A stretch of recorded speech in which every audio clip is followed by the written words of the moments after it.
In the oldest parts of the jungle lives a mountain with its peak cleaved off to make room for a massive magical throne. The throne holds the savior of these lands and the slayer of all men, the slumbering king. The throne is an ancient and magical construction built to best the god king of our ancestors. Its magical power is fueled by the blood and sacrifice of our people. Our warriors gather the sacrifice. Our priests ensure the power flows through the throne, but our last two groups of priests have not returned, and now the mountain rumbles. Welcome, interwebs, to Infinite Roleplay. I am Nelson, and I'll be your humble slayer of players. Today, this is the Nice. King of the Hill event, and I'll allow my players to introduce themselves and their characters. All right, Nelson. My name is Troy Spencer. I run a channel called DMT Tabletop Gaming. It's really new. Today I'm going to be playing a halfling female wizard named Tally Sourbottom. So Tally, as you zoom in on her, she's going to be in the great room of the temple complex of the chieftain of the town. Standing in the northern corner, you see an unassuming 3.5-foot halfling female. She's wearing green robes and green and brown ratty outfit, and she also has several dead squirrels and vermins. Their skins strewn about her upper torso. Also, squirrel tails are all throughout her body and in her hair as well, interweaving in her hair. So she's standing there. She looks quite nervous. On her left shoulder, you actually see another squirrel. This one alive, not dead like the others. And you see Tally. She turns to the squirrel, and in a somewhat annoyed voice, she says, "Okay, Mother, I understand what you're saying. If I'm going to be matriarch of our town someday, you have to give me a measure of respect. I'll do what you ask. Don't worry. I won't disappoint you in this. I'll help the chieftain with what he's asked me here to do. You better be quiet, or you're going to end up in the bag." And you see the squirrel kind of turns his head, kind of ratty, and then kind of crawls down her body and goes into her pocket of one of her robes.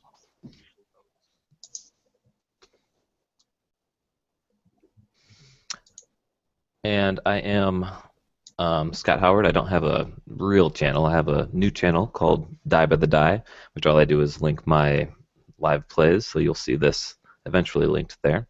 I'm playing a 12th level wizard named Thistle.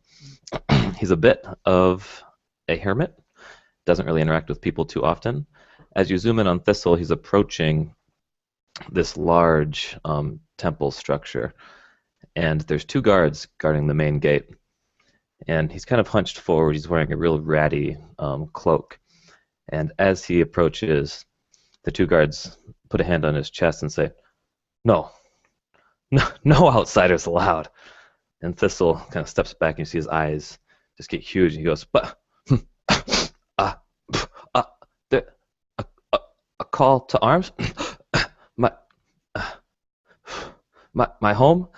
And they go, "Oh, step away." And he looks down to the ground, and he raises the finger, he goes, "Yeah."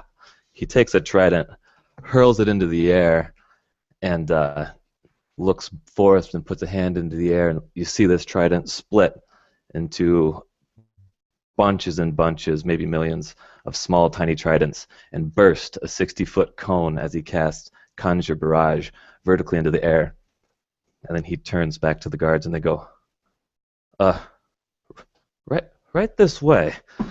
And he kind of stumbles forth and humps forward and follows these two guards into this massive hall, bigger than any building he's ever been in. The corridors dwarf him. As he passes every single door, before going past the door, you see him kind of shimmy up to the side of it, peer his head inside, before quickly and deftly jumping across the passageway.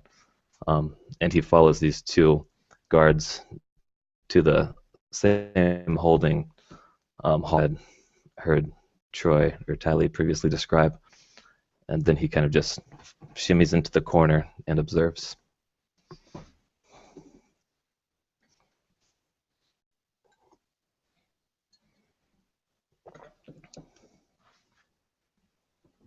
Panning from that, you see the jungle in a vast display. In the distance, you can hear the macaws crowing and other birds. As we pan into a road, you see a jaguar over its kill as it's chomping its bite. It looks quickly to the left. It grabs its prey and jumps into the bushes behind. As you quickly hear 4 heavy stomps of a rhino. As you look on, there's a half-orc on top as it's bustling by in full speed. It's going down the road. It disappears. We pan out back to the gate. The rhino rushes through behind as the thistles drop from the weapons cast, and it continues going forth as it pans to someone else. Oh, and here I, Diego, was sent by my father to help settle settle the lands and help my people who are one day would serve as their chief. My father, Sarn, a protector of this land, has sent me as a testament of my honor and love for my people. And upon my return, he will step down and gladly give me his throne.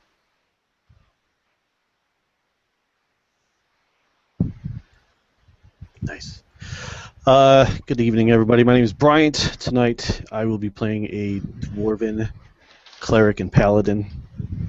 His name, it's Gordain the Ordained. He is from the Isles of the Insane. Not much of a brain, but he shall entertain. Grew up as a sailor, riding the storms and being a failure. At the call of the horn, a vision took hold. Go forth and be bold. Find a man who will hire a man with a beard of fire.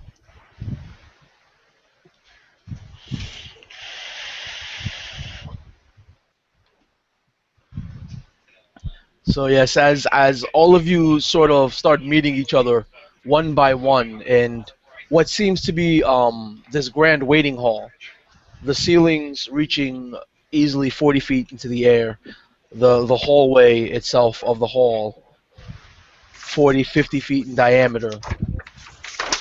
It's constructed purely of stone, just large stone blocks. Each block, you know, almost the height of any one of you. Each block also has very intricate carvings. Some have statues that were carved from the blocks themselves, set into the walls. the last door, the last doorway is just a sheet of several interlinked golden plates. There are inscriptions on every plate. There's just massive long prayers, just repeating over and over and over. Prayers of warding, prayers of power, prayers asking the gods for forgiveness. As you are waiting to be beckoned to see the king who's been rumored to be a monster of a man. Most people never actually gain audience. Most are too afraid to address the king. But with his priests gone, there is no one left to negotiate for the king, to be his voice outside to the people. From behind from behind the curtains, these curtains of gold, you start hearing growling noises, grunting. You hear, and then through this entryway that's about 20 feet tall, first one, and then a second giant jaguar just walks through this golden curtain. These jaguars are, Jago would know that they're about the size of his rhino. They are enormous, and they're covered in gold-plated armor. They're looking around, sniffing at each one of you, circling you almost in a predatory fashion. There's, Ah, come on, you dirty dogs. And Correctly. one stares the dwarf down, waiting for it to make a move, something that would provoke it. The other is just finding interest in the small little halfling, nosing at the furs of her cloak, and then at the little bag.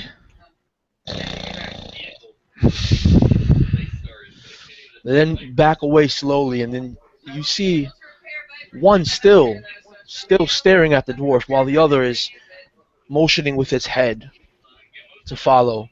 And first that one walks through the gates, while the other keeps an eye on your group. I got a new pet to follow us. Let's go play, boys. As one by one, as you move through the golden curtains, these curtains are obviously heavy, just immensely heavy. The weight of the gold, it almost feels like a solid mass trying to move through these curtains. It looks effortless for these giant jaguar, but for you, it's especially Tali, who is so small, is more or less having to move behind someone who's strong enough to push these aside. And the royal hall is twice as big as the waiting hall. Its ceilings are 80 foot high. The walls are 100 feet away from you in any direction. There are dozens of pillars that have carvings of several different gods. Some are ancient creatures that some of you don't even know about. Some would know, being part of the land, were ancient gods that were believed to be fallen, dead, or have yet to return to the mortal plane. There is a line of chains linking females of varying races, elves, orcs, dwarves, halflings, humans, even dragonborn. This is obviously the king's concubines, and these chains are linked to the king's throne. The throne is made of pure gold. The king, the man sitting upon it, is a monster of a man. He stands to greet you. He's easily 8 feet tall. He's covered in old white fur. He has the head of a jaguar.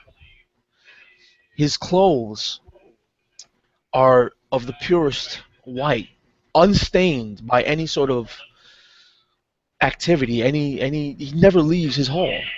He's wearing, however, chainmail, each link made from gold.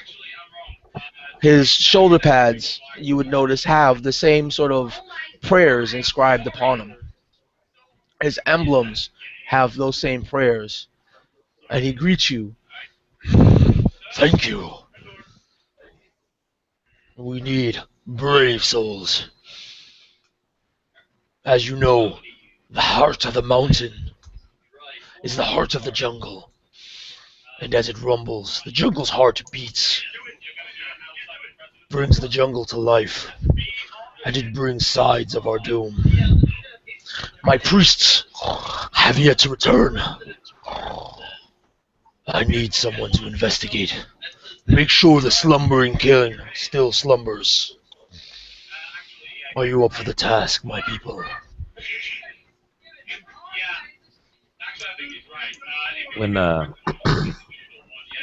when the king requests brave souls, you see Thistle kind of transform from this like small, hunched over crouched features to tries to look as tall as he can. And for a human, he's quite short. He's 5'4".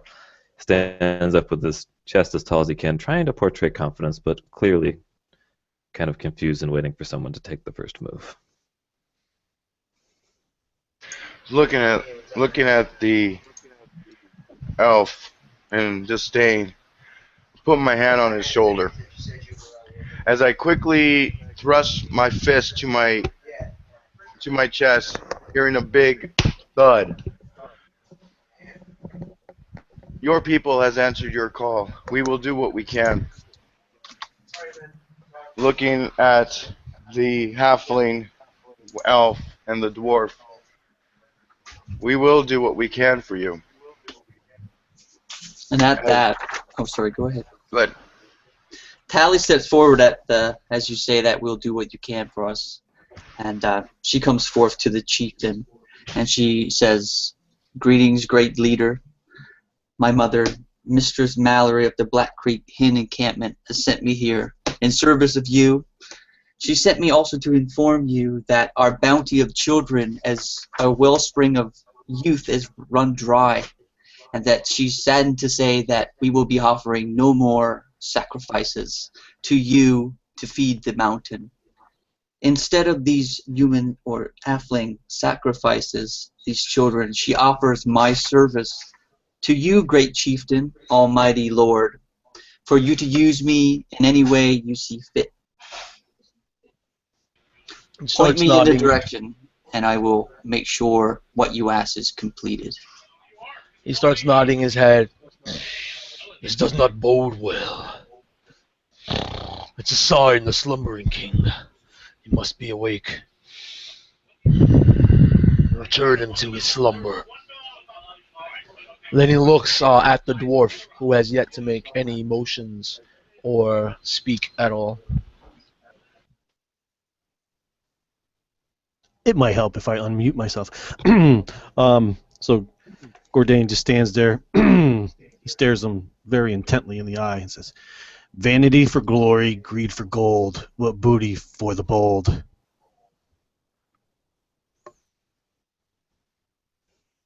I'm not concerned with such trivial things like vanity or glory and gold.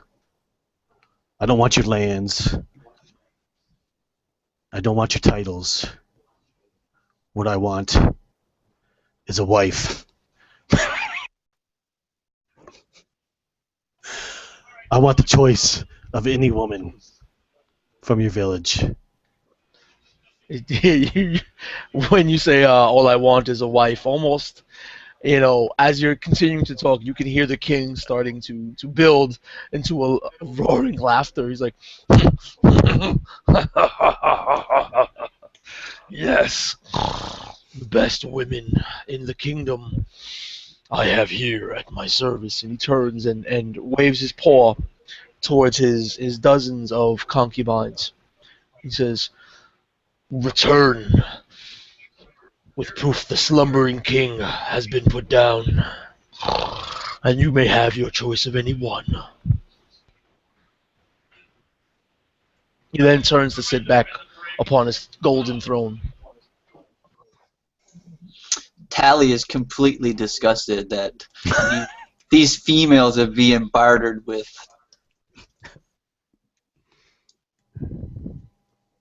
Don't take it and personally. as the king sits the king sits down, he sits down and he's looking at you, all of you, almost with that look of, why are you still here? And the giant jaguars that were just casually walking upon the room come your way. And for those who don't immediately turn, they start nudging them with their noses to push them out. Ah, my new pet. He loves me so. That one starts nudging As, you really hard. I like it. Let's go.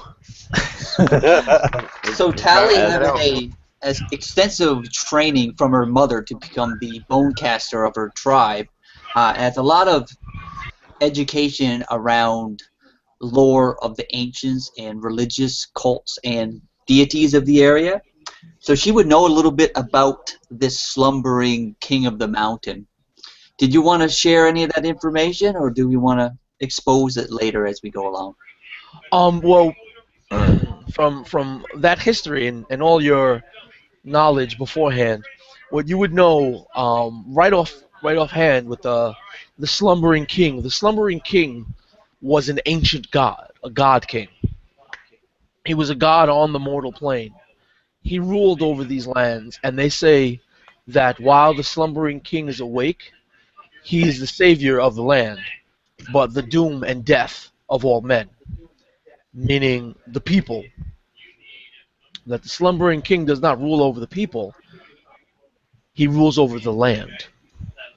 Very good. So would Tally also know about if pilgrimages are taken to this mountain and a trail and or way of getting there? Would she be familiar with that? There are definitely pathways and trails leading from Ixios to the heart of the jungle to the mountain, and these pilgrimages are pilgrimages of sacrifice Right. because the magical throne in which this ancient king slumbers upon requires blood to be fed to it to keep the king slumbering. So they have large pilgrimages of sacrifice where only the priests and their warriors ever return.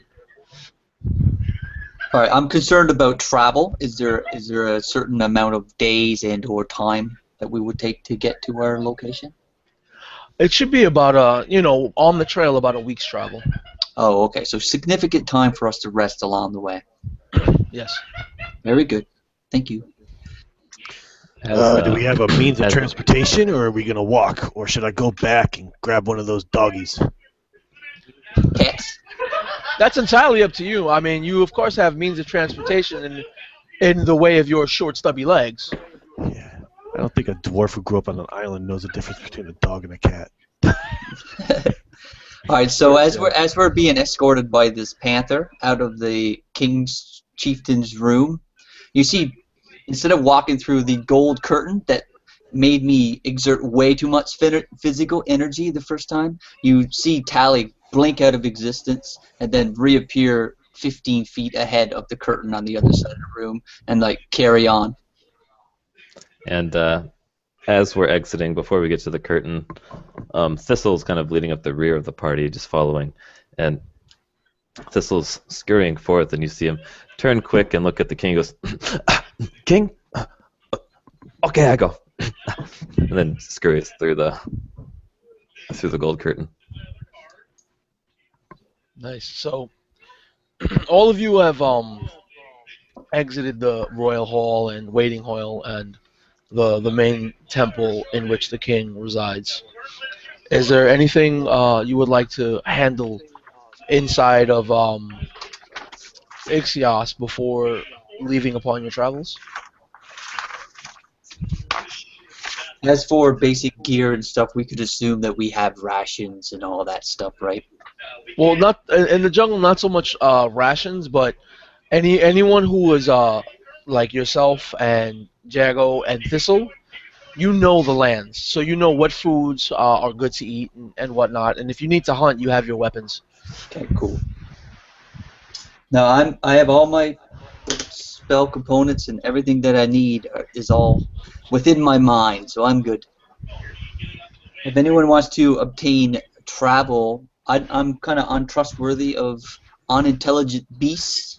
I kind of shun dumb creatures, and so I will not be getting on a mule and or a horse or any type of steed. After living in the jungle for the last 14 years of his life, Thistle will step forth to the party and say, "Well, I think I may know the fastest way. Use your And words. could I make a survival check to see if I know any particular route that may be the quickest, or maybe a shortcut?" Sure. Okay.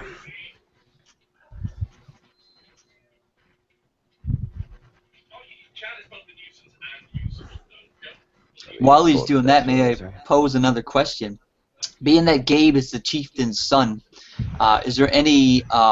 He's on his own. He's not to be protected by any of us. None of this was divulged by the chieftain. This one. He's not this chieftain's son. He's a chieftain's son Oh, very from good. one of the smaller surrounding tribes. Wonderful. This chieftain is the chieftain. He's the great chieftain. He's the king, the lord, the Gotcha. master of all surrounding tribes. So I can let him die then and not feel bad about it. That's totally up to you. All right, cool. Cordain. But I will say, I don't mean when to you're interrupt around you. me, though, I will say, when you are around me, you do feel a sense of being protected and some more courage than you had 9 feet away from me. Very good. So you emanate this this radiance of protection.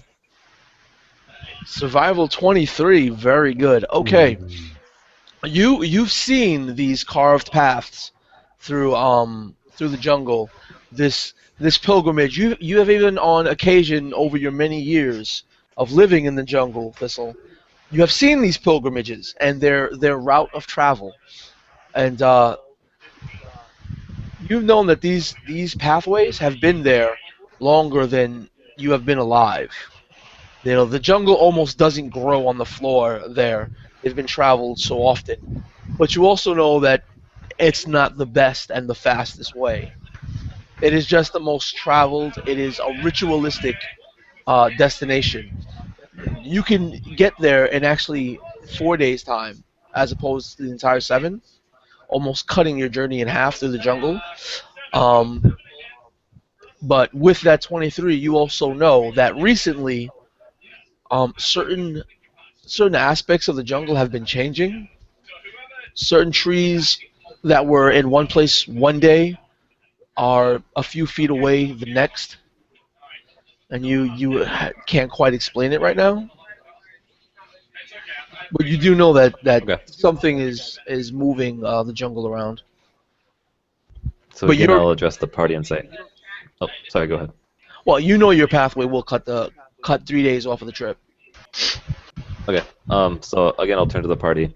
This will say, "I I know 4 days to the mountain,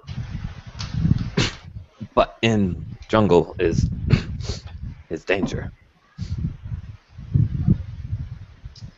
Tally looks at him and says, "Are you willing to lead us, Ranger? Find us a way through? I trust in you. You know these lands, correct?" It's about the only thing I it's about the only thing I do know. Very well. Do not lead me astray.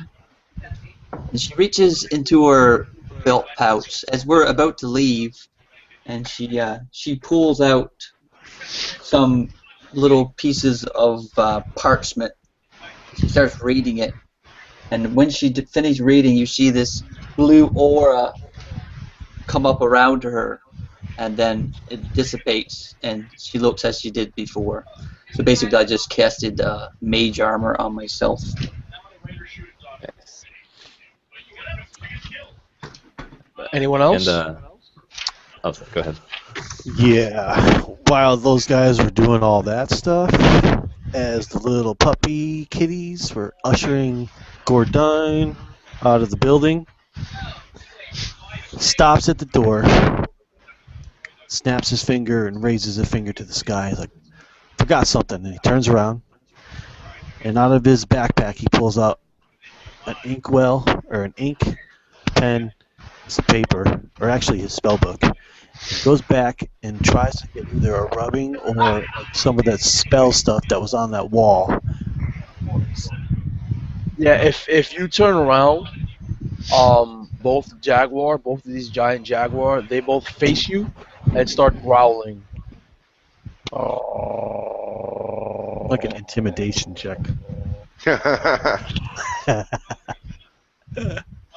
So yeah, so roll your charisma. Tell me what you get, or roll your intimidation. Tell me what you get.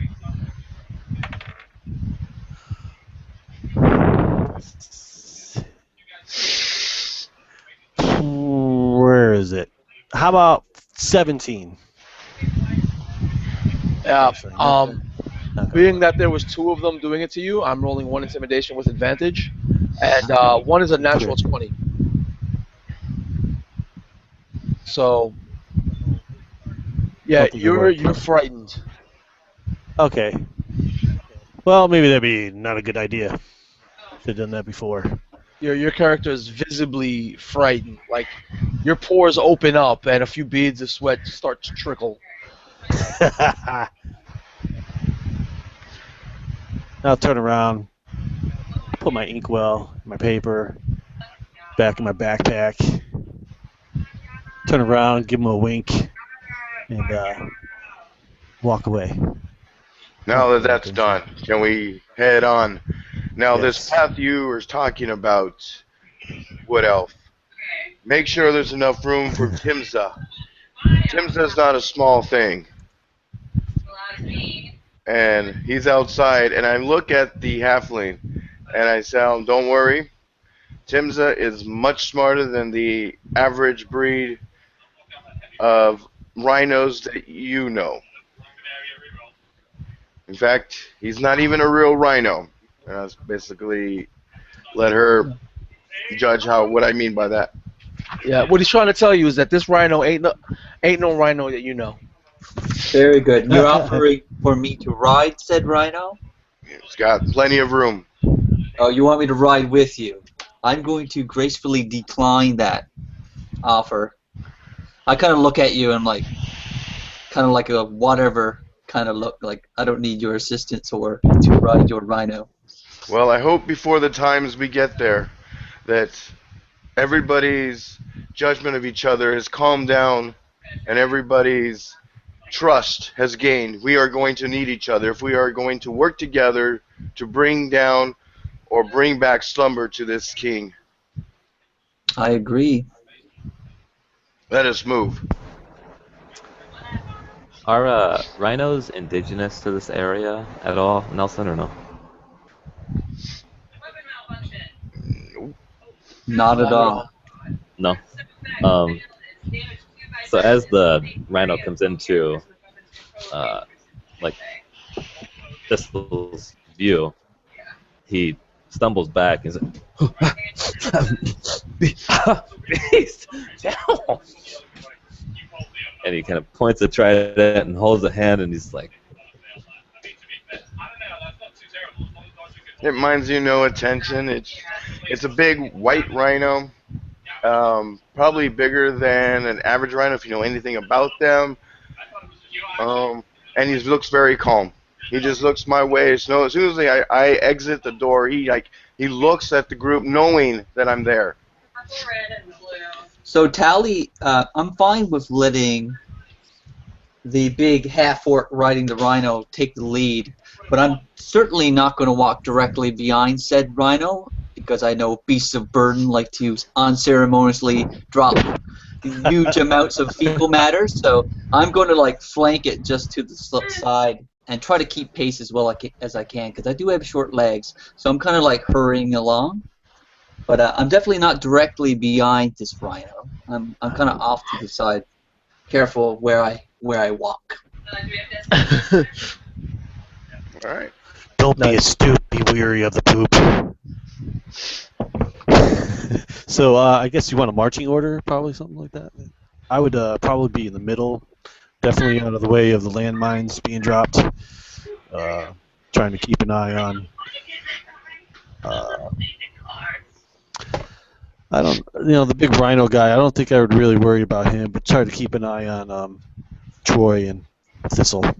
And Sorry, Thistle Troy is leading us off of the trail, right, and taking us into the deeper forest. Yeah, right. We're going to do some bushwhacking to get to where we need to go with Thistle in the lead.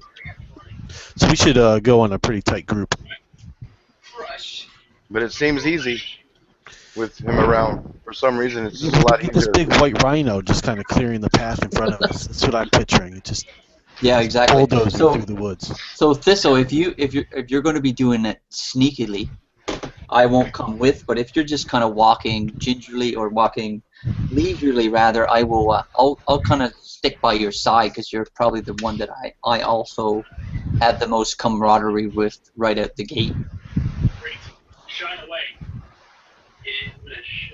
So Thistle? Yeah. So if you're going to flank off to the side, you're muted, by the way. Did he freeze? I don't know. He's muted too. He's not coming across, bro. I am muted, sorry. That's all good. my heater was on, so I didn't want to be disruptive, whatever. So yeah, Thistle, unless I would know of any perceivable danger in the immediate area, Nelson, he would lead pretty casually, and kind of veer off the path. And as he's veering off the path, you see him kind of hold a hand up to his face, and he's pointing to each finger. And if you're close enough to him, you can hear him naming each individual animal that's indigenous to this land in alphabetical order, trying to find out what this thing behind him is. But just kind of casually doing it as he's walking in the direction of the path. Yeah, that most he knows of. yeah, this it's easy enough for you to just weave through whatever the rhino needs to just trounce through after your lead. Um, and then Tali as well might have a little bit of trouble, but as long as you follow his footsteps, and step where he steps, it's no problem for you either. So you guys can travel without much hassle at all through your travels. The first night that you rest, um, the forest. I mean, the jungle. It sounds like a jungle. There's mosquitoes everywhere. You hear all the noises. The snakes and scorpions and snakes and spiders and lizards and all those little critters are coming near you, and they'll crawl over your sleeping quarters while you rest. So you might feel a little pitter patter of feet across your chest or face once in a while. But it's nothing new to the jungle. It's nothing new to those who've been raised in the jungle. The second day of travel, again, it goes by fine. It's real smooth. It's real easy. But the sounds of the jungle seem to be changing as you're traveling the second day. And the second night, there's really not much more to be heard than the occasional, crickets, uh, a few flies. The mosquitoes are not nearly as heavy in the air as they were the night before. As we make down that first night, sorry to even go back, we make the campfire, and you make the little area that you're gonna basically cook our dinner. We're gonna cook whatever, have a little light and warmth. Um, the rhino literally will just jump into the flame, and as he does, white sparkles of mist will just rise, and there's no more rhino. Every time they make a night, he just jumps right into the flame, and he knows he's free. And now you know it's not a normal rhino. Nice, nice. So yeah, Allie's that pretty impressed with this magical properties that this bestial-looking half-orc creature that she assumed was a dumb beast of a man was able to, create this magical steed for himself. So there's some level of respect gained.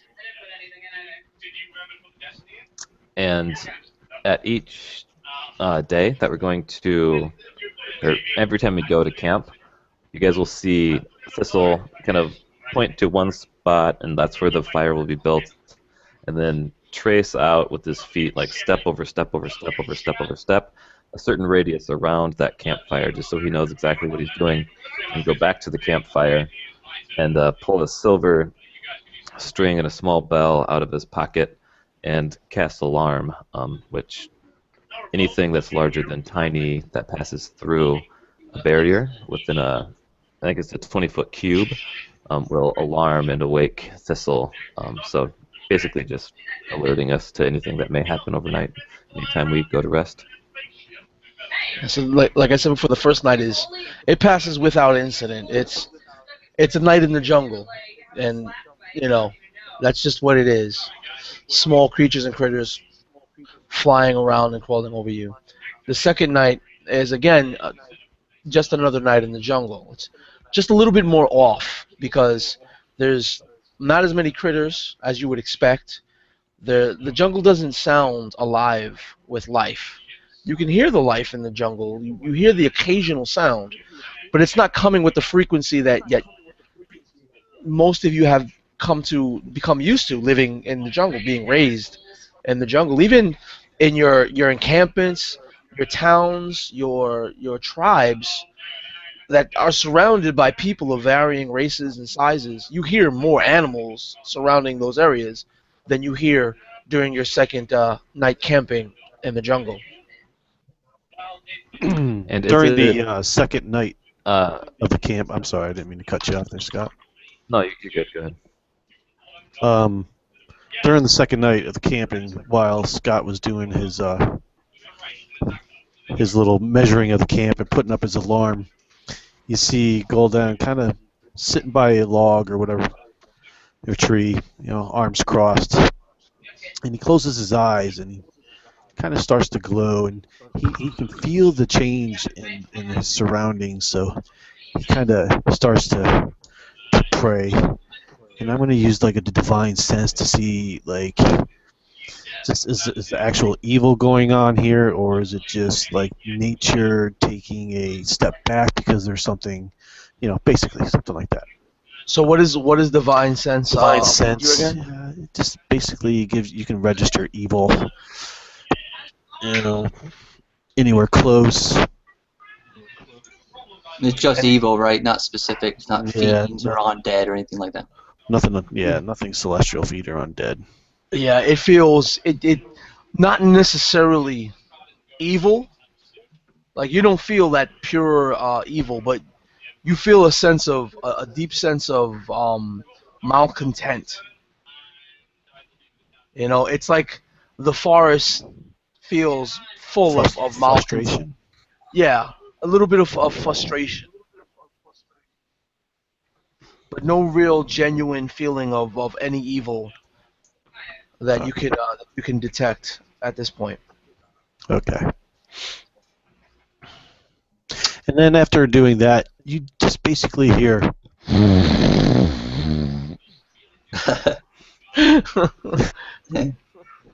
All good. right. So our dwarf is slumbering as well, it would seem. I guess he's not on first watch. As you see, I'm up, This and little- you see me cross-armed, and I'm just looking into the jungle behind where we came from, and just like he's in deep thought. As you guys do your things around him each night, he just doesn't really move. If it's needed, it's like food comes in, we can cook it. If not, then he does a little prayer, and then there's some food around. Basically, just starts appearing at your feet if you want to partake. Otherwise, you just kind of look into the jungle, knowing what he's got to do for his people in this land. Food. And That'll surely wake up as the dwarf. and as Tali mentions watch, Thistle will scurry over to her and put one finger and tap her on the shoulder and say, "No, 8 hours protection," and kind of spanned his arms around the area that he cast alarm. Alright, very good. I trust in your magics. She goes over to a tree, sits below the tree, and at this point, it's the first time since the great room of the chieftain, you see the little squirrel scurry out of her pocket and come up and rest upon her bosom area and kind of like curls in, snuggles into her neck, and they both go off to sleep. Or appear to, anyway. So yeah, the second night, though odd, it for the most part passes without incident. The alarm never alerts Thistle, but as the sun's rising and whoever would rise with the rising of the sun, you feel the warmth of its rays and the heat and humidity of the jungle begin to rise.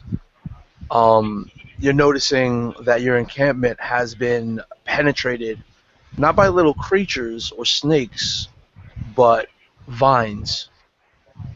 And they're reaching up and just winding around whatever splayed limbs were left unattended during your sleep.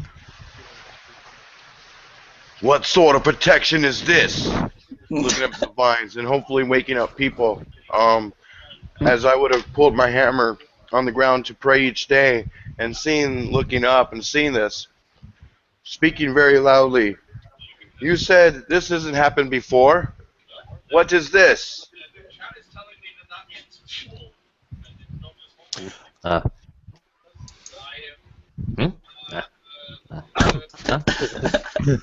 I don't think he knows. So are they like actually policing up broken parts of the trees? Like cleaning up the camp? What, the vines? Yeah. As you wake, the vines aren't moving. The vines are Are they've just there. penetrated into your camp. They weren't there before. And as you wake, you'll see that some of the vines have wrapped around. You know how you sleep, you may have an arm that splays outward, or Oh, it's our specific limbs, not the limbs of the trees themselves, but yeah, our not limbs. yeah. Well, also on the limbs of the trees. But Okay. what you notice, which is most alarming to you, is the fact that it is on your limbs. It doesn't react or anything.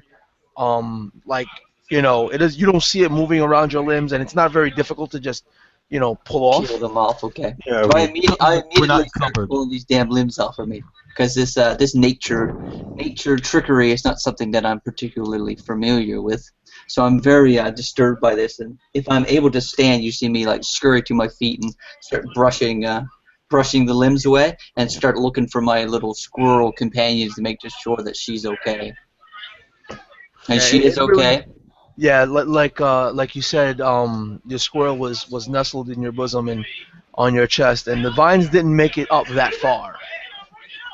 It just they sort of just grabbed at your limbs, whatever limbs fell furthest away from you during your sleep.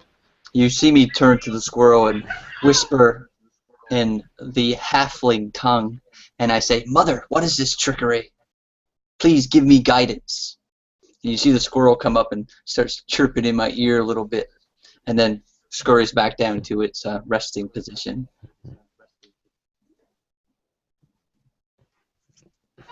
And as one of these vines touches or wraps around Thistle's forearm and he awakes, he pulls his arm away and then he sees the vine to the side and you see him quickly jump to all fours after this vine as it tries to pull away from him. He's just trying to determine what it is or what's going on. He's like, no, I don't know.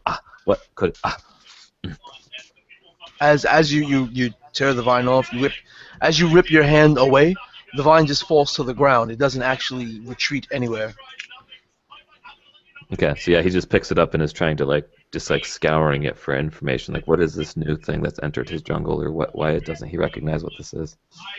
It's a vine. I mean, it's obvious that it's a vine, but how did it appear in your encampment? How did it wrap around your limbs? I know that's what you're wondering. Yeah, so no, he's But clearly looking at it, befuddled then. If it looks like it's definitely just a if it vine. looks like a regular vine, clearly disturbed. Let us move from this place. I'm uneased by this. We may have eyes on us. You are wise, cleric. So I'm pretty untrustful of pagan ritual outside of my own, the divination that I do within my own little hin or halfling community. So looking at this dwarf who's praying to a god I don't understand, I'm quite interested in what he's going to be doing here going forward. So I always have an eye on Gordane. And after gathering up camp, Thistle stands and goes, we go. And he makes off in the direction of the path through the forest. Yeah, Jungle. the third day's travel through the jungle. Only you would know this, Thistle, because this is your plotted course. It doesn't seem to be going quite as fast or easy as you would expect. And it's not in a way that you remember. Some of the trees are not where they're supposed to be, and some of the clear spots to walk are actually overgrown with vines and brand new bushes and trees that seem to have appeared out of nowhere, and they're fully grown trees. So as he comes to this recollection or realization, he stops and he turns and holds up a hand, and you see him kind of retracing his steps in his mind and making sure he didn't make an error because it just doesn't feel quite right. And you see him again looking at his hand and just kind of right, left, 2 steps, and right and left, then left, and until slouch forward and goes, "Hold, mm, it's not right. Mm, come close." Explain. And As Thistle is holding up his hand and saying to come close, what might have gone unnoticed because of all the trouncing through the forest and breaking of limbs and stepping on all this grass and new growth, as your group calms down to listen to Thistle, your ears catch no sound but Thistle. There's no birds chirping in the morning sun. There's no animals in the distance. What in the gnome's hurry ass is going on around here? I don't hear a thing. Something is unnatural.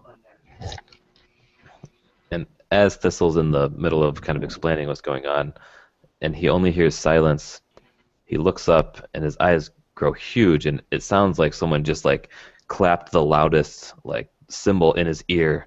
Like silence to him is just so foreign as he's been in the forest or in the jungle.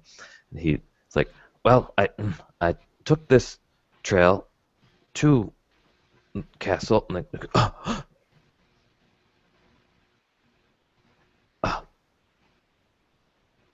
um, and then as everyone kind of gathers close, he casts Pass Without Trace just because he's extraordinarily paranoid, and he selects all of his allies to leave no prints and can only be tracked by magical means for the next hour, and says, it's that way." But Once you see Thistle casting his spell, the pathway that you guys just came from, it seems to be growing over and covering any broken branches, any crushed bushes, vines, and Thistle. Being a 12th level ranger, that Pass Without Trace is not supposed to be quite as effective as it's being right now. The path is not just growing over; it's growing larger than it initially was. So it's opening up to allow us passage, is what you're saying? No, it's where you came from. He cast Pass Without Trace. Mm-hmm. The path that you followed, all the evidence of you following that path, breaking branches as you brush across them, crushing little growths of bushes, the vines that were grown over, being pushed down to the ground. All of that is resetting, but it's doing more than resetting right now. Thistle knows this because he knows this spell, and he's been a ranger so long, and he's been in this jungle in the wilds so long that he would notice without any real effort that the vines are growing more than they should. They're interlocking over your previous path, doing way more of an effective job than this spell normally would have. Right. All right. So Tally, you see, the little squirrel comes up onto her arm, and she's obviously talking to it again in her halfling tongue, and she says, "Yes, Mother, I understand. The land does appear to be alive. I'm not liking what I'm experiencing here, Mother. No, I understand, Mother. Yes, Mother. Yes, yes, Mother." And then she starts casting a spell, and suddenly, all of a sudden, you see her. She pulls out a little, like what looks to be like a butterfly cocoon out of her hands, and she puts it down in her little bowl, and she starts doing these, speaking the words of arcane magic, and then slowly you see her form shrink even beyond the size of her 3.5 foot that she currently is, and poof, and all of a sudden you see appear a little blue-breasted robin, and she flies up into the air to get a bird's eye view of what's going on and to get away from these vines, because then, like I said, she's still a little spooked out from having this happen to her the night before. All right. Anybody else doing anything? Yeah. I'm sorry, I didn't mean to jump in there, Gabe. Go ahead, man. You haven't talked in a while. Save it. Well, I'm taking in everything you guys are doing. I mean, I don't know much about actual traveling inside the jungle. I've lived in the jungle, so to me, I know it is more weird while we're getting closer to where we believe is the source of the unholy that's plaguing our whole lands. And so to me, I'm just watching and looking at your capabilities, seeing what you guys are made of, watching the halfling talk to her squirrel, which is fine. I've seen shaman do worse. I've seen him talk to bones, so I have no problem with that. Um, the I the ranger that is helping us out as much as he possibly can. He's accommodated by my thoughts. The dwarf, I'm still thinking about him, but I think I can trust him. I can trust him. There's something about him that he may be talking in riddles and rhymes, but for some reason it works for him and for us. But that's about it. I'm just measuring each person just basically by their what they can do. Okay, so as all this is going on, Gordon takes both of his warhammers that are crossed across his back. He says, "Talking to squirrels, growing vines, someone's nuts, time to shine." And he claps his blades together, or his warhammers together, and at that time, this radiant, glowing shield surrounds his body. And now you see him have his shield of faith. Nice. And did you say you went up? You flew up? Oh, most definitely. I didn't fly into the ground. No, I flew up. Up into Yeah, the I'm kind of hovering, just doing a circle pattern and spiraling outward as I kind of go. would have thrown a line in there about that, but it was kind of going on at the same time. So is this thistle doing anything else as you know, shields of faith and shimmering light are covering your allies, and one of them turns into a small robin and starts flying away? So as he observes Tali hop into a rock, he looks over. He goes, "Oh, yeah, smart. But it path is closed. Must gain vantage. Find direction. And wait here for a bird." Waiting to see the bird go up, I'll actually look on the ground and call for Mother, because I believe Mother is the name of that squirrel. And I'll say, "Mother, are you around?" And I'll put my hand out as to try to find this squirrel. The squirrel is actually riding on top of the robin. That's all right. I didn't see that part. I was just looking for the little squirrel because it was there. Now all of a sudden, you're a bird. You're small. You're tiny. Yeah, the squirrel didn't. The rest of my gear and equipment and stuff polymorphed with me as I turned into the bird. All but the living entity that is the squirrel, who's kind of like riding on my back as I flutter about. So it's kind of hindering my flight a little bit. I'm kind of like floundering about as I fly around. Maybe a bigger bird than a robin might have been a good call, but Tally's fond of robins. Yeah. So as all you're doing this, do you start moving on, or? Yeah, move on. Or try to. Oh, yeah, Yeah, I was going to say, as Go ahead. best I can in the proper direction. Otherwise, I would wait for the bird to report, hoping that they had gained a better insight as to where to go. Have Yeah. faith, Thistle. Lead the way. The robin will show us the way. Yeah, Tali, once Tali would get high enough, you would start seeing that this area of the forest is really dense. Like, seriously dense. It almost feels like unnatural that the forest, the jungle, would be, you know, this dense as you're getting closer to the mountain. Especially that in the distance, the mountain is not it's not covered with trees.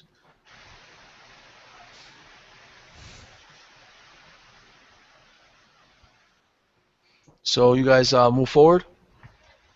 Yeah. Mm-hmm. Yes, sir. Alright, We've moved what forward. what is your passive perception, Thistle? You said you had a high one. I do. It is so. Just to clarify, passive perception is just your perception bonus, right?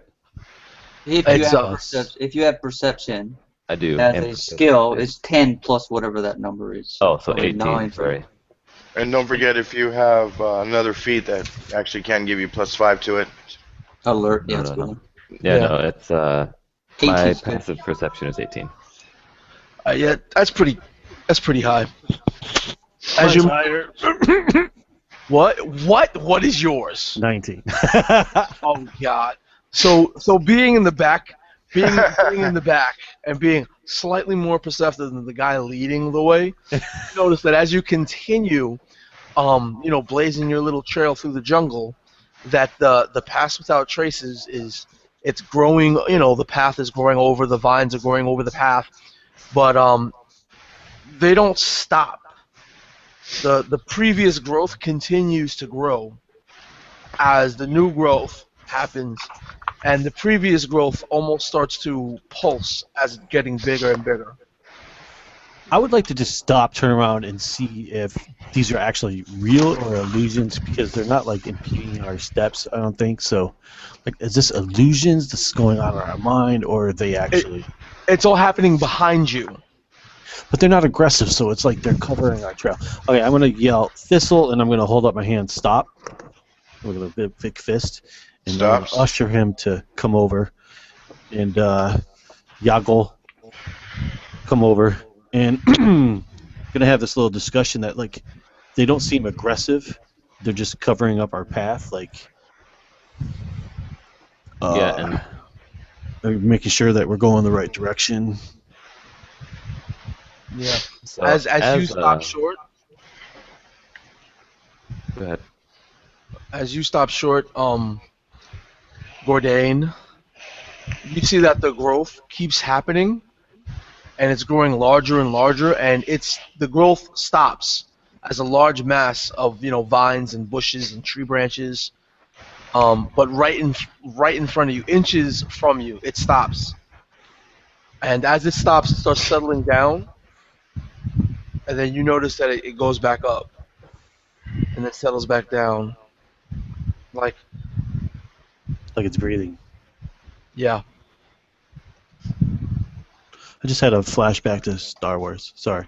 So totally. I love it though. Took me out of my immersion. It's, So Just as being Thistle natural. approaches, oh sorry, yeah. So as he Being alive. approaches, as if it's breathing.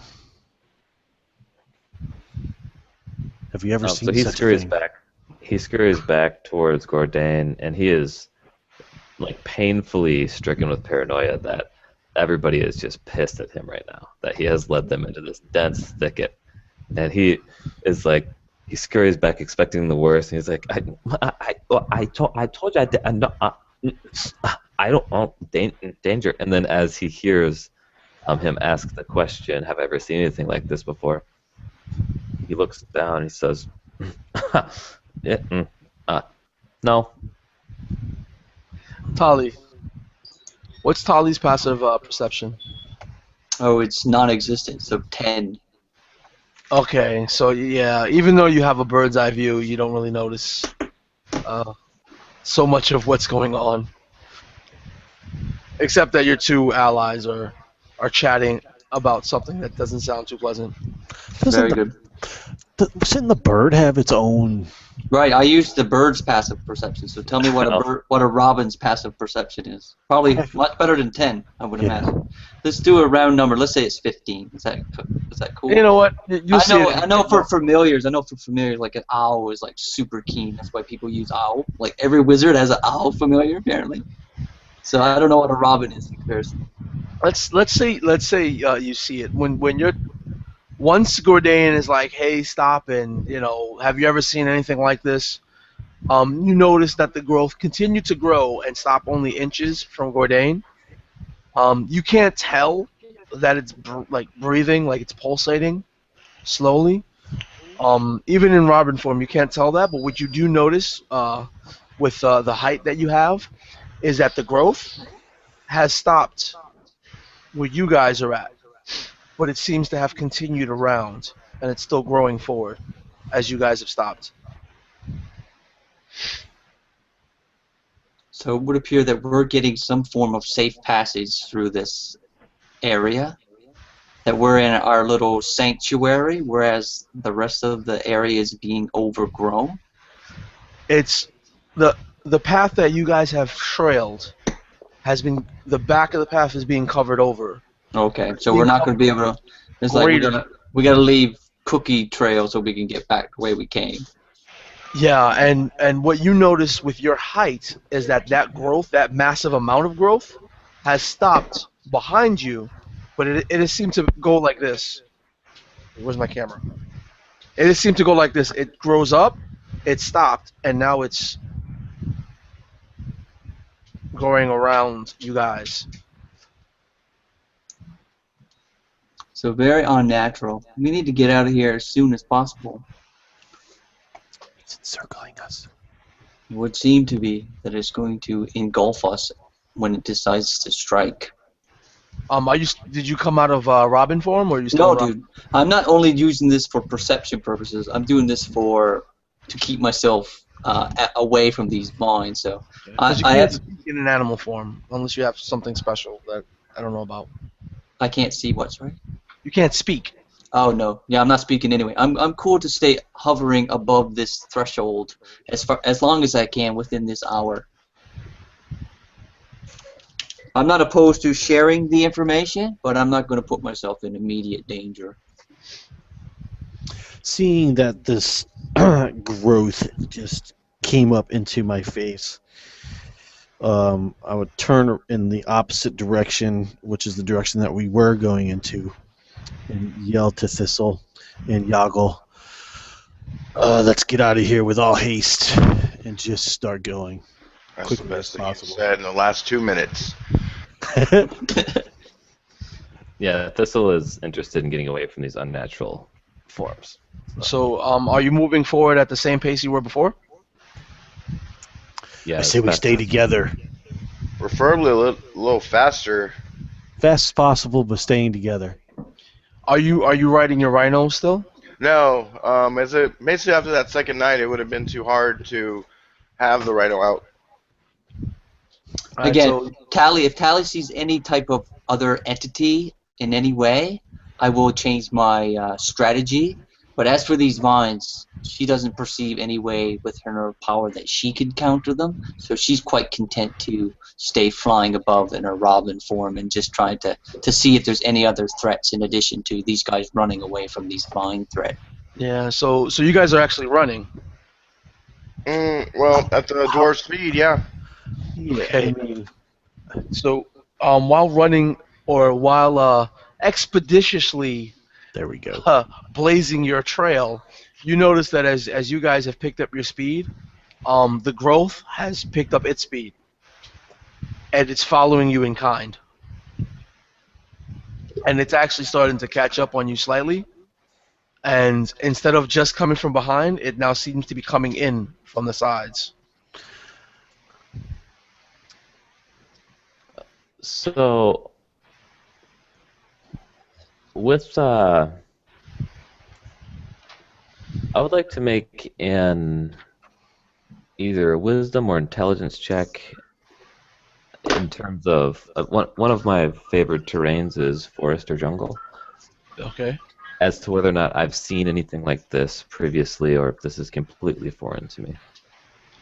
You know that this is in no way, shape, or form natural. That the jungle doesn't act like this, and no creatures you ever seen in the jungle, no natural things, have ever acted like this.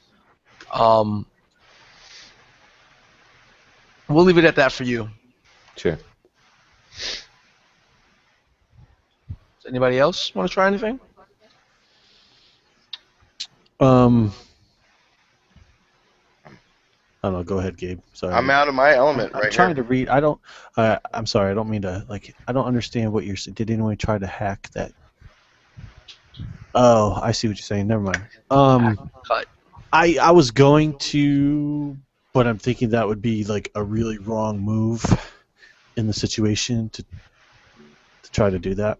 I have no reason to believe that it's alive to. Or aggressive, like it really Yeah, hasn't it's done just anything towards following. us. And the last time I probably seen something like that was probably a long time ago, but it was probably directed from an ally of mine that made plants move to trap people, but it hasn't had plenty of time to trap us, and it hasn't. So it can't be that. It's just something else, and I don't know what it is. That's why I say I'm out of my element on this. I'm trusting on you three. Surely is unnatural, and it's surrounding us. I'm not sure if we should just take up defensive postures or like just keep running. Yeah. Gauging upon how long we've traveled thus far, would this will have the ability to determine how far from the destination we are now? This is your third day of travel. So after bedding down this third night, you still have a good day, a good half a day to a day's worth of travel ahead of you. Thistle will say to the group, he'll say, this, There it is. Are you guys stopping to talk, or are you still like booking it? There oh it yeah, is. Continue after to we, move. yeah, we can slow down to like a walk's pace or a jog's pace, but once it's clear that the thicket is closing in on us or following us at the same speed that we're moving, Thistle will talk to his two compatriots on the ground and say, this jungle is not my own. Then with that, because I know I haven't done it, but I have no reason to, and they're having no idea. I'm actually going to go ahead and open up my senses and use my divine sense to detect anything in the area, if it's good or bad. And of course, you already know that it's going to be a noxious odor for evil, a nice whistle sound if it's beautiful or if it's good. So, and I haven't had needed to, but it's just something is amiss. My comrades can't tell me this story, and I need to know something. Uh, your divine senses aren't working in any way. They're working, but not in any way that you've been Yeah. used to. You know, you're not feeling the presence of necessarily evil. There might be a small off odor, not very strong, not like an evil odor, just slightly off. You're sensing like malcontent, or aggression, um, but you actually hear something this time. The inside of your eardrums feel like they're pulsing, like you can hear your heartbeat in your ears.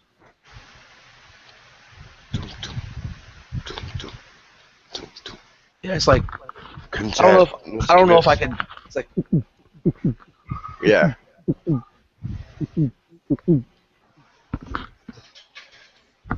This is not good. There is discontent in the area.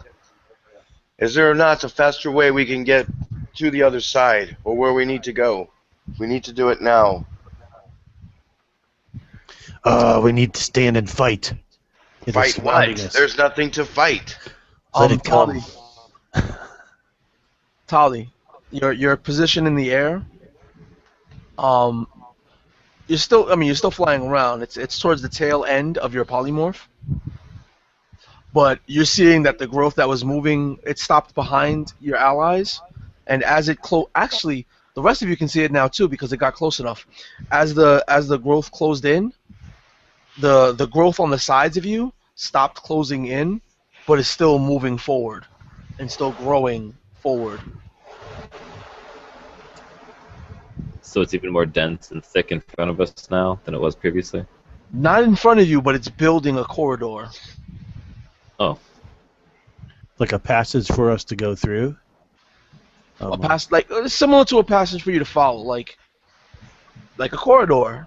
Right. It's almost Sure. a wall of vines and bushes and twigs that are are starting to grow up and grow away from you guys on the sides. And that is dense enough that it continues as like hundreds of yards as far as the eye can see. It's getting there, yeah. As you guys slowed down, the growth on the sides didn't. Alright, so my question is, it's not creating like a labyrinth. From my bird's eye view, I'm not seeing like a labyrinth formed or anything like that. It just seems like it's continuously, as it goes out, spreads out wider and wider. It's not spreading out wider. It's just going forward. Right. It's not narrowing the path right now, but it's just going forward. I'm going to come down and land on the chieftain's son's shoulder in my robin form, and then I'm gonna like unceremoniously just hop off, and as I'm coming off of his shoulder to the ground, like come back into my natural halfling form. And I'm gonna tell them at this point what I saw, which was pretty much the same thing that they experienced, and I'm still flabbergasted by this entire ordeal. Very unnerved by this. And I'm going to say the king of the mountain, the chieftain said that he controlled the land and not the people. I fear that this is exactly what we're experiencing. He's controlling these vines. How we stop them, I have no idea. We get to him, wherever this mountain king is. We get to him. As I'm saying that, I basically go down to one knee to get eye level with you, more out of respect than to look down upon you when I speak to you, or trying to like show that I'm mimicking you. It's nothing like that. It's we must go. And yeah, as those two speak, after Troy speaks about instead of, so there is a fairly clear laden path in front of us that these vines have kind of given us. They're really thick. It's like a corridor. So Thistle looks to the party members and then looks to the corridor. He's almost like one hand here, and then he points. Gotta get my camera right. And then he points to the other way. There you go, man. Little hand signals. And he does a hand signal down the corridor, and he goes, my Leaky. She shows us the way, and makes kind of down the corridor, kind of shimmers off to the side. What is your thing leaking?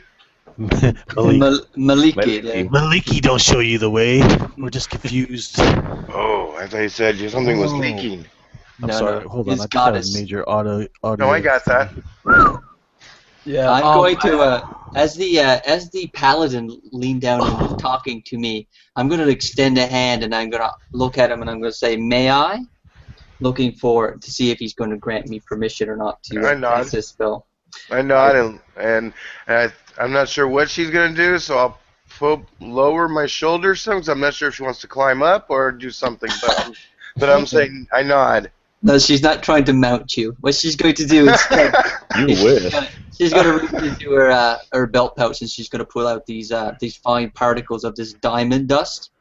And very rare. There's not a lot of mountains producing diamonds in these parts, so this is very valuable. I won't be casting this spell too many times. So she sprinkles the diamond dust on your shoulder and across your form, starts speaking some arcanic words and doing some hand gestures.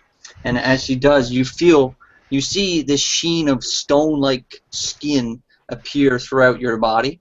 And it kind of like goes all the way up your exposed areas, your arms and your legs that you can see. And it makes your skin look like it's almost made of black granite. It dissipates a little bit, but it keeps a little bit of a look of a rock structure.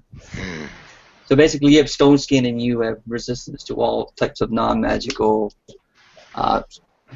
piercing, slashing, and or bludgeoning damage. Just keeping on another thing you guys want to real quickly might want to jot down your character sheets is if you're within 10 feet of me, you do have a +3 to all your resistances just off the bat. Nice. So you have, as long as you're within 10 feet, and that's the protection that you guys are feeling. And of course, as long as you stay close to me, nothing. It seems like nothing can fear you. Even with your stuttering, your possibilities, you're not afraid when you're saying it. That's why you believe you should be afraid, but you're like, I'm not afraid, but I don't understand. Yeah, as the diamond dust covers your skin and your skin becomes like black granite, uh, you feel yourself for a second sink slightly with your skin being made of such a dense material, and your senses already opened. That very mild, distasteful smell, that sense of malcontent, shoots into a very very pungent, very just like rotten eggs and almost corpses. The smell of death and anger and evil is just blazing into your body, and the heartbeat that you were hearing in your ears, the once you sunk slightly into the jungle's floor, the ground, the grass, with this dense stone material for skin. Now, the sound that you're hearing pulsating in your ears is going,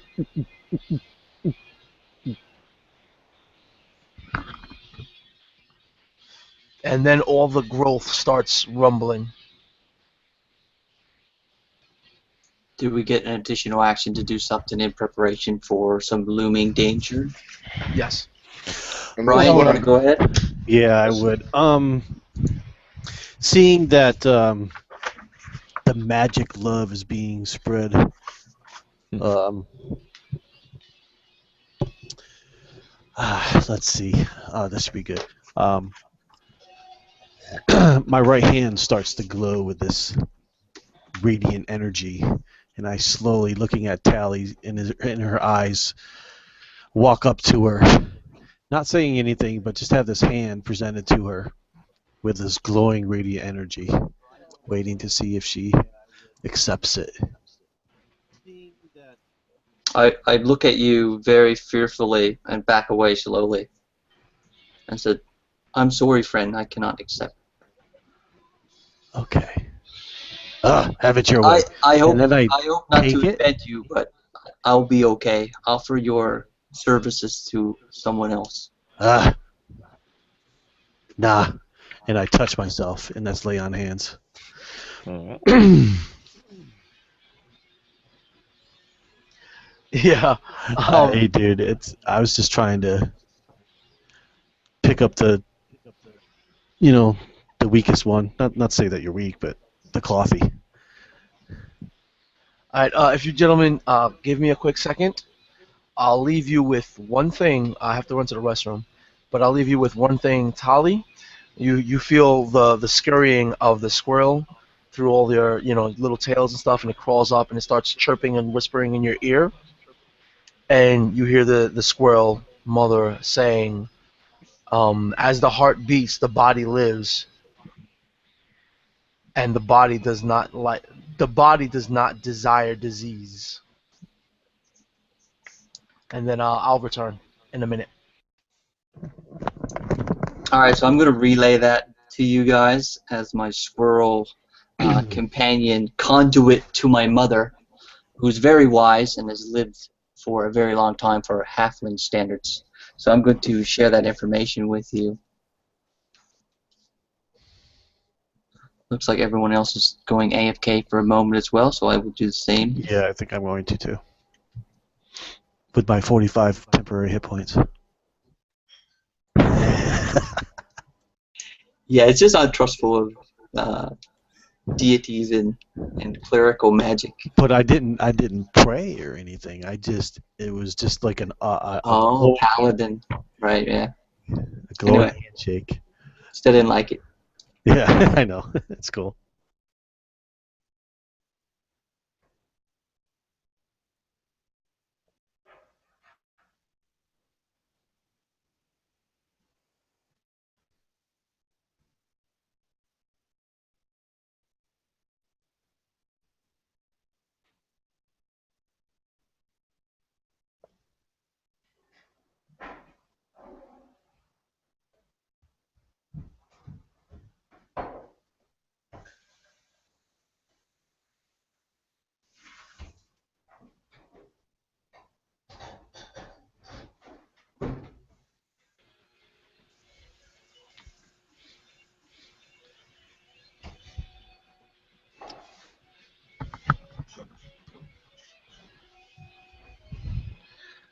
So everybody glad we had the little bathroom break?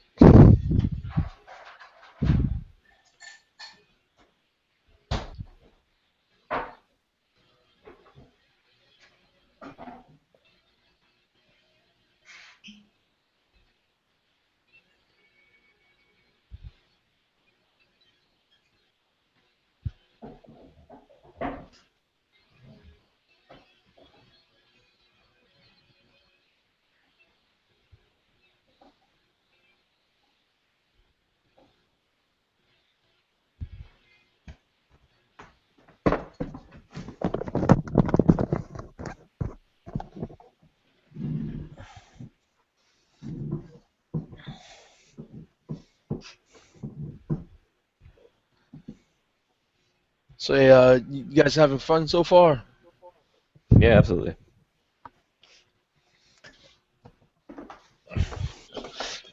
My character is basically just a stumbling idiot through the forest. He has no idea what he's doing.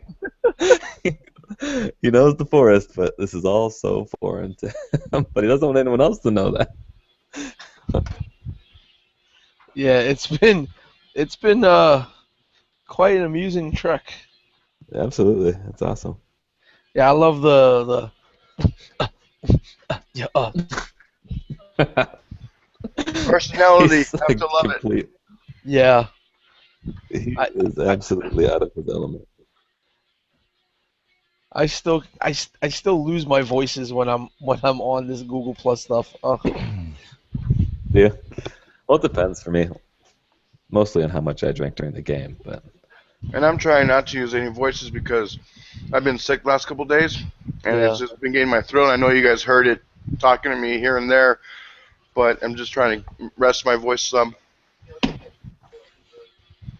and actually, to be honest, for me, it's almost easier to get into voices in like online games as opposed to like face-to-face games for whatever reason.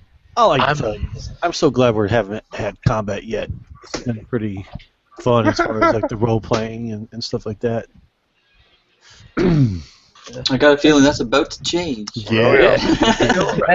And I know what's going on, but I can't know what's going on because my character has no clue what's going on. So I'm like, I don't Oh. think anybody. I don't have a clue what's going on in person. We or- got 3 people of the forest here, and Oh. no one knows what's going well, on. I haven't seen anybody even roll or try to do, and I shouldn't be saying it, but a nature roll. I'm just like, holy cow, nobody's doing that. I'm not even Well- proficient, so it's not something I would roll. I think it's pretty much a So given. many We other don't know what's going on. This is outside of the norm of the Yeah. norm. Yeah. So you gentlemen, you ready? Oh yeah. Hurry I'm up. ready. All right. So like I said, the last thing that was said was that the little squirrel scurried up Tali and nestled itself on Tali's shoulder and spoke into Tali's ear in little chirps and squeaks. And what Tali understood was that as the heart beats, the body lives, and the body does not desire disease. So I look at the group and I say, Mother says, and I repeat what you just said. And I said, I've found it wise to listen to Mother's words. And with that, if all you gentlemen would be kind enough to roll me a dex check Oh yeah. or a dex save. Actually, Acrobatics or just dex? Not that I have acrobatics, just for other people's sake. yeah, no, this Why do one this would be a dex save, not a check. Go dice stream. Oh. Did you want us to write the numbers on the side, or you're good? Does that how do I? Oh, there we go. Did you want it modified or just straight up? Straight up dex. Right. Oh, homeboy rolls a 20. Okay. So did I actually. So Oh. Brian and Thistle, you guys can definitely be together, and the two of you can choose one ally. You can be together, right? Mm-hmm. And you can choose either together to join one ally or each to join one of your allies and have two groups of two. But what's happening is that the growth, Mm-hmm. it started rumbling and vines shot out to create little walls to separate you guys. Assuming I'm equidistant from all party members, I would definitely grab towards Tali, who seems to be the most in tune with my personality. So unless there's someone that's directly next to me, if we're all equidistant, Yeah. Thistle. Yeah, we were all kind of like in a little circle, right? Sure. Yeah. So Thistle will what? And pull. So it's Thistle and Tali. So where's the mighty dwarf decided to jump to? Well, it looks like he's got the half orc. So it's Gordain and Jag and I'm sorry, not Jaeger. yeah There you go. not Yago yeah. There we go. God, Gordain, I'm following your guys' name for me. Yago. so Yago, Gordain, and Tali and Thistle, correct? That's correct. Okay, so the vines separate you all before they grow over and actually seal you into two different groups.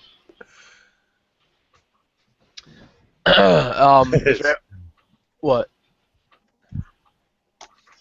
Oh, I thought somebody was saying something. So yeah, if everybody would roll me initiative check at this point.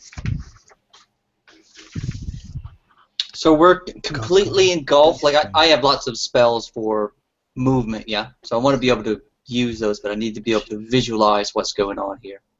Yeah, Are right we, now. are we completely in a cube of vines? Is that what we're experiencing? Yes. Overhead as well, so I can't fly away in a robin form Yes. anymore. Yes, overhead as well. It's like about 2 foot away from you. You could sort of reach out. Well, Thistle, being a human, could probably reach both ends of these vine walls from standing in the middle. Slightly out of Tali's reach because she's shorter. But we cannot see through it in any way to see. It's really, really dark. There's only, through the cracks of vines, you might see a little bit of the midday sun.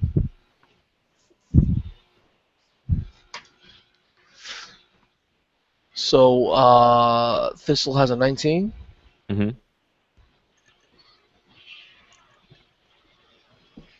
Yes. And I do have advantage against plants that are magically created or manipulated to impede movement. So if that comes into play, let me know. Based upon land stride. Gordain is 8. Oh wow. Yeah. I can roll good saves, but when it comes to actually doing something important, no.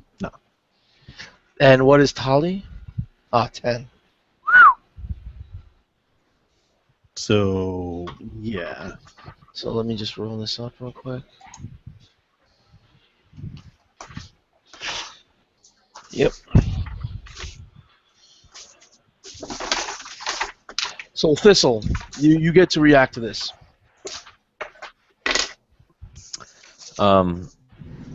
So to this point, Thistle's been walking through the jungle pretty much without shield or trident drawn.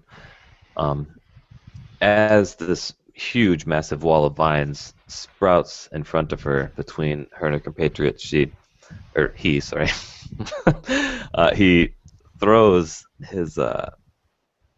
his cape, or not cape, it's like hide sort of, back, and you see 5 hand axes lining the belt that he's wearing.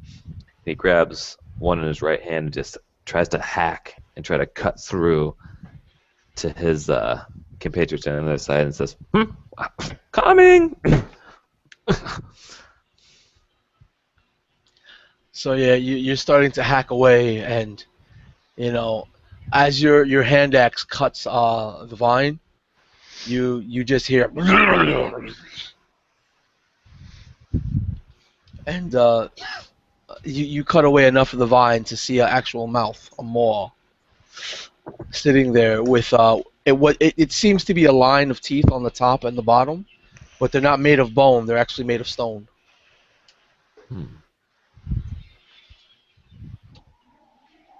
Is it similar to the picture presented to us here? No. Okay. So that mouth, that maw of stone teeth, is within the vines. Correct. Yeah, and Is Thistle done for his round? Yeah, he'll just hack at the wall. And then once the wall is, I need a divider over here. Once the wall is made visible,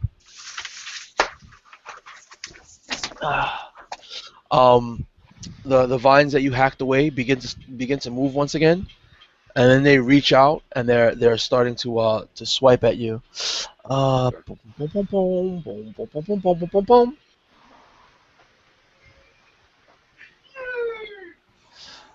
So wow, a 25. Yeah. Yeah. So Thistle takes 13 points of bludgeoning damage, and I would enjoy if Thistle rolls a strength check DC 14 as the vine starts to wrap around him. And am I within 10 feet of Jago? I know he's on the other side of the wall, but Yago, yeah, you could say, well, nah, not really. You'd be more like 15, 20 feet at this point. okay. Almost. I will succeed. It's a natural 19, So 28. you feel it trying to pull you towards the mouth, Otherwise. but you easily shrug it off. And then it goes one more time. This time it's gonna actually try to get the morsel standing beside you, which is Tali. Very good. So you wanted my AC? Yeah, that's another 20, 21? No, 23. Alright. So I'm at 18, and I'm going to use my reaction to cast Shield, which brings it to 23. So still not enough. Yeah, it'd still be a hit. Yeah. So you take 13 points of bludgeoning damage, and this one knocks you off to the side, and it doesn't try to grab you, but you feel like the force tried to knock you into Thistle. Okay. So there's some intelligence behind this. Yeah, you can assume so. And after that, being knocked over to the side towards Thistle, Tali, how do you recover? You going to give me a round before it's my turn on initiative? No, it is actually your turn in initiative. Oh, okay. I thought Brian was fine. So I'm going to regather myself, getting to my feet, and I can try it. My goal here with this is to try and blast a hole through to where my other two companions were. So I'm going to shoot my scorching rays in the general direction of that wall. So is that also where the mouth was? Was the mouth also in the area that was between us and the other two companions? Yeah. Alright, so I'm going to shoot it at the mouth and that wall, my scorching rays. And I'm going to empower this scorching ray, so I'm going to cast it at not 3rd level, but I will cast it at 5th level. So I'm going to be doing 6 attack rolls. So I'll just go ahead and do that. You can roll the attack rolls to see if you roll a crit if you'd like, but these things aren't moving out of your way.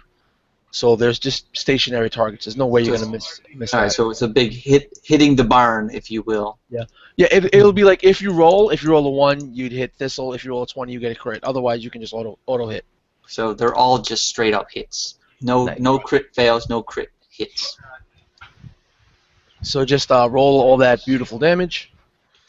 There we Should that be go. max damage? I get my 1s count as 2s because I'm a fire adept. That's the reason I couldn't become a bone caster and my shamanic tribe was I was too interested in blowing shit up and not so much with divination magic. Yeah. So that's let's see, scorching ray. That's 2d6 for each of those. So that's a grand total of 6 per. No, let's do that. Sorry. 3, 4, 5, 6. Yeah, so 6. There was 6 rays you fired.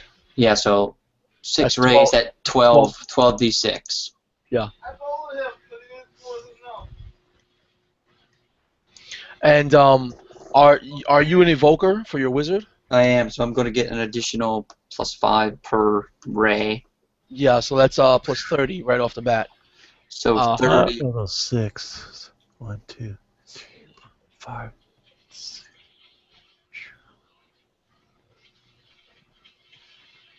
Well, I hear you counting. You're not going to tell us the total?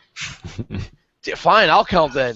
What is that? 11, 14, 20, 22, 28, 29, 33, 39, 45, Five.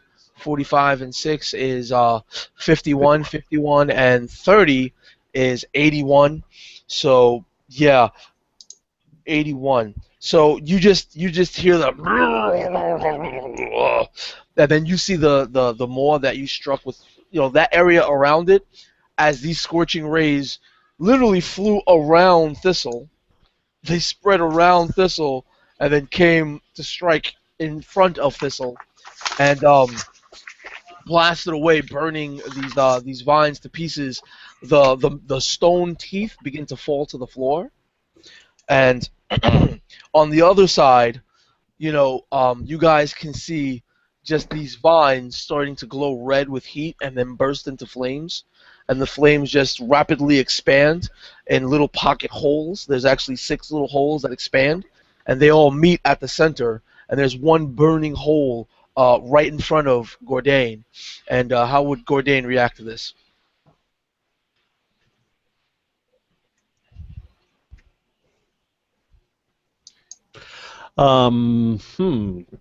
So obviously I heard and seen all this, but I'm still trapped within my own little cubicle wall, right? Or has that been blown No, apart? it burnt the dividing wall. He Oh, burned it. This, besides having this dumbfounded look on his face and staring at staring at Tally, he's just gonna kind of do nothing, actually, just because he really just doesn't understand the situation. There's no real true enemy except for vines, and no one's really attacked him, so I'm gonna delay my action. So as Tally unleashed this wrath of fire upon this wall of vines, the squirrel comes scurrying around her body in a circular pattern up her body to her shoulder and starts hurriedly yapping into her ear. And Tally looks at her. He's like, "I told you, mother. There's value in fire."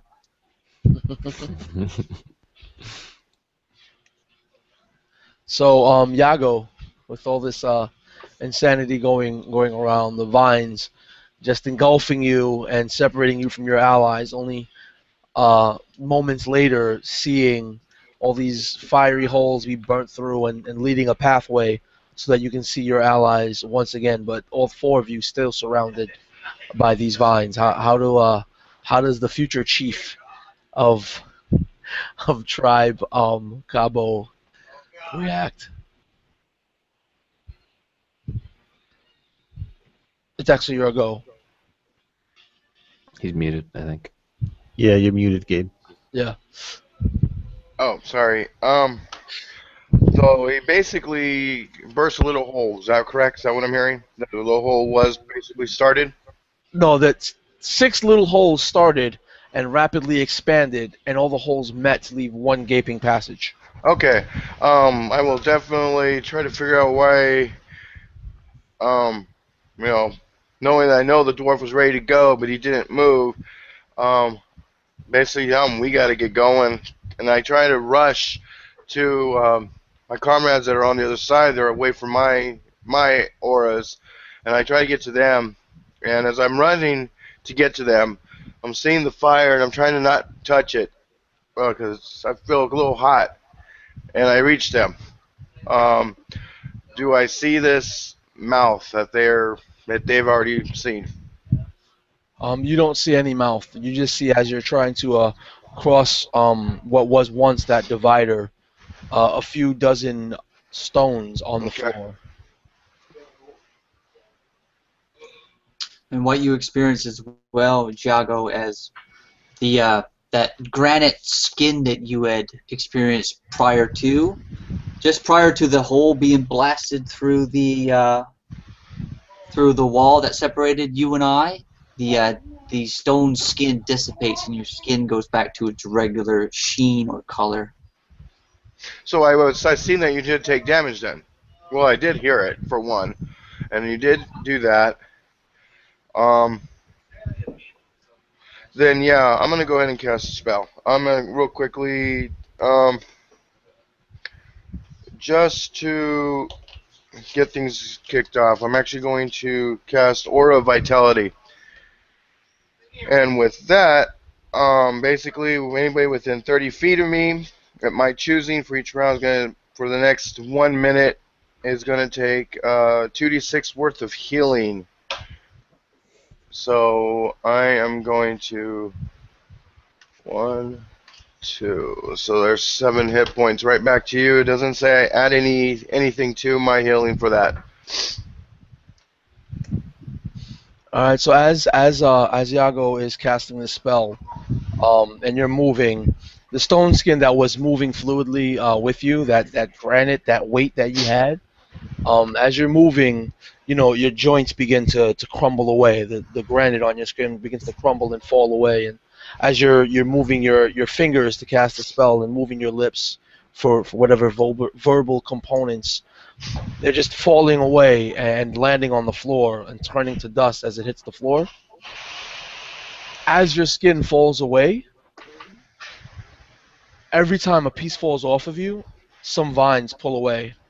And by the time you finish casting your healing spell, all of the stone has left your skin, and all of the vines have parted to reform this corridor that was once there.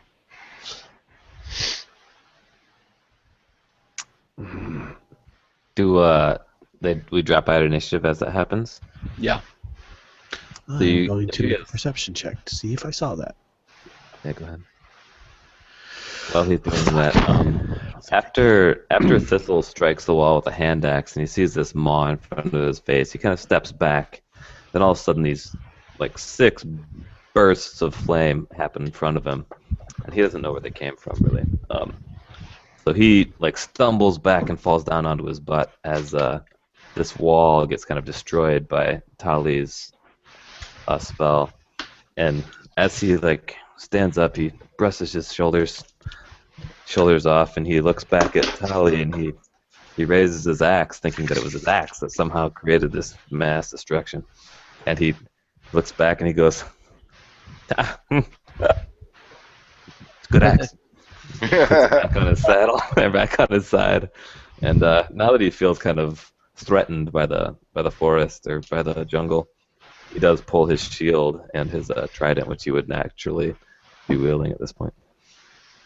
And within 6 seconds later, Tally heals another 4 hit points. Do I get this healing too? Is it every ally? It's not every ally. It's one of my choosing. If you got hit, then yeah, it's gonna be 8 more rolls of dice. Yeah, Because okay. you're around me. back.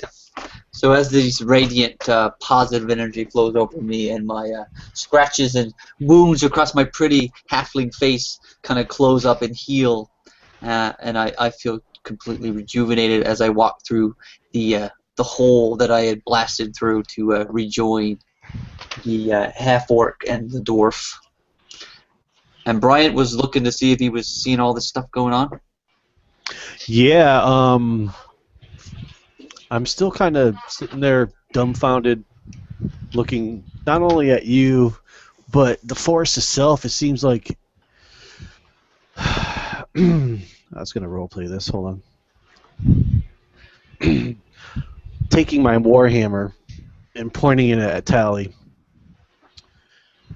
and kind of making a circle and pointing at all the vines, saying, "It is non-aggressive, but yet we try to defend ourselves, and it gets aggressive. I do not understand." And with that, just kind of strap my warhammers back on my back and go over to the group and just kind of have this dumbfounded look on my face. After you make that statement, I look at you and said, I've spent all of my 32 years in study, and yet I have never come across a script to describe this creature or this happenstance in front of us. I'm sorry, friend, but I have no guidance. You've never seen a wall of plants like that? Not moving and It's interacting living. It's as if it breathing. was living. There is something afoul afoot here. It is directly related to our mission. We cannot stand by. We must move on quickly Let's before end this nightfall. As Tali says that, and Thistle hears her mention that she's 32 years old. Thistle rises from the position he was on his butt previously after striking at the wall. 32. Me too. Let's go. And then kind of takes off towards the open corridor that now is no longer impeded. As you say that, your body sparkles just like Tally's did once again, healing you further. Perfect. Thank you. And if anybody else is taking damage hasn't, then we're good. It's just going to keep going. And it's just not going to heal anybody. Yeah, so you keep going, and nothing more really happens until about sundown, when the sun is getting low, and you would be making camp. You happen upon what seems to be a clearing, and the clearing is entirely encircled by these vines.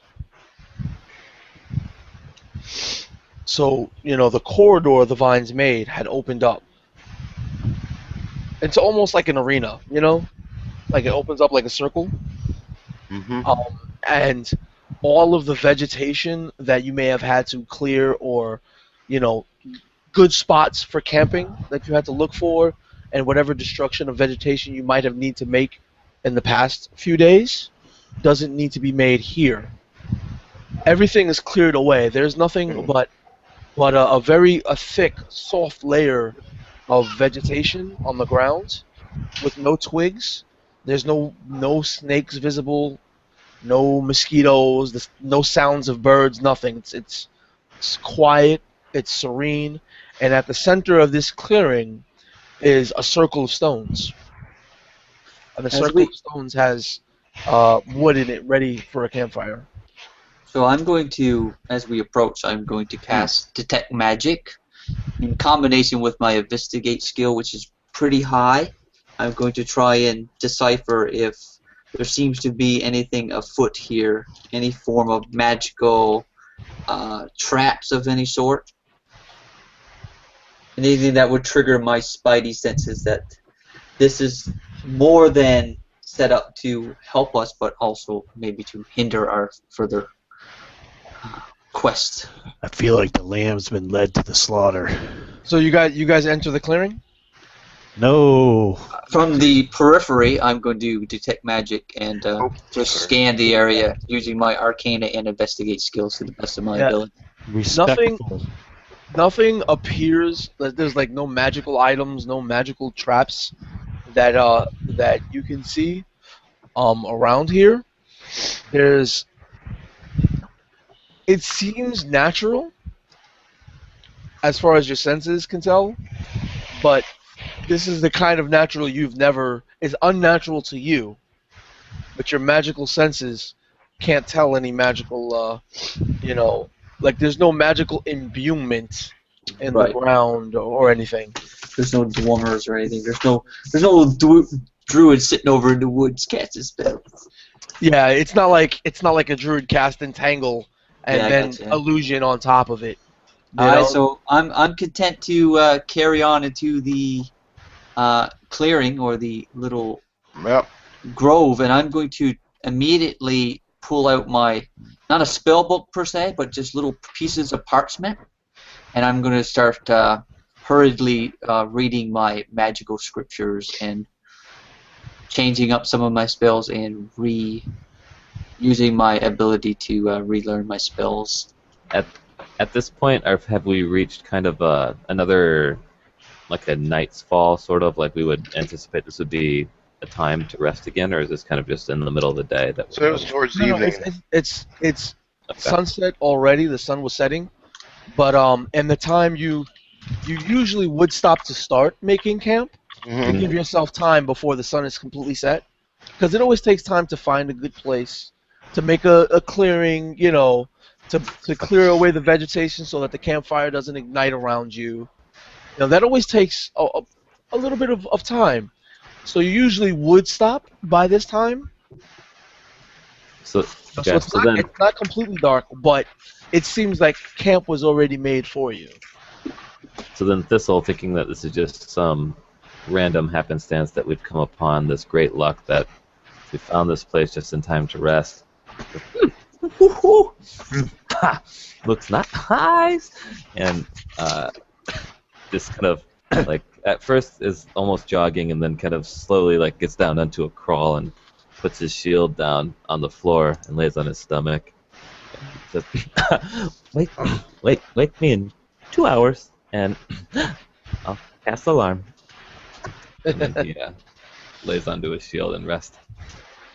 And do we light the fire? That's the next choice. And seeing that we're doing this, I would actually want to cast on the fire because one, I plan on summoning my steed again, and that's one of my triggers that I kind of, it goes into the flame, it comes out of the flame. So I would actually go ahead and flint and tinder, because I don't, and then light the fire that's in, like, I guess it's already set right there in the middle. I mean, Yeah. As all of you actually get out of the corridor into this clearing, into this lush little camp area, the vines grow over, leaving a complete encircled area. Like a dome. Well, it's not over you. It's high up. It's about 10, 15 feet up in the trees, the treetops. But it's an entire circle now, rather than being a corridor leading into a clearing. It's now an entire circle. The corridor is gone. I'm feeling ensnared here. Like the lambs have been led to the slaughter. I feel your unease, friend. I would draw out my warhammers and prepare for battle. Or at least stay on edge. Yeah, you draw your warhammers, but nothing happens. Nothing comes out to attack you. yeah, so the same thing. I'm just going to keep going, flint and tinder, till you tell me I can light it up, because that's what I'm going to do. I mean, You can light it up. It's no problem. okay, light it up, and then I will do my 10-minute cast, or meditation to cast, and once that's done, if it permits, then the rhino will jump. You'll see the little beads of white light hit the flame, and then when it does that, it just does a quick spark of fire, but it doesn't burn anything around it. It just rushes, jumps out, and snarls and shakes its head, knows that it's back in the material world again, and is ready for whatever reason I summoned them for. I'm going to approach Thistle after I've finished reading my spells and regaining my spells for the evening to come. I'm going to go to him and I'm going to say, "Please join me." And I pull out a chalice, a big cup, and I start walking over towards the fireplace and have a seat. "Please tell me of your tribe," as I sit down cross-legged beside the fire. Thistle kind of jostles from his position on his stomach, and he looks to the right to Tali, and his eyes kind of grow, and he goes, "Me?" I love hearing you speak, and she kind of rolled her eyes. Please continue. He's kind of like mocking his obvious idiocy. Thistle scurries to his feet and wherever Tali sits, he'll take station kind of either across the fire or kind of across the way, and he goes, "Tribe, no, no, I, I have none." Lonely. So sad. And I hand you my chalice, this big pewter silverish cup, and offer you a drink. If I kind of I grasp it and then I look down inside, and what do I see? You just see like a purplish, grapish material. You have the smell of a wafting smell of wine. Thistle, being basically living in isolation for the last 14 years, sniffs and goes, and takes a drink and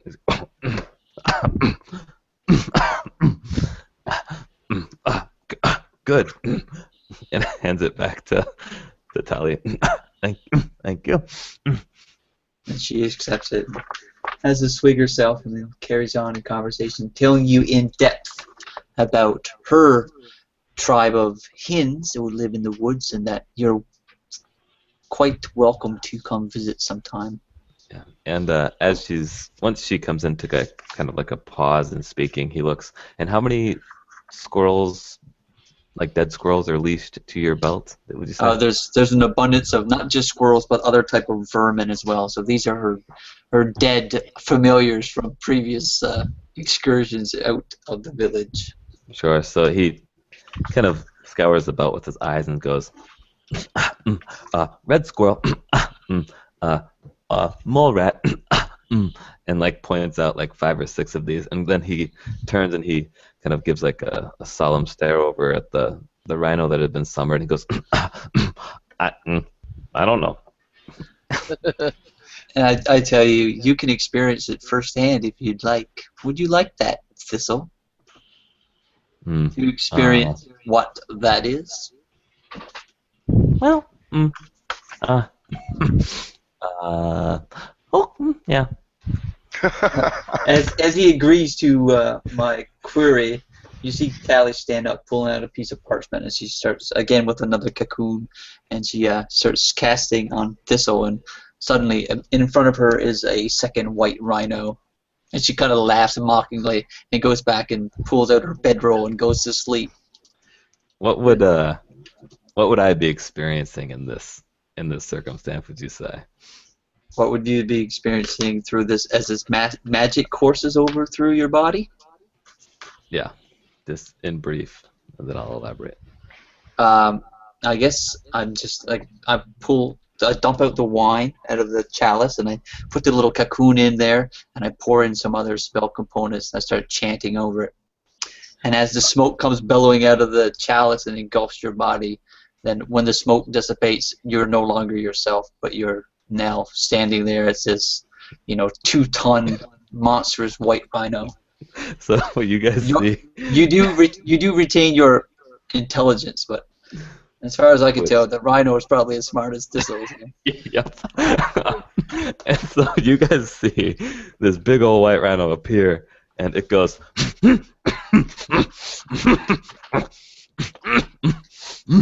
much in the fashion that Thistle would if it were Thistle, but it sounds much more aggressive and animal in nature. And it goes, and it's like sits on its haunches and raises its two, whatever it has, like these 2 big old padded feet, and it's like, and it will just examine itself for as long as it takes for the spell to dissipate. Tali, how long does your detect magic last? Let me see. As for that too, if you want to break the spell, you can do a will check to get out of it, but otherwise it's going to last 1 hour. Yeah, he wouldn't know that. No. Your will would. Probably would be able to break out of it. It would be a will thing. You would just. I don't know. Anyway, so what was it? Detect magic? What's the duration? Yeah. Let's see. Detect magic duration. Is it a concentration or? I gotta double check. I don't have it right there. Oh, also Thistle's passive perception is really high. Mm-hmm. That's another thing. Let me Let me see what the detect magic thing. It is a concentration and it's 10 minutes. Okay, so as soon as you cast polymorph, it goes away, right?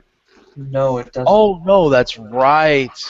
My little Yeah. familiar squirrel. So So so this one one's on thing. Mama. Mama was the conduit for the polymorph. So the squirrel's kind of laughing as well.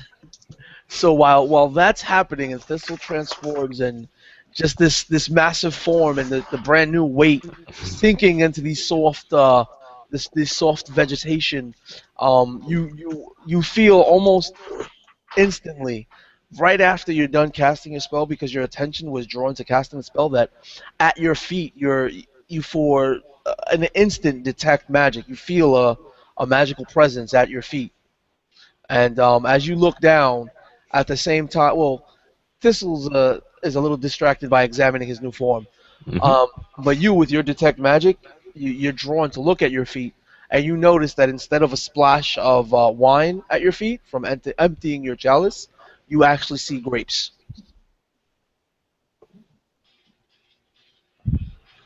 You're muted. Yep. So you say I see grapes forming at my Grapes. feet. Yeah, Yeah. they're already formed at this point. Oh, Instead of the wine, you see grapes, and the grapes look like they're on the vine. very cool. So this was before I opted to go to sleep and let Thistle be sitting around in rhino form. So I'm going to just examine them and investigate if I can to see if there's any magical properties there Right, as well. right. Actually, yeah. Right now, they do seem magical. Alright, so I'm going to say there's odd stuff happening here, people. Telling me you just dumped your wine and you made grapes, as well as made a rhino. And yes, that's what that is. It's a rhino.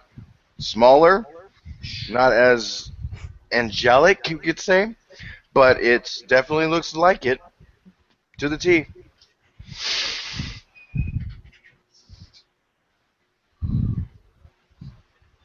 Yeah. So, are you guys gonna do anything or start resting? Start your long rest at this point. I just was gonna start for my long rest because that was the reason why I brought him out. It was open, and I'm sure my steed probably wanted to, come into the material world again, and why not have him around? It's an open area. He can graze, do whatever he wants. So, what about everyone else? I basically volunteered for first watch, so I would be. Let's see. I'd just be walking the perimeter back and forth, keeping an eye on everything. So you'd be awake for the first 8 hours, right? Yeah, because I really didn't do anything. I didn't waste any spells or anything. Yeah, and once Thistle, like I said, Thistle will kind of roll around examining his new form for the first hour until the spell dissipates, and once the spell, or once he pops back into his natural form, he'll go, I'm tired, and he'll go to bed. Okay, so Tally's going to revisit her spell book and stuff before she beds down for the night as well. Much the same as the previous time, making sure her squirrel is also safe and comfortable for the night's sleep. yeah, so all of you, save for Gordain, lie down, and it's actually really comfortable. It's better than any other night so far. The terrain is just almost made for camping. It's the ground is soft. The vegetation on the ground is another layer of comfort. The fire is just perfectly built and it radiates, keeping you safe for the night. That sense of safety. Though the heat, of course, in the jungle just it warms you up a bit more. But it's not anything you can't deal with. It's not like the midday sun with the humidity. Um, however, Gordain, the first 8 hours of watch. Roll me. Actually, let me roll Make something. it sound like 8 hours of watch is just, no big deal. Yeah, Ain't a bang. You're just walking back and forth and swinging your hand axes and passing time as you best see fit. Nothing. You hear nothing. There's no crickets, no bugs. There's not even insects to swat from your face. The only animal life around is you guys and now this rhino. And the squirrel. Yeah. Um. But how long does the rhino last? Until I cast that spell again, or like dismiss it. It's that there is. I was looking at it, and I was really trying to pay attention. There is no time limit. It's just you use that slot, you lost it until it's gone, and then you redo it. Cool. As far as So, I so can the, tell. the rhino is just, the only thing you hear is this stumbling rhino moving around, tromping and biting away at the vegetation at its feet, and the occasional snore from one of your allies. It's very uneventful for the first 4 hours that go by.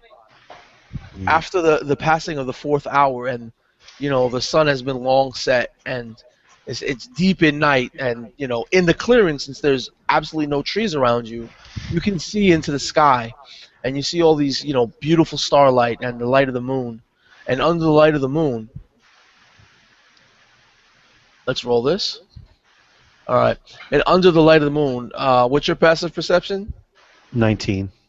Oh hell yeah, that's right. Yeah, Nice. under the light of the moon, you see near all of your allies, right next to them, a lump form in the ground, and then the lump grows and it grows and it grows, and then the vegetation pulls away from the lump, and yeah, each one of these bumps in the ground as the vegetation pulls away, you would see a very beautiful naked woman.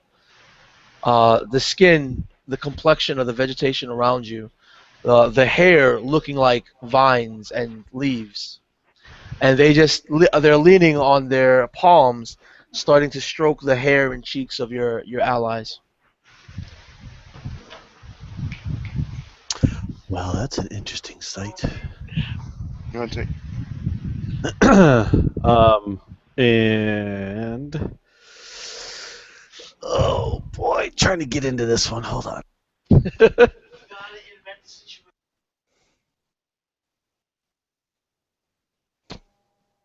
Hmm. Okay, now, what do they look like? Like, are they taking just a beautiful woman form? Yeah, as you're around and you're seeing these things happen before you in the camp, behind you, you starting to feel two arms wrap around your form and lean against you, and one of the arms falls, almost limp and swings playfully at your left side, while the right arm reaches around your neck and starts playing with your beard on your left.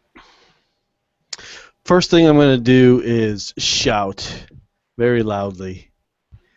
Um, man, I really wish I could make up a cool line off the fly, but I can't. So, get to your feet. We've been surrounded, and I would just basically turn around and see what the hell is trying to grab at me. You turn around, and as you turn around, you see another just slender, beautiful, green-skinned woman.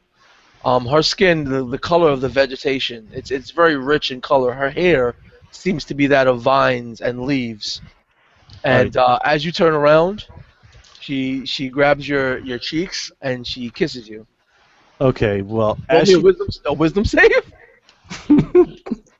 I ain't worried about that. My passive wisdom is like 19, but Don't forget your 3 if you're near me. A wisdom save. A wisdom save. Yeah, and don't forget the 3 if you happen to be near me. I don't know. I don't know about that. I don't know if he's around me. Yeah, I don't know either. Does it work when you're sleeping? No, it has to be conscious. 30 feet, right? It's 10 feet, and I have to be conscious. So if I was asleep still, I thought he woke us up. Okay. This is all at This is this all point, he said happening he spontaneously. I got a 21 anyways. Okay. you got a So 21. that's all right. Yes. All right. And since she touched me, and I'm really not liking that. Yeah. All right, I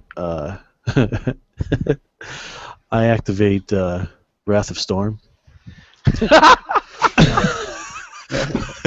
And she's not really. I'm not liking this at all. So, So is that go a ahead, save? make me a deck save. Yeah. I don't think I make it. No. She takes. Let's see. She's gonna be pushed back 10 feet from me. Thank God. And take. 7, 14, 19 points of damage. Okay. Should I describe it or should you? You go ahead because I'm curious of what's gonna happen. So as she caresses your cheeks on either side and places a very tender and just a sensual kiss on your lips, you know, your eyes must furrow, your eyebrows must furrow, and your eyes must glow with power. And from the meeting of your lips starts to spark electricity. And from her hands, you can see her electricity in your beard and your hair starting to slowly stand on end. And then almost in an instant, almost in a flash, the electricity shoots into her mouth, into her skull. And as she begins flying away from her head, being pulled away from you, almost as if something had grabbed her hair and yanking her up and away, her head just explodes in this ball of lightning, and then the lightning shoots through her body, and she falls against the vine wall, and then just slumps, lifeless. With there's no blood, of course. It's a dryad, as you know, but it's just slumping, lifeless. The head completely gone, and with that, everyone can roll me initiative. Oh yeah, that's good. That's so good. I love it. It would have been great if I said that. You should. You really should. Dude, I have been rolling like a complete fucking badass. Boss. Yeah, it's unbelievable. Nice. I've rolled 7 every time I rolled a d20, so hopefully I do better this time. I don't think I've rolled below 15 on Dice Stream. Go Dice Stream. You gotta pray to it, man. Well, now you better go knock on some wood or something. Exactly. Just wait until we get You to, like said the it. fucking boss battle and I roll like 17 ones in a row. You said it, so. I got 16 with the Dex mod. 15. I got a 19. And 7 for Iago. A lot of 7s And tonight. what did Gordain get again? Oh, Looks I like got a 15. Gordain got a 15. All right. What about? As it's written there is the order, so Oh, there we go. I go first. Some Oh, bitch. damn.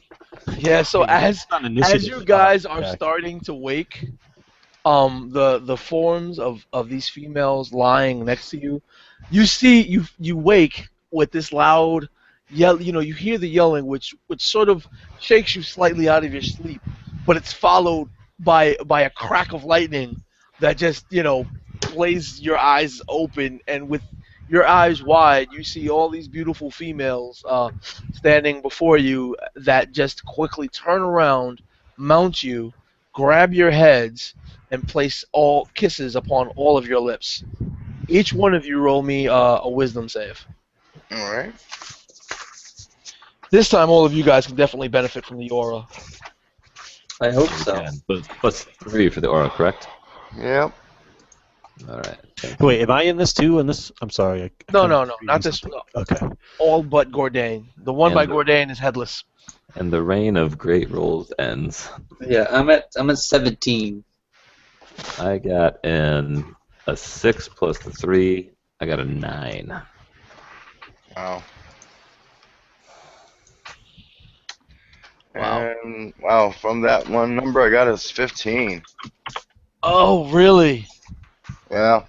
That's one of my primary ones, and adding my 3 to it.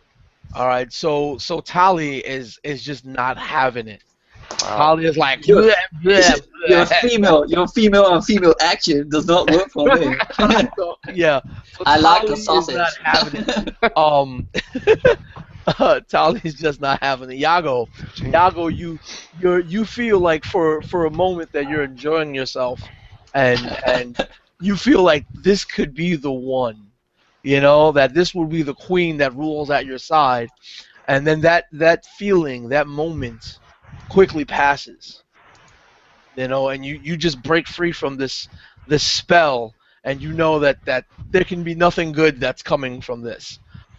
Thistle, on the other hand, Thistle apparently grabs her back, just wrapping his arms around her, and they're twirling around the floor in a very deep embrace, and he's just seeing that the jungle that he spent the last 14 years of his life getting to know, getting close to, getting familiar with, the whole time has been getting close to and familiar with him, that has longed for him all of these years, unable to show its affection to him. That he was not actually alone in these woods, in this jungle, that the trees, the vines, the plants, they all were with him. They all wanted to be with him. And at this moment, at this time in his life, that longing, that loneliness, and that just absence of love is culminated into such a beautiful moment for him. And he is wholeheartedly given himself into this. Oh, that is so perfect. That is so perfect for my character. So, That is so great. that was Thistle's go. If you want to describe further, feel free. Well, yeah, I mean, as Thistle, he is awakened by this beautiful dryad just in his face. He has been in solitude for the last 14 years. He hasn't felt the flesh of a woman, let alone any other being. And so he is just excited beyond a human's comprehension. He is just taken aback and delivered this fine divine intervention by Mylik, whatever the name of the god is, Myliki or whatever. And the forest has just, or the jungle has just laid upon him the biggest smooch. Yeah, and as a side note, while your lips are touching and you guys are going at it, you can taste the flavors of the best fruits and vegetables you've ever had and ever discovered in this jungle. And you can only imagine Thistle is like, yes, oh yeah. And So seeing Thistle just give himself wholeheartedly, and he's crying out, what you can understand in between the stuttering yes and grabbing at this beautiful woman, and having a woman mounting you on top of you, as you're pushing her away with just this disgust and disdain, unable to believe that another woman would lay her lips upon you. Tali, how do you react? So I'm not big enough physically to push this creature aside. She's kind of mounted me, as you said. Yeah. All right. So I'm going to attempt to cast a spell, if I could. Sure. So this creature does not appear to be wearing any armor of any sort. It's just natural, right? Just leaves and or branches and stuff. Right? There's no branches. The one mountain was actually completely naked. All the ones that you can see are completely naked. Okay. and real quickly, I have to retcon that save. I've already added into my sheet, and I didn't realize it. So it's actually an 11. So it actually failed. Oh, okay. So then, yeah, this is your queen, dude. We'll get to that after Tali. Yeah. Not worried. So if I was going to do a hold monster or old person, what would this creature classify as? Does that work against the Fae? I don't know. I'm going to look it up more closely. I think They for would a be. Fae, you would have to use monster. I would think so too. That's what I'm wondering. Person is humanoid. The hold monster kind of encapsulates everything else, I think. Yeah. I mean, whole monster, yeah, but I don't know about the other one. Old person to lower level. I'm cool to use the higher level slot. I just would wonder if a dryad would count as a humanoid or not. I don't know, but Tali would. I'll just read it real So quick. would Mama. Mama would know too. Sure. She Mama's knows all. cool. Mama Squirrel. She's a little nuts, but we have to forgive her. So I'll just go ahead and do the whole monster just to use the more dominant or the higher slot, if that's cool with you. Okay. So you see Tally reach around with her free hand as she's kind of spitting and sputtering from the kiss of this dryad, this forest witch, seducer of men. She reaches into one of her pocket, pulls out this small sliver of iron, and she starts casting these verbal chants. So my spell DC is 17 for Hold Monster. All right. So she gets a will save or be paralyzed. Yeah, I forgot this when I rolled against Gordane's one, which was my mistake, but I'm going to be doing it correctly from now on. These creatures actually get advantage against spell saves.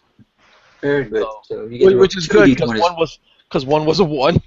But what was your total? 17 is your DC? 17 is my spell DC. Yeah.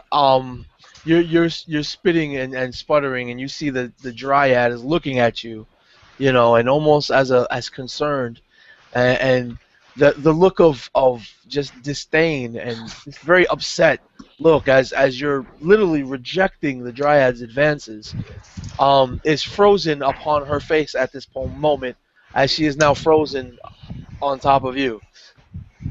All right, I'm gonna, with the little strength that I have, and it's pretty minor. I think I'm probably physically strong enough just to kind of push this creature aside, dropping it in its prone position, so I can regain my feet.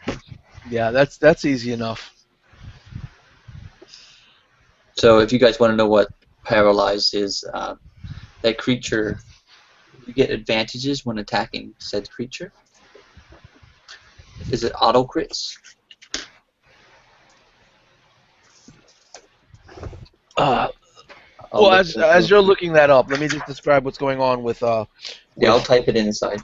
Well, actually, Gordane gets to go, so Yago is actually the last one. Mm-hmm. Okay, yeah, is he up yet? So I see the three of them. Thistle's making out. Thistle's making out. Yago.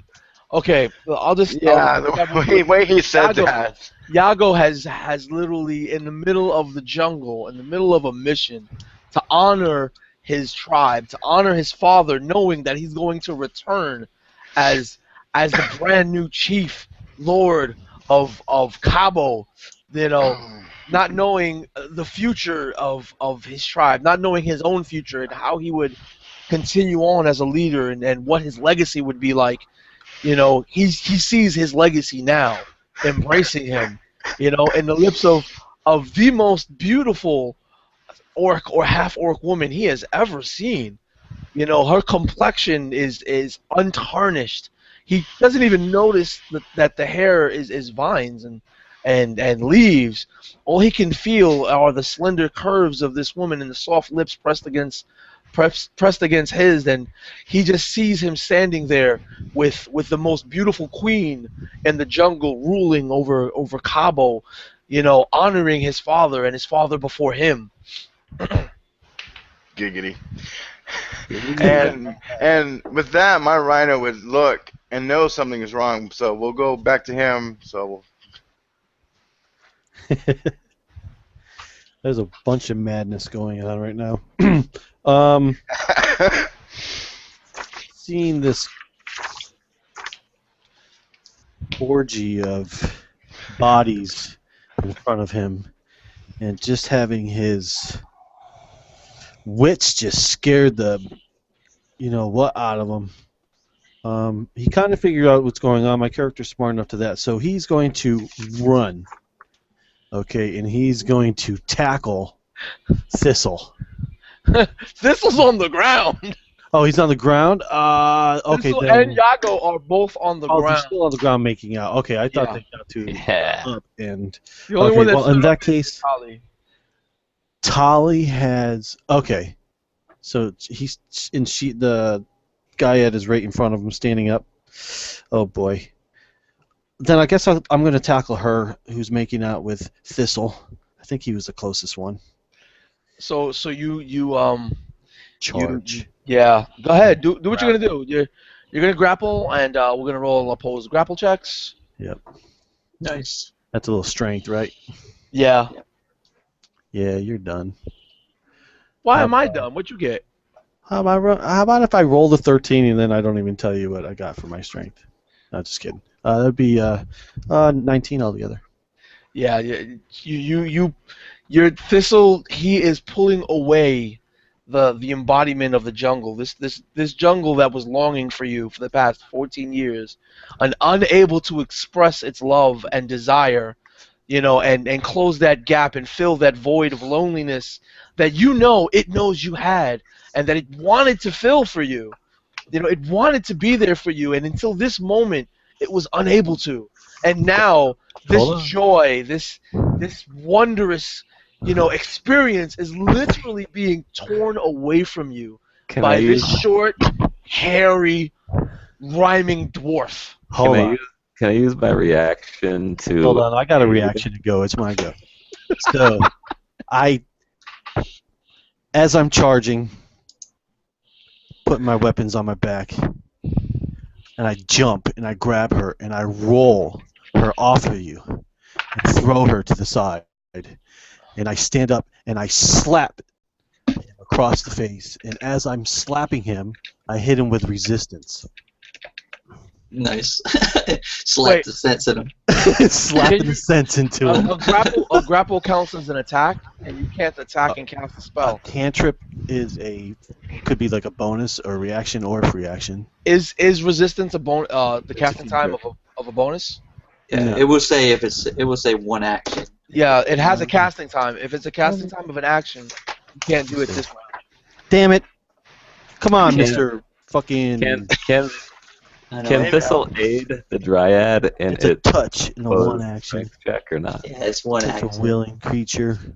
Yeah, if you want to hold the Dryad to you, I you mean, can roll your own strength check to see you if you don't get higher than understand. 19. the unity that Thistle is experiencing at But this you're point. gonna have that the reaction. I guess. Thistle is in complete ecstasy at this point. He's got his legs like wrapped around this creature. This is the most human, or not even human. This is the most physical connection he has Wait, had in a 14 grapple is years. not an action. Yeah, it's an action. Where is my grapple manual? Grapple takes an attack action. If you get multiple attack actions, one of your attack actions is consumed by a grapple. So if you're making a grapple, you cannot cast a spell unless that spell's casting time is a bonus action. Which I don't think resistance is a bonus action. I Before we think start resistance beginning to is an actually action. It is. Grappling has always been regarded as one of the most complicated and universal mechanics of the game. Thankfully, Fiverr has done a great job cleaning the old issues, blah, blah, blah. Yeah, they did. Grappling is a special melee attack. The Which is grappling an target action. you must use Just in said. action. Okay. There you go. Hey, Keep reading. I was reading it. Raw. So, how do I? What do I have to roll to aid the Dryad? Roll. I'll let you get a reaction by actually making your own grapple to keep the Dryad, and as long as you beat his 19, you can hold on to her. That means all I have to do is roll a 11. Did the Dryad, after it got attacked, need to maintain its concentration for its charm that it has over It's Thistle? not the charm is not a spell. Okay, that was my query. Nice. He actually held on to her. Yeah, Nice. I rolled a 19 plus Nice. 8 or plus 9. So So I this- absolutely appreciate what you're trying to do for me, Bryant. But at this point, So the Thistle is dwarf just jumps. engaged. I grabs, should have done my rolls, first thing. and then as he rolls to the side, this is just like yanks her back and starts rolling in their torrid embrace, but in the opposite direction now. So as Bryant's character just tackles this Dryad and tries to pull it away, Thistle is on his back just in pure ecstasy. He goes, no, and grabs the Dryad and struggles and wrestles her back into his arms, and now he is mounting the Dryad. Beautiful. So Yago, without any knowledge or care or concern for any of what's going on, all you can hear is just in your ears the chanting of your tribe, the worship and songs that they're singing in your name, honoring you and your father and your queen and you know all of this just wondrous power and legacy that you know you're about to build with this beautiful woman. How are you reacting to all that? Well, you know, I'm actually involved. I mean, I have nothing against this. None of my auras actually stopped me from being enthralled in love for the first time. I've never felt this, and well, I mean, it's either a great dream or this is actually happening. But with knowing that, my rhino has already got mental connection with me, and he's seeing that, and he's like, "That's not right." I don't think he even knows what's on top of him. So I don't know if you want him to make a save or something to like. I mean, he does have a sixth intelligence to figure out. Do Your I? your rhino has a mental connection to you Yeah. because that was a wisdom save. That's a mental stat.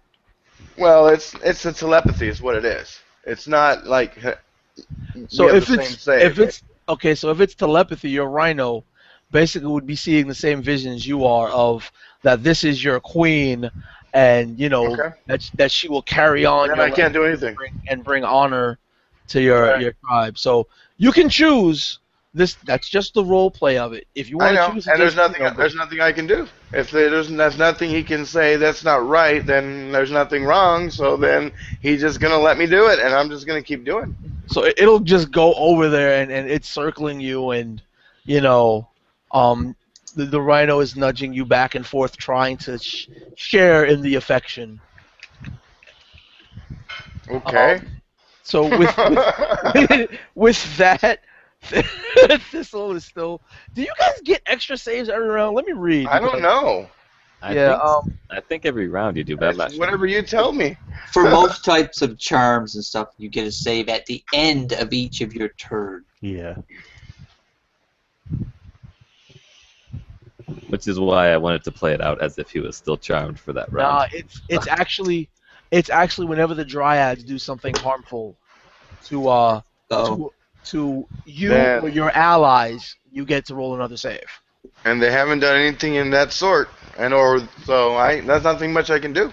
So yeah, I'm too enthralled in this lovemaking. yo, oh, you're just making out now. Don't get graphic on us. I wasn't. PG-13. That Yeah. was. So again, Thistle, it's back to you. And as you regained regained this woman that embodies every ounce of affection that the jungle has for you, you know, and all these years are just being made up for. Um, you can describe how this continues on. So I have a question. Since she was technically interrupted by Bryant, do I now have control of the situation, or what's going on? Oh yeah, like you said, you mounted her. I mean, you know, you can continue in whatever way you see fit, as long as you don't start, you know, you can't start attacking them for no reason. Yeah, no, I wouldn't do that. Fuck. Well, yeah, I mean, but is the spell broken? Is the charm spell broken or no? No, you're still charmed. You're charmed for the next 24 hours until the dryads start doing. I just read it again. Until the dryad takes any aggressive action against you or your allies.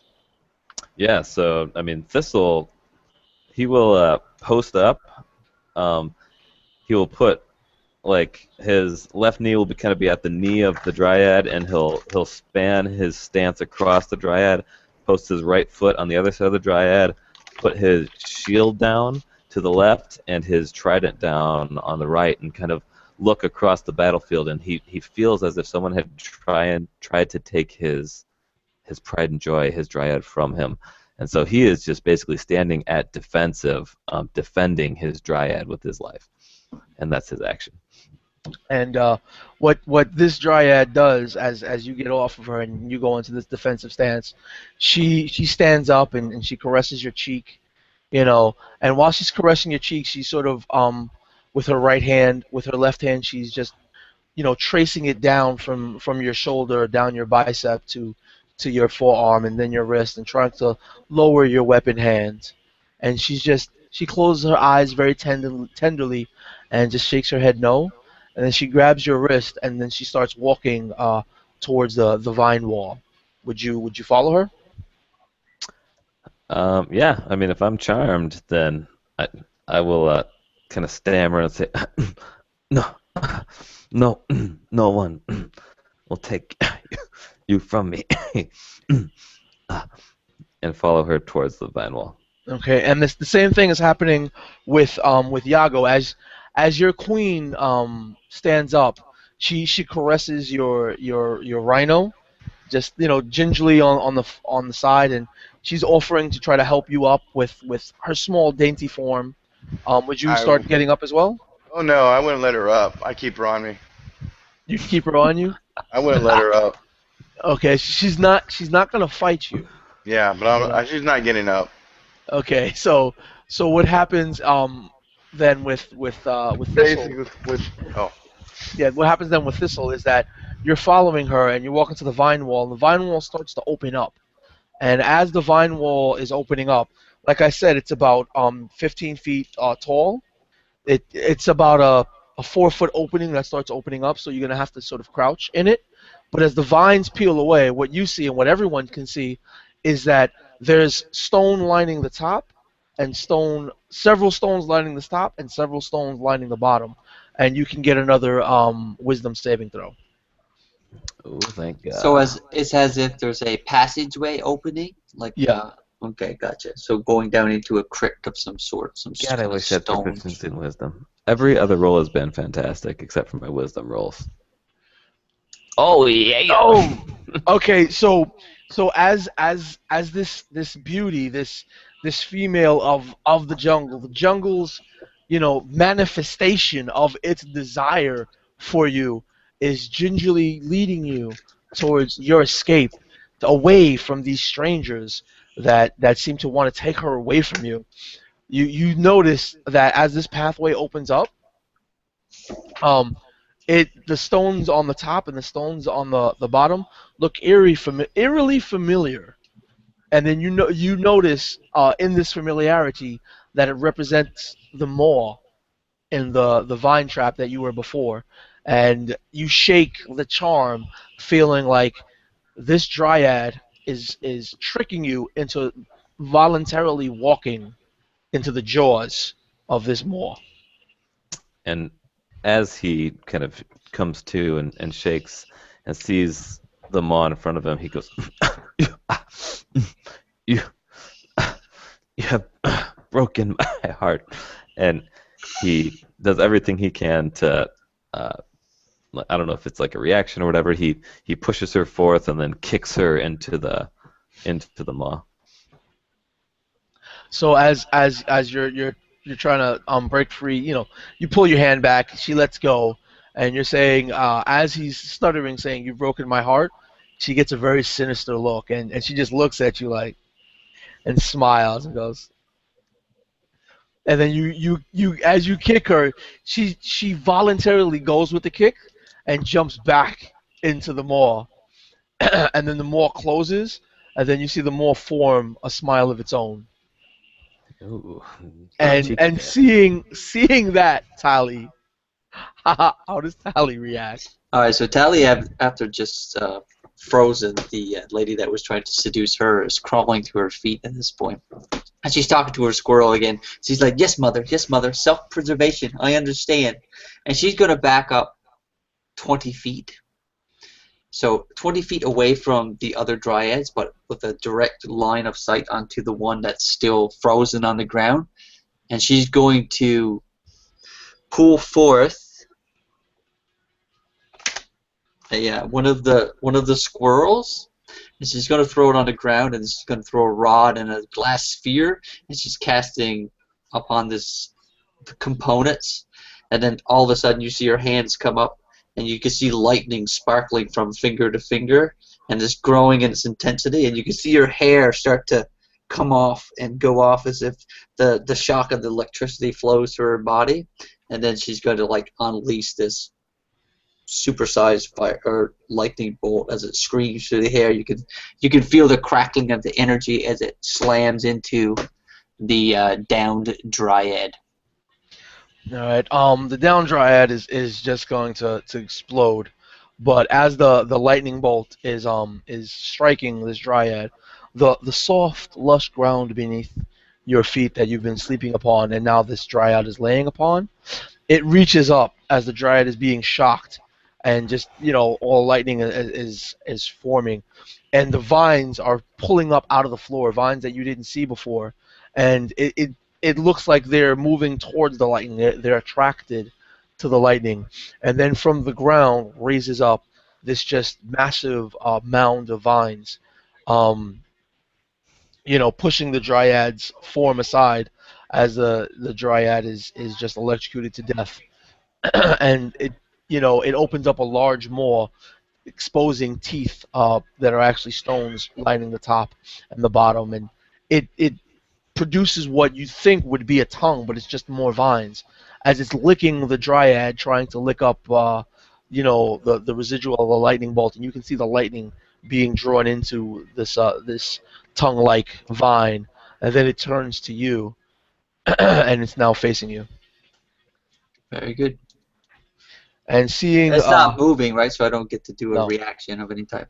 no, seeing a maw smiling in the wall, and then just massive collection of vines raise up and lap up the lightning energy, the magical lightning in the air, and it's starting to just lick at the air as it senses the ionization of the lightning. Gordain, what are you up to? I'm asking my god Tempest, what the hell did he create?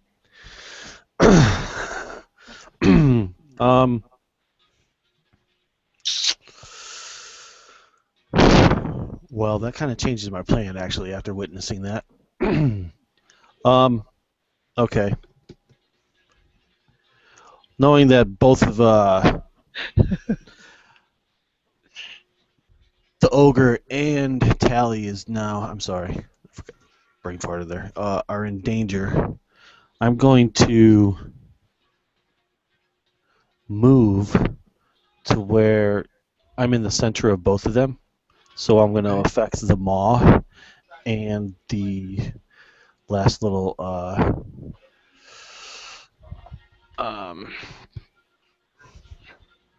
what do you call it there? The dryad, I'm sorry. So I had there we go. Taking both warhammers up above his head, you start to see not only radiant energy start to cascade around both the weapons, but also black necrotic energy. And as I bring the warhammers together and smash them on the ground, this destructive wave of radiant and necrotic energy pulsates from both of them, or out and towards both of them. It does not have to strike either Tally or Yoggle, so and it's maximized. So you're going to take, both of them are going to take 30 points of radiant and thunder and necrotic. Wait, what? damage. I don't get to. You don't attack, and I don't get to save? Oh, well, of course you can, because I just got a message from my sister, so I gotta go AFK for a second. So that's it's a destructive wave, 5th level. You're gonna take thunder and necrotic damage at 30 points apiece. Is there a save or no? No. Oh, no, I'm sorry. There's a concentration save. I hope that meant Constitution. Oh, And okay. it's a 60. I'm sorry, man. My sister. What's your DC? For my spell is 17. Spell DC 15. DC 15. Yeah. Yeah, both of them would save for half. Okay. So you would see what you would see out of this is the plant life rotting away as these things go out, and then as it hits the maw in the wall and this mound of vines, several of the leaves sort of rot, wilt, and fall away from it, and the moor is the vines around the moor are just turn brown, and some of the leaves on those vines wilt away as well. And Yago, as you're holding your queen tightly towards you, what do you do? Say, All you right, don't have to make a so check after taking that damage. What happened? After taking that damage, she doesn't have to make a check. Wait, Oh no, who are because you it's damaging? charge. The naiad, it's a charm for or dryad. It's a charm. Oh, She doesn't have to make the wait, hold on. There's only one dryad left. Right. Yeah, the How, one how are that's you making out with attacking Over. two and you dryads? attacked my queen. Oh wow, yeah. So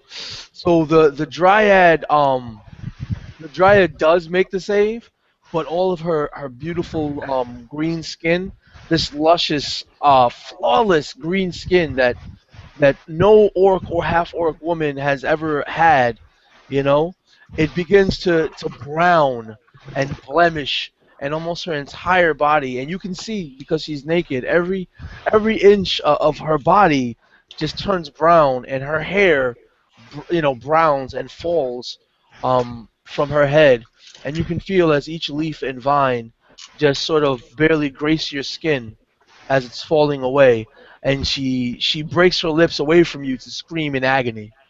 All right, so and then I have to add one more thing. I have to make that save too because if it hit her, it definitely hit me. No, it's my choice. I have a choice in that spell. It Okay. says you do have that. There's speed for that because it Target of doesn't your say choice. that.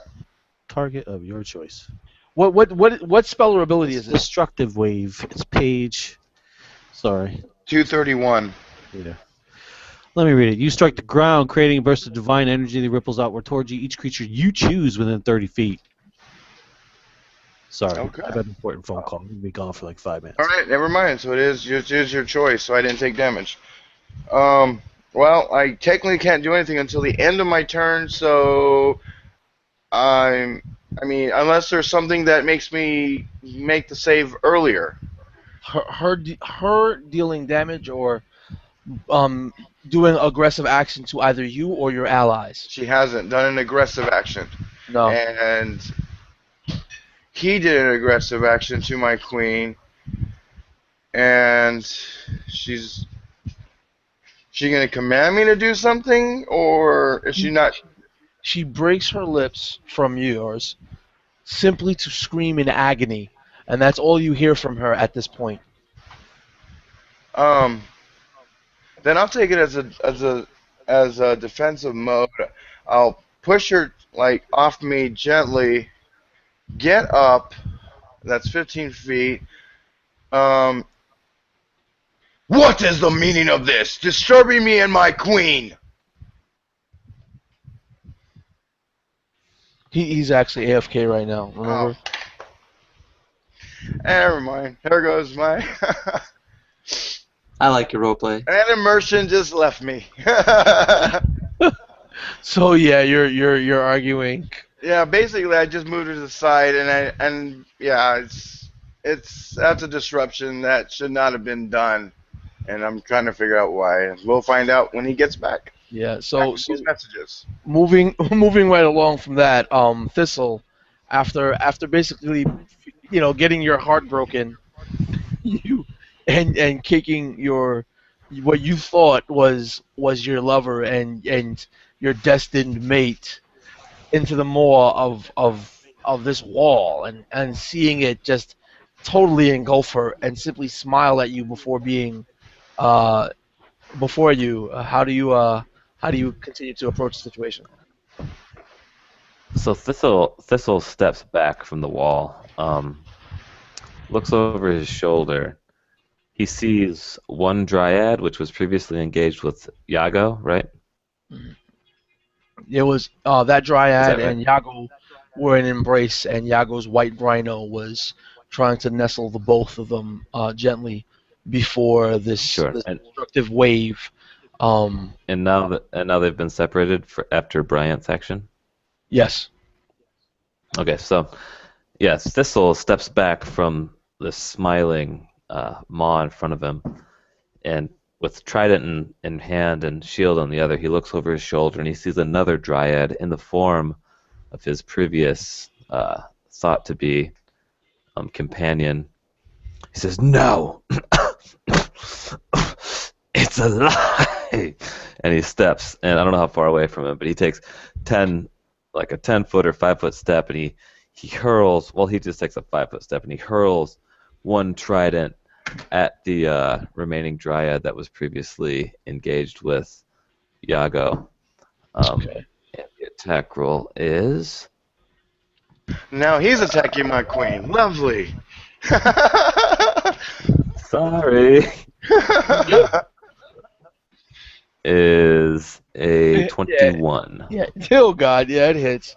Describe how you kill Okay. his queen with your trident. Okay, so the damage roll was a 7. And so as Thistle gets his heart that's it. broken. Oh I yeah. thought you did more damage than that. That wasn't this. I didn't imbue my trident with a spell that time. That's just a straight, like 0 modified trident attack, 1d6 plus my strength. Oh wow. So and you still kill her, but I thought it was gonna be some epic stuff. No, not Thistle. Damn it. He's subtle. If I did it, if it is a spell, then maybe. But I didn't. So Thistle backs away from the wall and turns over his shoulder and says, "No, it's a lie," and takes 2 steps forward and hurls the trident at this remaining dryad. And you see the trident kind of stick between, like one of the forks goes on one side of the neck and the other goes on the other side of the neck of this dryad. And it pins the dryad to the nearest tree, and the dryad is left dangling by their throat. And it had severed one of the jugular arteries as it had passed in front of the neck, and it's bleeding out and dying. And Thistle kind of steps forward, and is that the last enemy that is? There's still the mall thing that I created. And the mound of vines that appeared.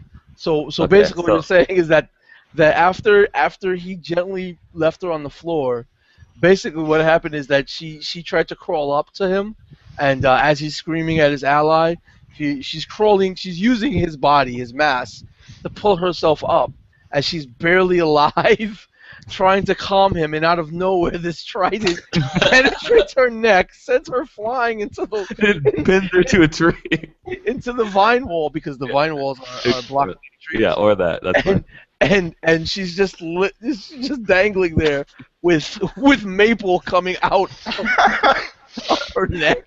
And as that occurs, and after he sees the dying life come out of the dryad, Thistle, he falls to 2 knees, and he puts both hands to his face, and you see him sobbing. No, I don't think anyone's close enough to hear what he would be saying, but he'll just kind of remain in that posture for the rest of the fight.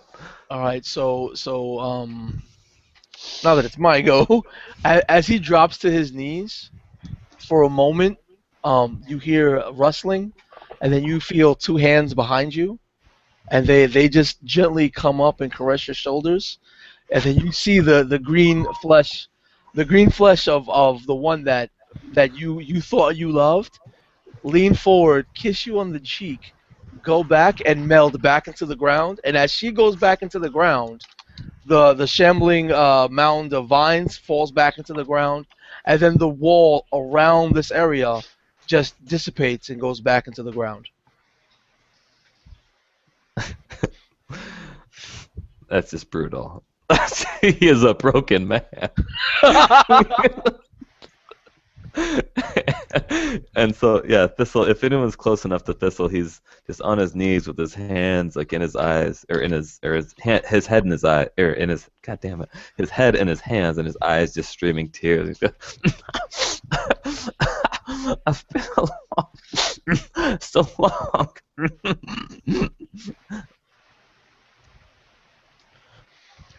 So, yeah, that's the encounter of that part. Okay, so As as I officially see this over, yeah. happen, my charm gets taken away, right? As I'm yelling like no, and then I'm Yeah, seeing it, it's dead. and then I'm looking, and I will go up to it as it's in. I guess it's just part of the tree now. I It's will on the floor now it's because on the the. vines went down, so it went down with it, but Oh, it okay. left the body behind. All right, because I was gonna pull out the, or I can just still grab the. I want to say lance, but it's not a lance. It's Trident. trident. Thank you. And there's nothing left there. Is there a shambling of something? Oh, there's just the brown, wilted corpse of what was once your queen. Yeah.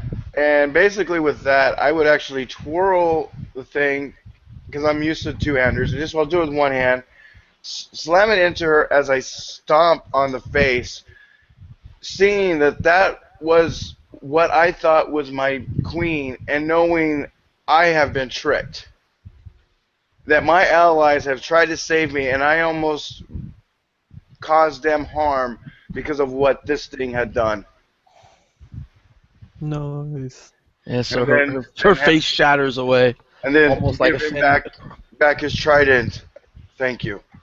yeah, almost like a thin crust of bark that was hollow inside. Her face shatters away and just leaves maple and bark on your boot. And upon receiving the trident, Thistle comes to a knee and stands up and goes, I, mm, I too have been deceived. And just kind of turns and puts his trident at his side and puts his shield back in front of him, taking the ready.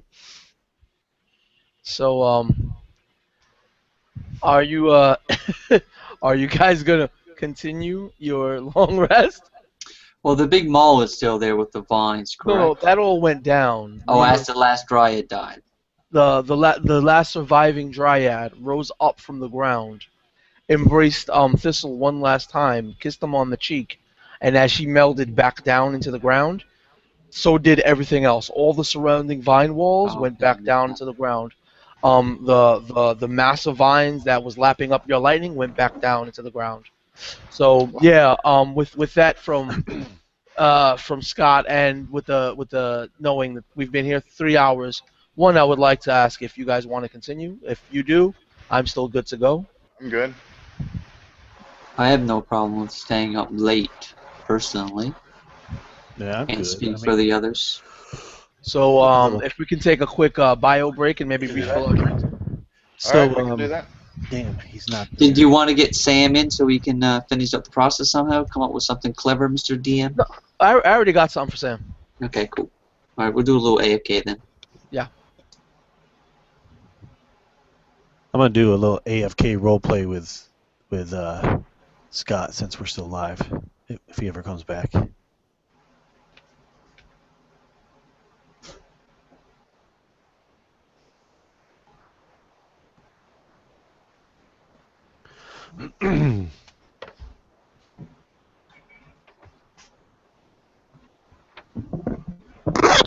Hey, Scott.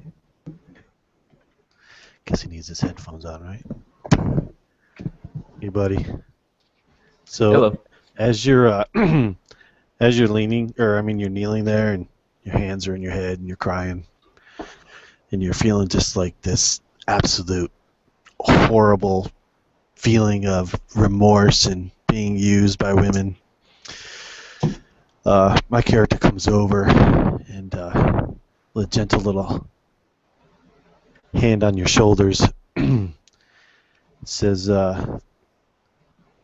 just remember that wasn't a real woman. It was a trick of your mind. And as he's saying that, like his hand starts to glow, his right hand, and he wipes the tears from your face, and he casts lay on hands on you. Now you have 45 temporary hit points. Nice. Yeah, and as you kind of imbibe or imbue Thistle with this extra energy, he looks up and says, I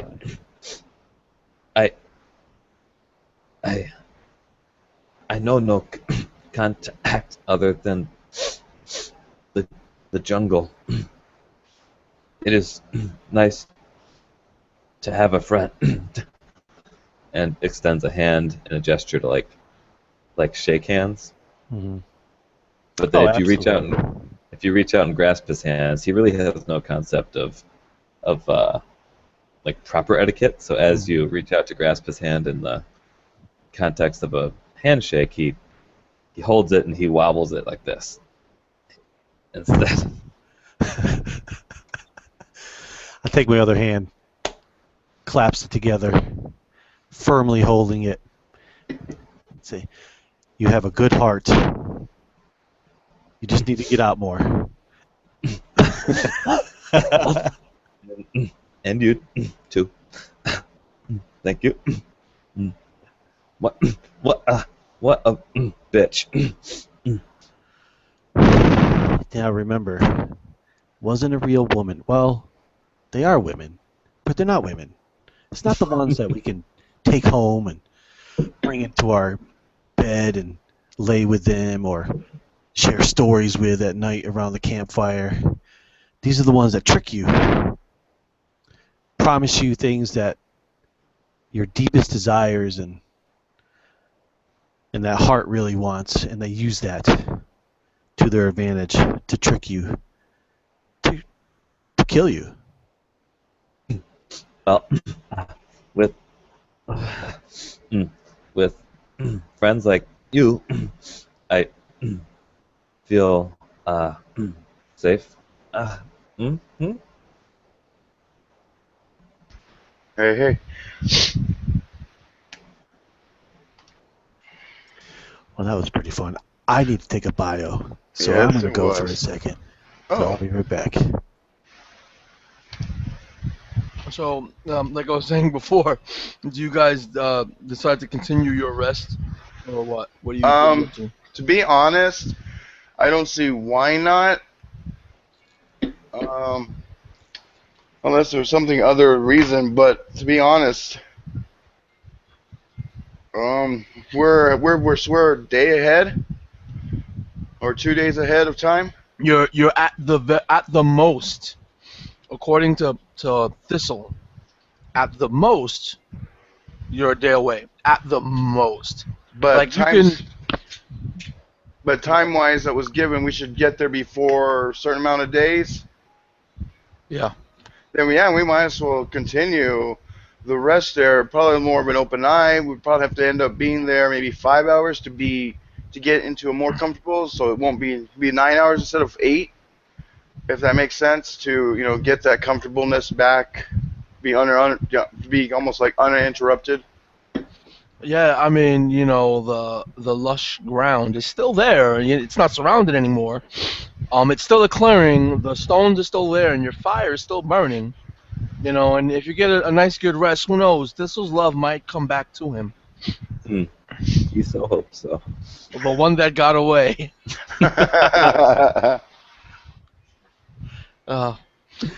Bryant was like, "Oh, they promise you things."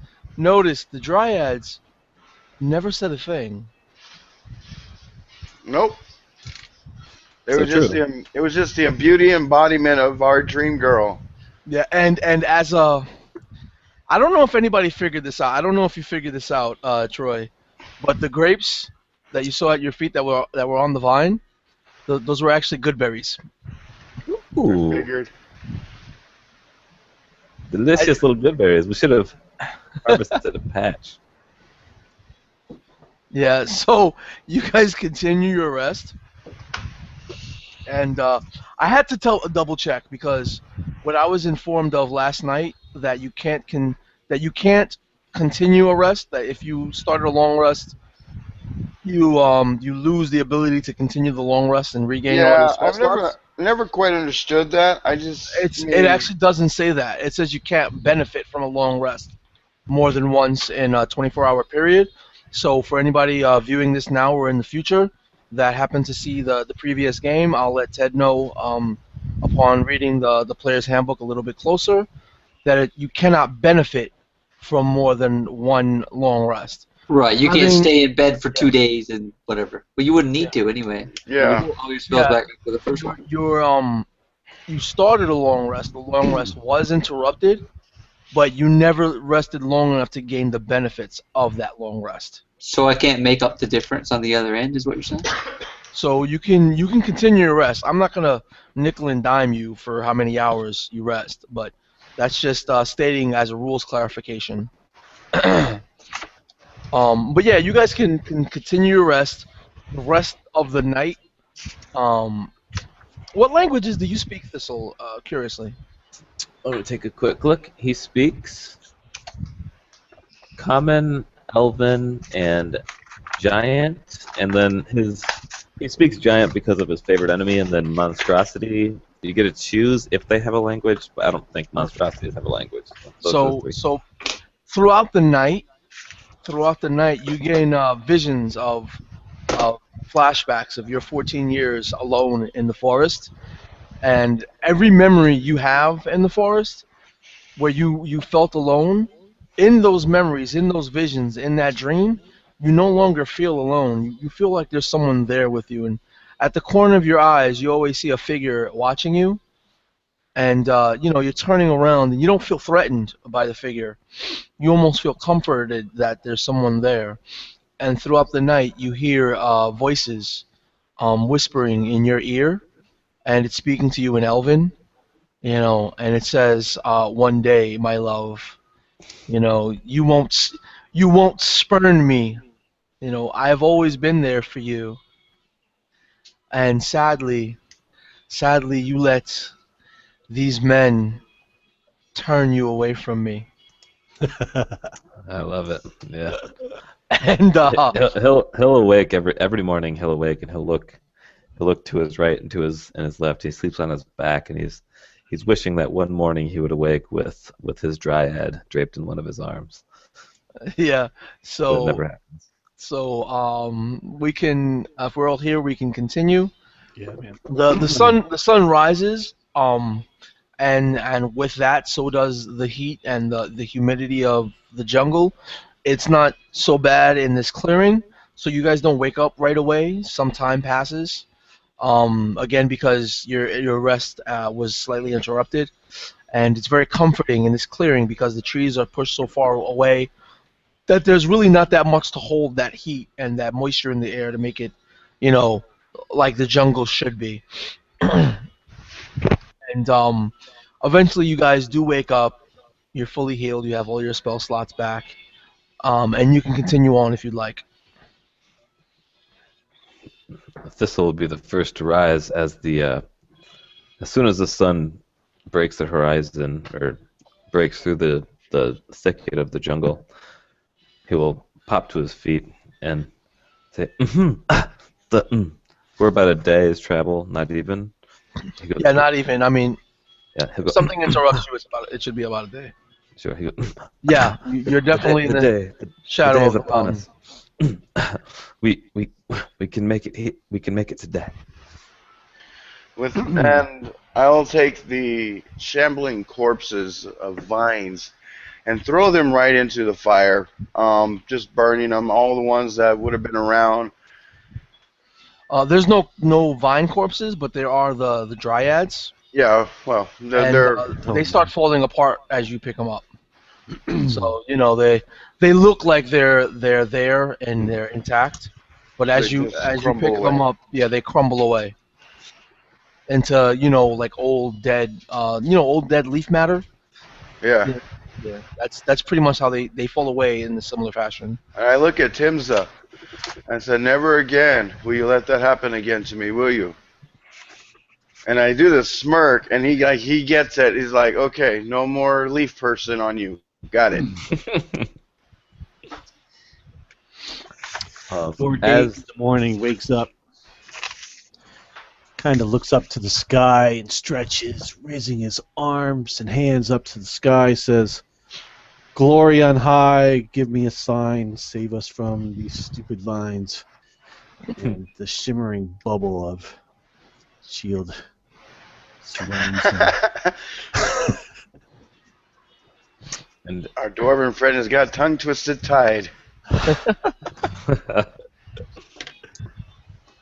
as we leave the encampment, Thistle will go to the remains of one of the dryads that kind of falls apart in his hand, and he'll take a kind of a pile of the ashes or the soot that develops as he tries to lift part of the dryad from the ground and say, "You, for I thought you, you thought you were mine."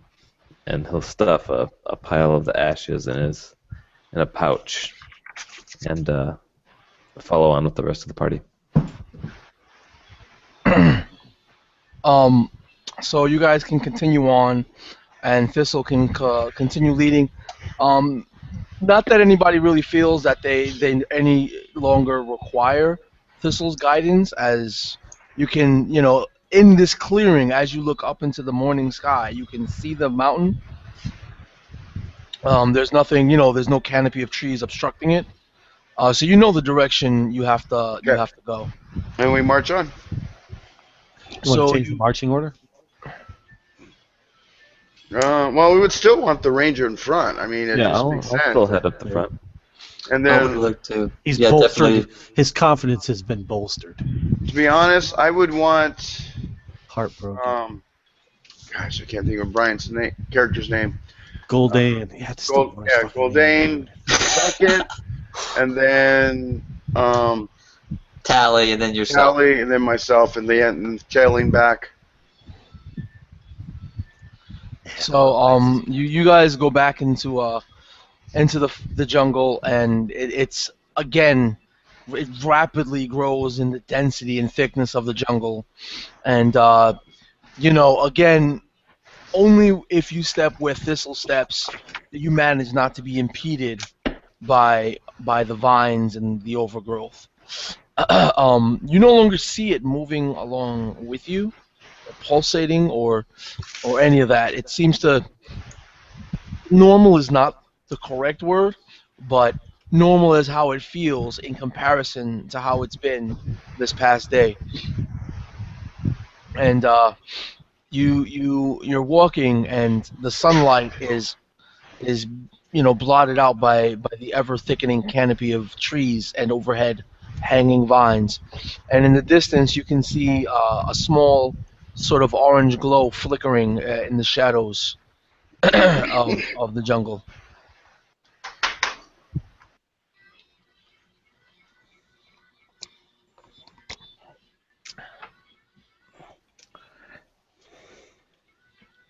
So Thistle, that's what you see in the distance. I missed the last piece. I'm sorry, I cut out a bit. Okay, you're walking through the jungle, and it's growing exponentially in the amount of density of all this plant matter, trees, and the canopy overhead, and it's growing almost as dark as night. Like, it's really, really hard to see. It's really dark. But in the distance, you can see like an orangey flickering light. Is the orange flickering light something that I would recognize from my time here? Or is it something that I've never encountered before? You've encountered a similar light every night you went to bed. So Light of a similar. It looks like the light of a campfire, though you can't see the fire. It's behaving in the same way. I'll turn to the party and say, I don't have the best of eyes at night. I typically just kind of hole up. Can anyone see farther?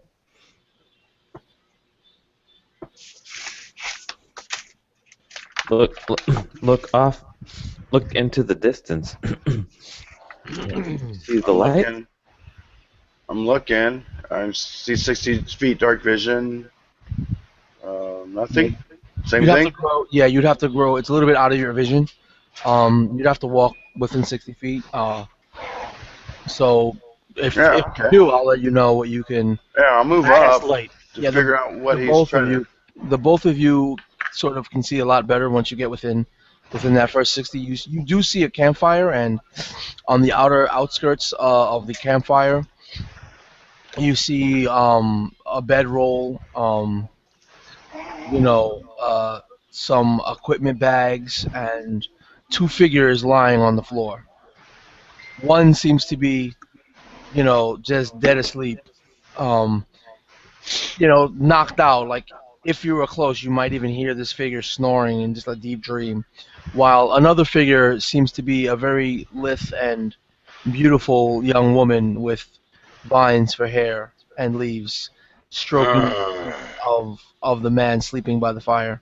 Yeah, I think I wanna. It's very unlike me, but knowing what happened and one trying to be my queen, yeah, I don't think that bodes well with me as a um, vengeance pally. So, um, I think I'm gonna have complete focus on this thing, and let's see, you can move up to half your speed immediately, and then move my normal speed. So I'm gonna move 30, and then I guess 45 to get to it. And that's just normal movement. May I intervene? Please do, because I'm already pissed. All right, so I see the half orc trying to go forward. So I reach out and grab his arm, and I say, "May I?"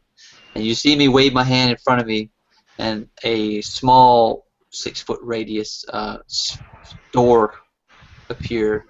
So holding his hand, I'm going to step through, bringing him with me, and I'm going to pretty much dump him out right on top of her, so he's can get the surprise attack. So I'm going to use Dimension Door. Nice. Yeah, with this close, you know this is exactly the same type of woman Scenario, that the same type of woman, the same type of scenario. But the man at the fire is actually also naked, lying there.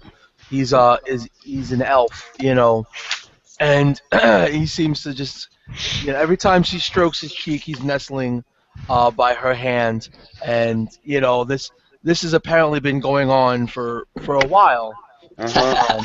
He's climaxing as we speak. So, yeah, I'm actually gonna play golf and croquet at the same time. So that's cool with you, Mr. DM. I'm gonna do the Dimension Door and transplant myself and the Aphor Paladin right there to try and get a surprise attack on this. Yeah, no, most definitely. Okay. Not a problem at all. Alright. Yeah, so let's hope for the best, shall we? So yeah, you come out the other side of this magical portal, this door. Yeah. Whiff. Yeah, so you whiff. Oh yeah, I mean that's well, she is kind of prone, but yeah, it's still let's see, it's 4, it's 9, 10, 11. I thought I wrote to my attack. Oh, I did. It's 11 to hit, so that'd be a 13 AC. Oh, what? Yeah, you clip her jaw. Okay. Wow. All right, so we're gonna roll that, and then we're gonna roll this for radiant. And this radiant is persistent on my attacks, just so that you know. This is the 11. Did you cast a spell or? No, it's no, that's right. You're a level 12 paladin. Oh my god. Yeah, and it's at a level 11. And then I'm gonna make that roll, and that's gonna be wow. That's 6. That's an 11 points of physical damage. Wait, no, 7. So it's 8, 13 physical, and 2 radiant. Yeah, so you guys, Tali would see, good God, I don't want to break immersion that much, but I have one image in my head. And forgive me if you guys don't know this image or if it breaks immersion, but what you see is that he swings at this dryad. He clips her in the chin. He hits her really hard, and just before she lets out her screams, the contact between his massive weapon swung by this massive form, all right, just as it tips and makes contact, you see it light up. And if anyone has ever seen The Last Dragon, Barry Last Dragon, that last fight Yeah, scene yeah, where they all yeah. had the glow. It looks like that. Like that's how it contacts to the Dryad's face, and then she screams out in pain, and then in words that only people who can speak Elven can understand. Sylvan? Elven. Elven. She Okay. yells out in Elven. Um, oh, now that Brack is not there, he's not gonna hear this. You know, but she yells out in Elven, "My love, save me!" No, not again. And then as she says that, Thistle, poor Thistle. and as Oh, she this is says that, Brax. Okay. she melds into the ground and disappears. So we're kind of waiting for Brack Yeah. to come back. Come back, Brack. Brack, come back. I was hoping this wouldn't end so fast because I really wanted to do the Dimension Door slap in the face move. No, it works. I mean, he can't stop me this time. See the naked man in front of me and slap him right in the face. Nice. So that I'm lucky that she was prone. Yeah. So Sunleaf, you were laying there sleeping comfortably, naked with your lover at your side. This beautiful green-skinned woman with beautiful vines and leaves for hair. This emanation of the actual jungle. That just nestled up so comfortably with you for the past 2 days. Actually, for the past week, as she drew you away from your party that was going to bring sacrifices up to the mountain just before getting up to the mountain, pulling you deeper into the jungle, and you set up a home for yourselves, an encampment, just somewhere where you could be alone with your love. You hear her voice wake you in your sleep, screaming, "My love, save me!" And as you turn to look, she's no longer there, and you're laying there naked, with a short halfling woman covered in a cloak full of animal pelts, of small rodent animal pelts, and this large, massive half orc standing right above you. So, Reuven wakes up. He probably feels a little bit saddened that his lover is now dead. Yeah, you do have a sense that you were charmed though. Okay. Now that she's gone. I do know that she charmed me, though. I wasn't actually in love. At this you may have been. That's up to you to decide. During the charm, you definitely felt you were in love, and she never once did anything to harm you. Okay. She only ever made you feel good. So yeah, I'm gonna jump up and go to scramble to get my leathers on, and gather my equipment. And once I'm all ready, I'll look at the half orc and say, "What the hell's this all about?" All right. So as you get up to hurry up for your I'm assuming clothes before armor. Just roll me a Constitution check real quick. Okay. And technically, seeing that this dryad was there, I'm gonna say yes, but let me just do it to a die. Yeah, I'm not that smart. So yeah, I would have put him as an ally because it was an enemy he's an enemy of my enemy, you can say.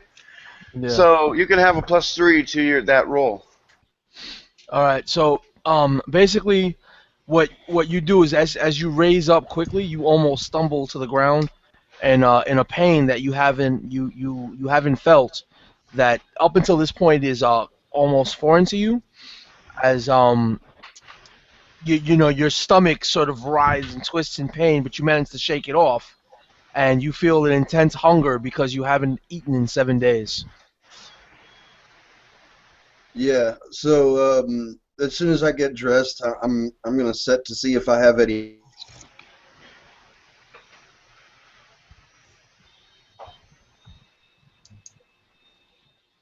You're frozen, dude. Oh, I lost him. Yeah. I guess he went back into the forest to search for his love. Damn it. Or to finish what he was building up there. Yeah. Release one in the woods. Oh, wait, he's muted. Yeah, now No, he's it's muted. because he's frozen. He's dropped, Yeah. yeah. Yeah, he's probably resetting. Oh, So I man. guess we can. Yeah, we It can was continue great. on. So we got one more day of travel. We're in the lee of the mountain. We can see it. We can see a trail. Is it apparent of trail, or will we have to search the periphery to find a trail? There he is. He's back. I Yeah, slapped well. him back to reality. um, continuing on towards the mountain, it's only like another half a day from this point on, just as the sun is beginning to set and highlight the mountain, drawing the mountain into a silhouette as the jungle clears slightly, and you come upon the ritual path that leads you to the winding path going up the mountain, which is wide. It's about 30 feet wide, and it's like stairs, right? That wind back and forth up the mountain.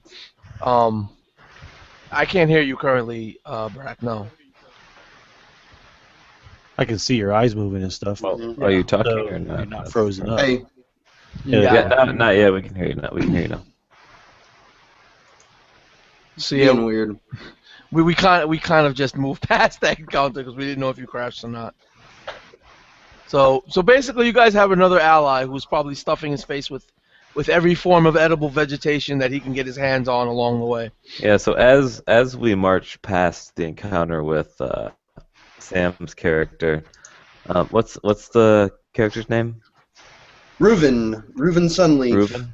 Reuven. So Reuven. a small, Oh yeah, the rhymes are coming already. a small human dressed in like really ragged clothes with a trident comes up to Reuben and says, I once too also felt the false love. Yeah, come with us.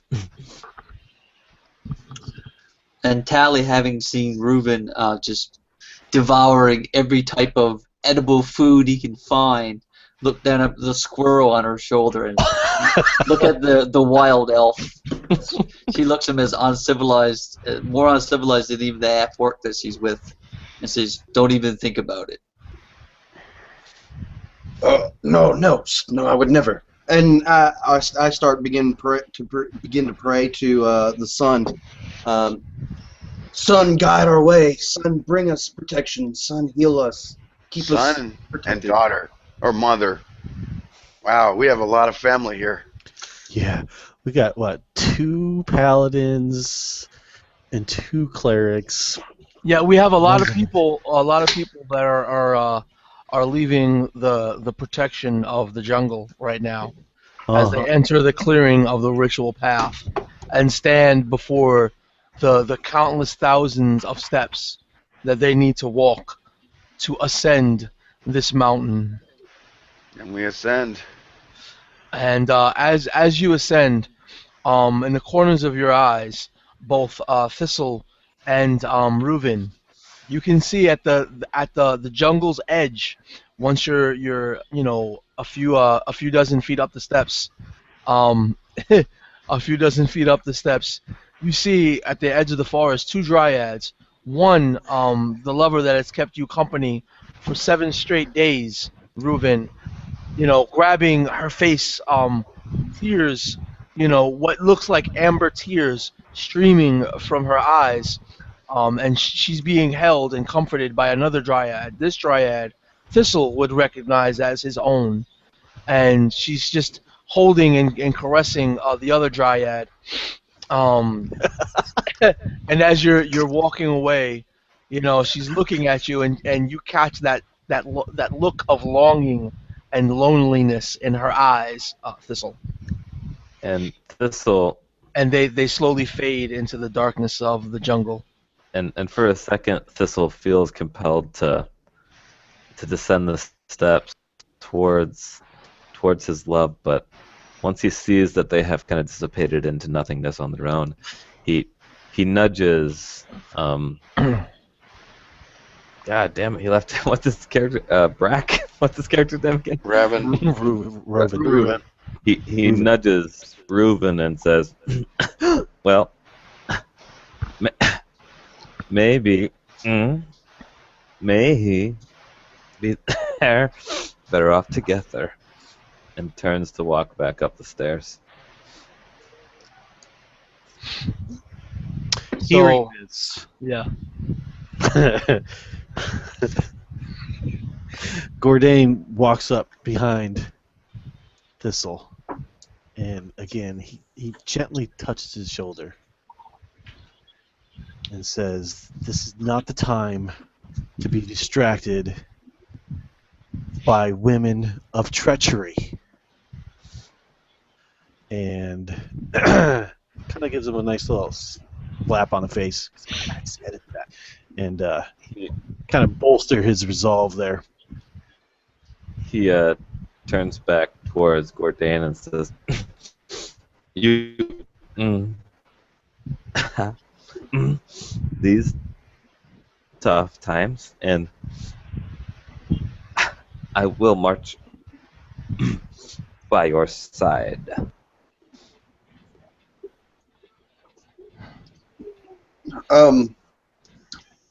If y'all can hear me, I'm Yep. the half orc. All right. Take a position behind the half orc, and I would say, "Stay close, my friends, for my abilities only work within a certain area. My divine gift to protect and heal limit me in such ways." Ah, holy warrior. And I guess of the sun. Praise the sun. She is kind. She gives life to all. She? Yeah, I thought you said sun. And wouldn't that be a boy?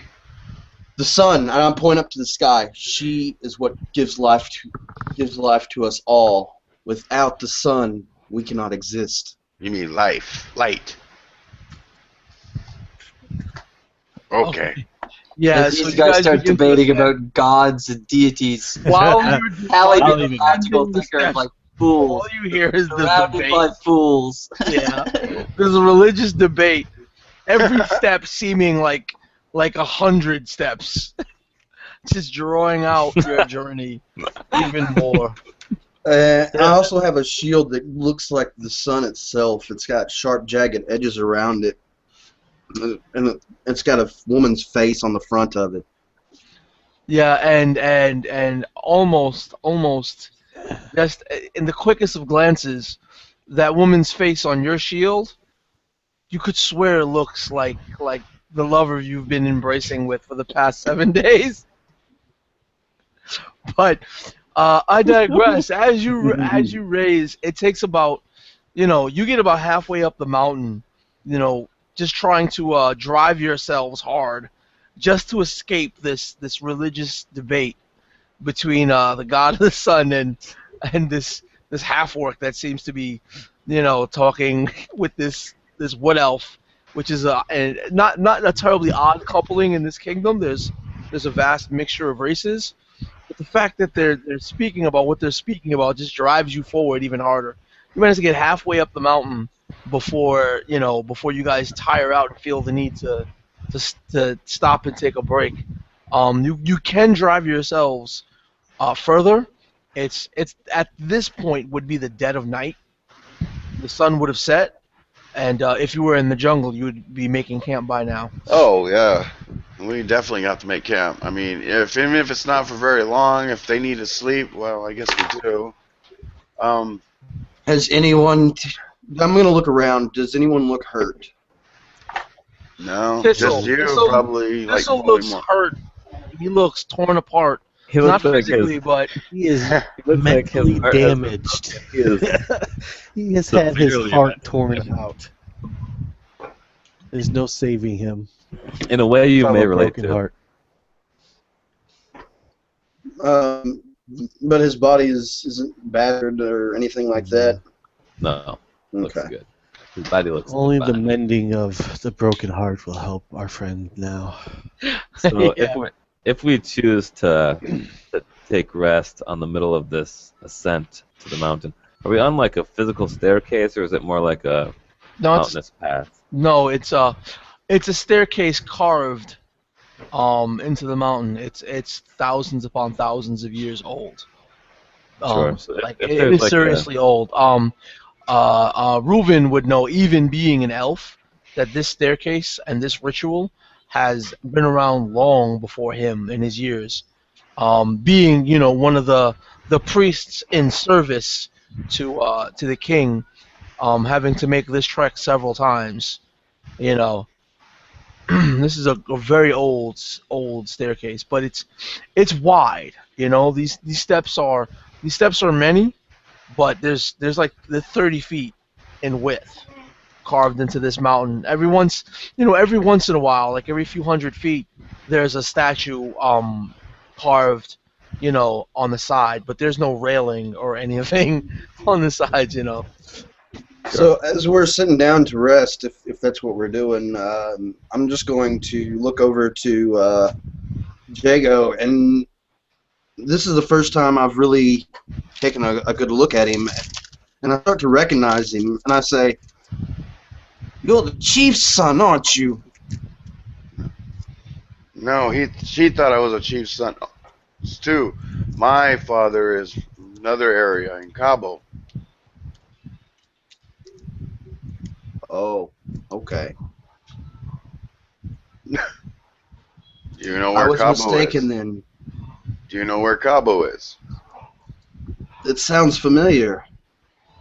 That is where I reside. And when I return, I shall serve my people well.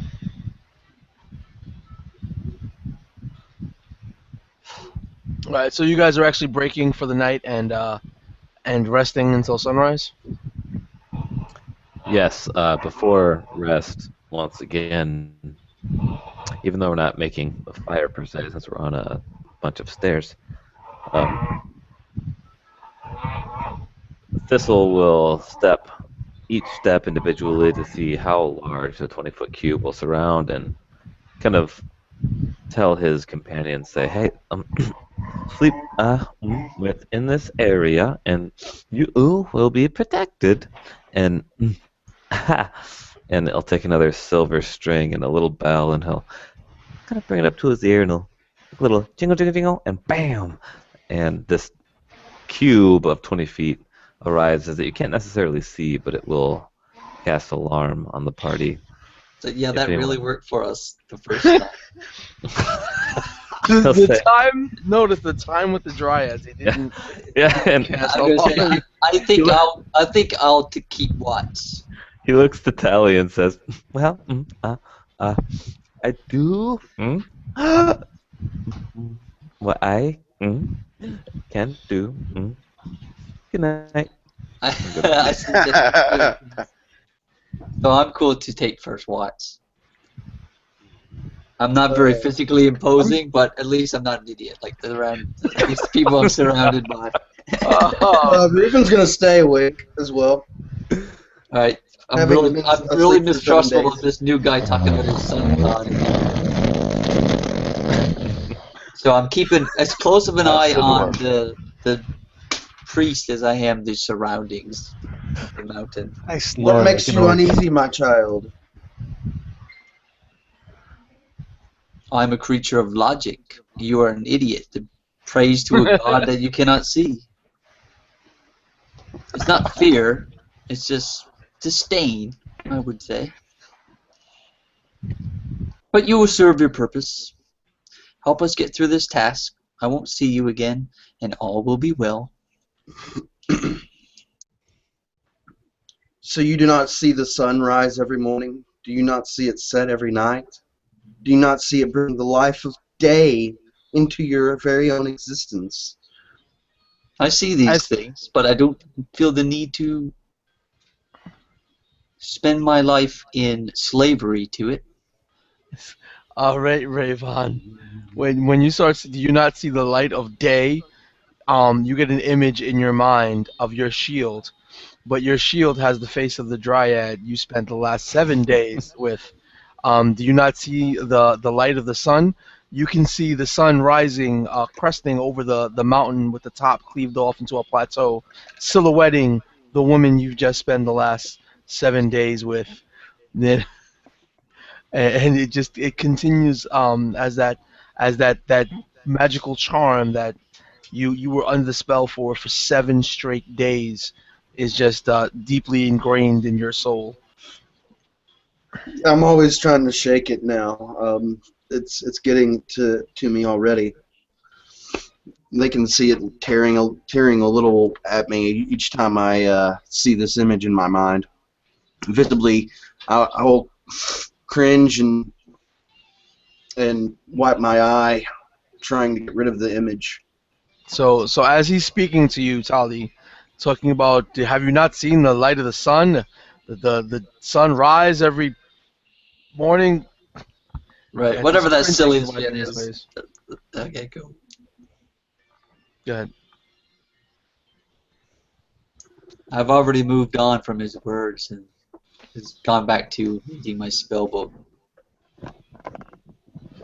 Yeah, Pretty much call him an idiot. Tell him to yeah. So live his life for himself and not a deity, and move on. yeah, as everything is set up and you guys start to get comfortable and and Gordain is snoring away. Um, he's just resting there. Everybody else lays their heads to rest, and nothing crazy happens, except for the mountain actually rumbling. At first, as it starts off as a small rumble, it almost feels like Gordain's snoring is making the mountain rumble, until you can feel it get a little harder and actually physically shake you, sway you from side to side, and then it calms down and it stops, and it happens periodically, sporadically throughout the night. But other than that, it's a very uneventful night, and you all manage to get a full night's rest.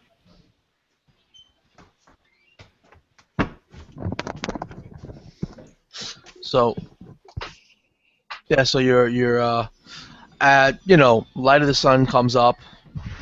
Brack is over there, super excited. Yes, I'm praying to the sun goddess herself. If anybody has knowledge religion, which is probably two of the three, or two of the other four, I'm sorry, you would know by now that this god he's worshiping is Sternray.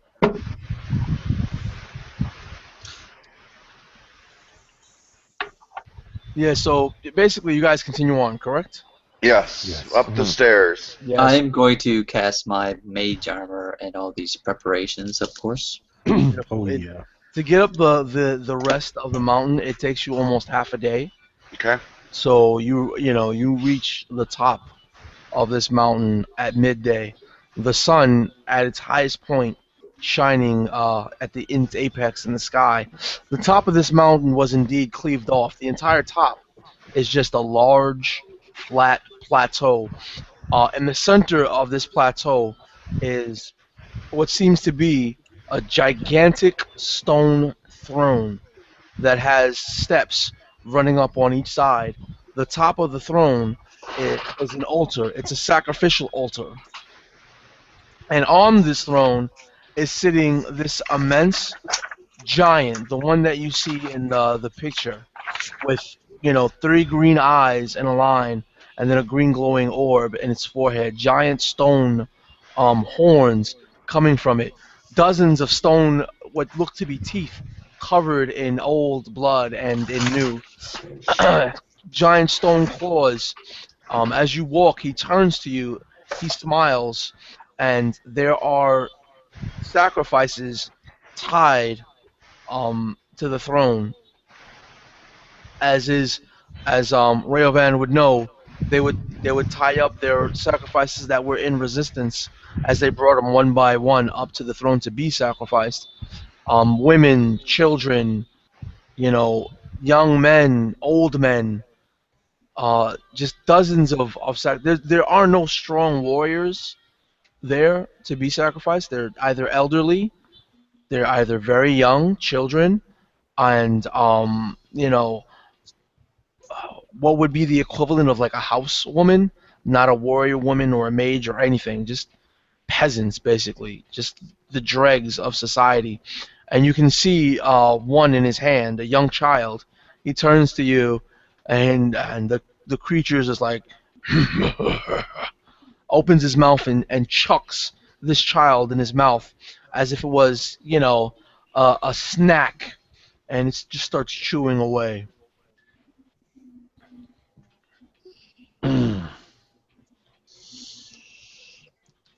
It's a giant, you said?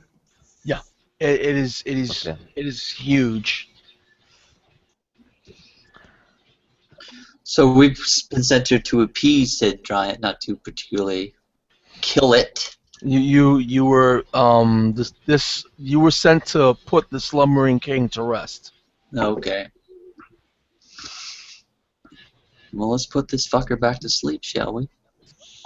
Thistle steps forward and looks respectful, kind of bends forth a bit and says, in giant, in the native language of the giant, says, what is it? Why? Why are you wake? This giant creature turns to you, and it opens its mouth, a limb or two falling from its mouth, hitting itself in the lap with that limb and blood spilling out as it begins to utter sounds foreign to your ears. And it responds by saying,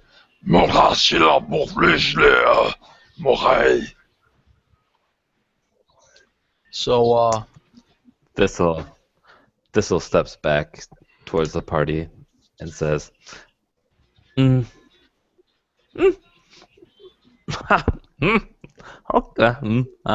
okay, and kind of just falls back with the rest of the group. Nothing left to offer.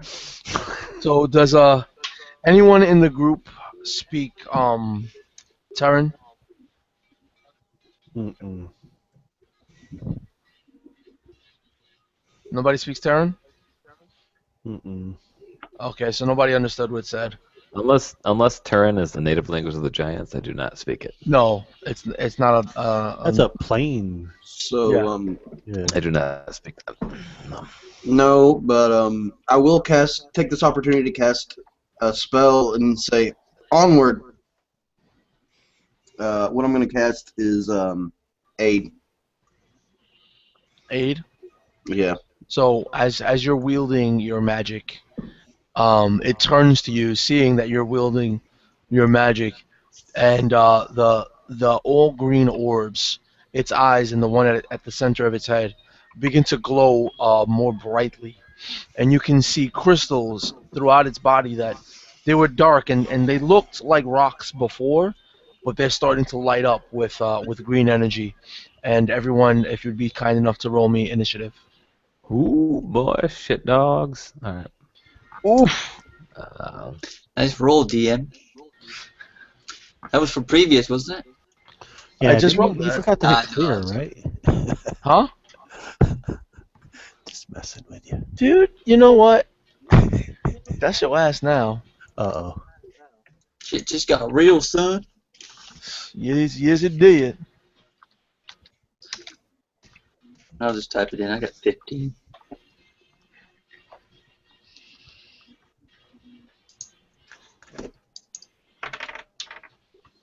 Let's hope that aid really helps the party. Congratulations, Brack. You just killed us all. What does aid do, by the way?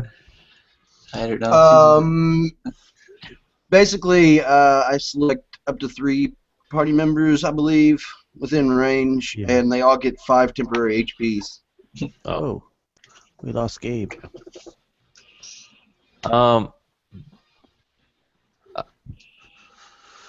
Gordane. You gave me temporary HP earlier. How long does that last?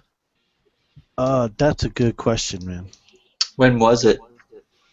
It was Long time ago. during his 2 sleeps Yeah. ago. No, not that long. 1 sleep ago, for sure. Yeah. I would pretty much guess that it's gone. Me too. I was just But checking. it's hard to say. Though. That is a good Because I want question. it. Actually, like, You could only have so much, so unless it was more than what Brack is offering up, right? that's actually what I was Yeah. going to do as part of my pre-combat thing was to lay it back on you. But Oh, we lost Jago. We lost the chief. He's gonna get back. Don't worry. We need his smiting ability, or we're doomed. He's going to call. Yeah. And he gives us the I plus haven't $3 enough saves detail. also if we're in 10 feet, right? let's see, lay on hands. Did you roll your initiative there, Sam? Yep. Yeah, so far, 12. Rayvon has Okay. a 12, Gordain has 11, Tali has 15, Thistle has 11. God, what music should I play for this battle? God damn. Oh my god, dude. You gotta listen to, what am I listening to? I got the Abyssal Gaze on. I thought I changed it. Inner Core. I want, like... My badass- riveting roleplay is not enough for you guys. Cave of Time. Oh, it is enough, but it's just nice to have a little ambiance in the background. Yeah. Jago, Thistle, and Brian, what's your character's name? Gordain. The Gordain. Ordained. Gordain, y'all gain 5 temporary hit points for my casting. Yeah. Good to know. You have Wow. Okay, the Chief Jago goes last. As an action, you can touch a creature. He's assessing the battleground. That's why. Yeah, apparently. He's using his military might and knowledge. He's standing there questioning the fact that dryad may have actually been his predestined queen all along. That's why he's going last with that one. So yes, the king, the ancient king, goes first. He sees Rayvon casting this spell, and this is not going to be good for Rayvon because Rayvon so far has done the only thing the king apparently hasn't liked. Right. Right. It's been pretty obvious he hasn't liked any type of magic. It's been a given. Tally figured that out, but what else can she do? Hit somebody with a dagger? Probably not. But Well, I'm an idiot. Give me a break. Great role play. Yeah, I hope you have a tremendously wonderful AC, my friend.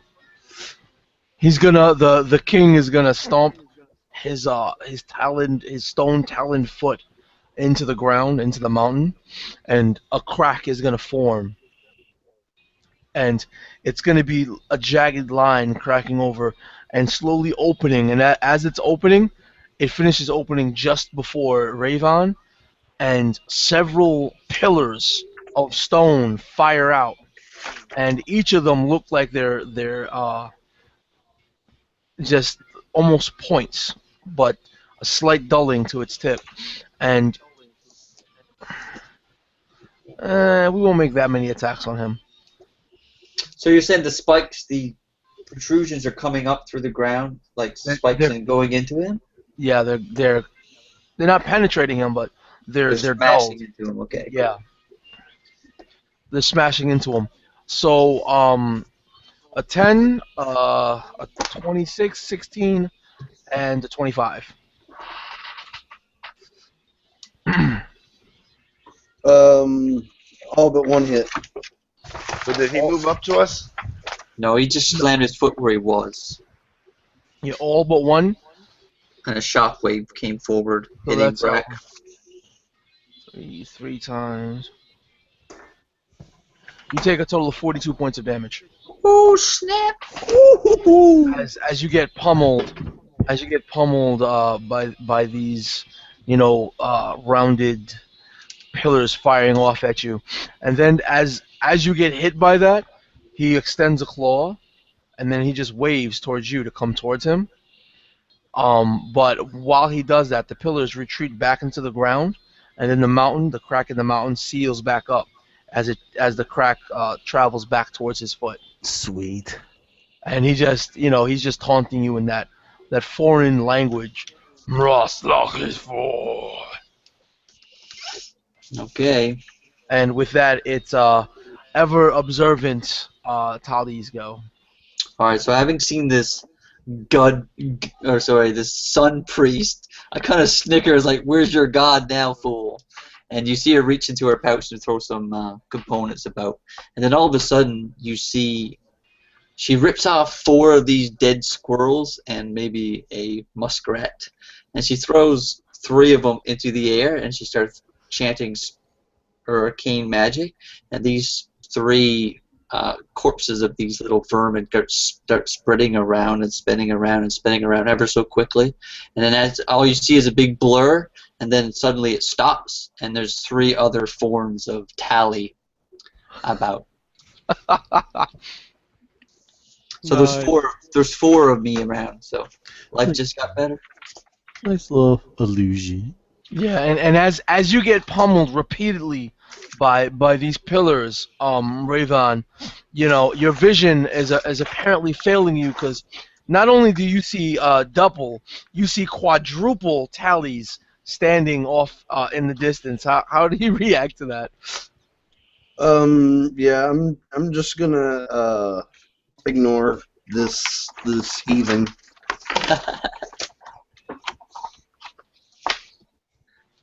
This witch. Oh, she definitely comes off as witch-like, for sure. Tally probably thinks she's hot. Amongst her people, she's going to be queen someday.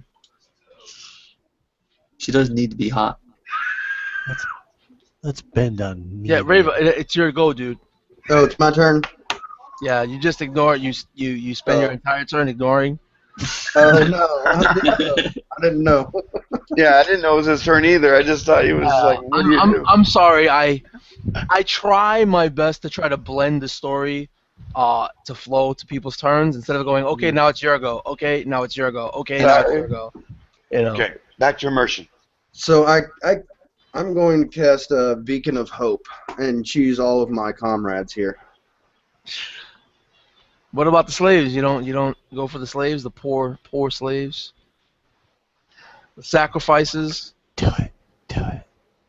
I'm not splitting up. I know my place is behind the half-orc. If I am to save these slaves, I would have to defeat this beast first.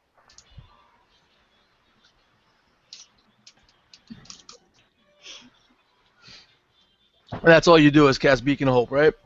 Yep.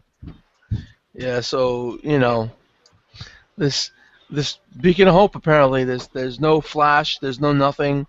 You just feel incredibly hopeful, Thistle, after getting your heart broken. Now, once again, standing before this giant, imposing, menacing stone creature, who you tried to carry some sort of communication with, and who just pummeled one of your allies. You now feel hopeful for just some odd reason. I like it. Everybody has advantage on wisdom saving throws and death saving throws as well. They needed that earlier. Yeah. So refresh me on bonus action. How does that work? Specific type of things use bonus actions. Like canny action is a bonus action. Right. Attacking with an offhand weapon is a bonus action. If I have a spell that counts as a bonus action, what would that mean? Hunter's Mark? No, it's lightning arrow, I believe. You get a reaction, your basic action, and then a bonus action. So you just use your bonus action to do that bonus action spell, and then you can use your action now. So if I have the multi-attack as a ranger, I get 2 attacks in a round. Mm-hmm. Can I make a bonus action, 2 attacks, and a move in 1 round, or is that not available? Yeah, that's legal. Fine. Okay. So, you guys see Thistle. He looks forth at this creature in front of him, and has never seen anything like this before in his life. He throws, or not throws, like he takes his trident, looks to the sky, and if there's no clouds already in the sky, you see a dark cloud, like small dark cloud emit from the sky, and a spark form, and that spark traces from that cloud down towards Thistle, and he guides it into his trident. And as it hits his trident, you see arcs of electricity pulsing through his trident as he leashes it towards this beast and casts Lightning Arrow, which is 48 damage, or if I miss, it's a half damage. And the attack roll will be...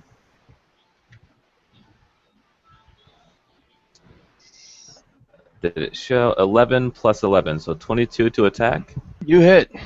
Okay. Roll your damage, and I'll describe what happens. So that is 48 damage with no modifiers. 10 at 17 damage. And then after he leashes that bolt at the or that trident at the fiend in front of him, he strafes to his left, moves 20 feet, draws a hand axe, and as he's moving to his left, he leashes a hand axe towards the. Is he within 60 feet? I should have asked beforehand. Yeah. But, Yeah. Okay, and he leashes a hand axe at the enemy in front of him as well. And that is a 19 plus That hits. 11. Yeah, that'll hit as well. And the damage on that is a d6 plus 5. So the first attack was all lightning damage, right? Yeah, it was lightning arrow, so that was 17 lightning damage. Or a bolt of lightning, and then 3 plus 5 and 8 slashing damage from the thrown hand axe.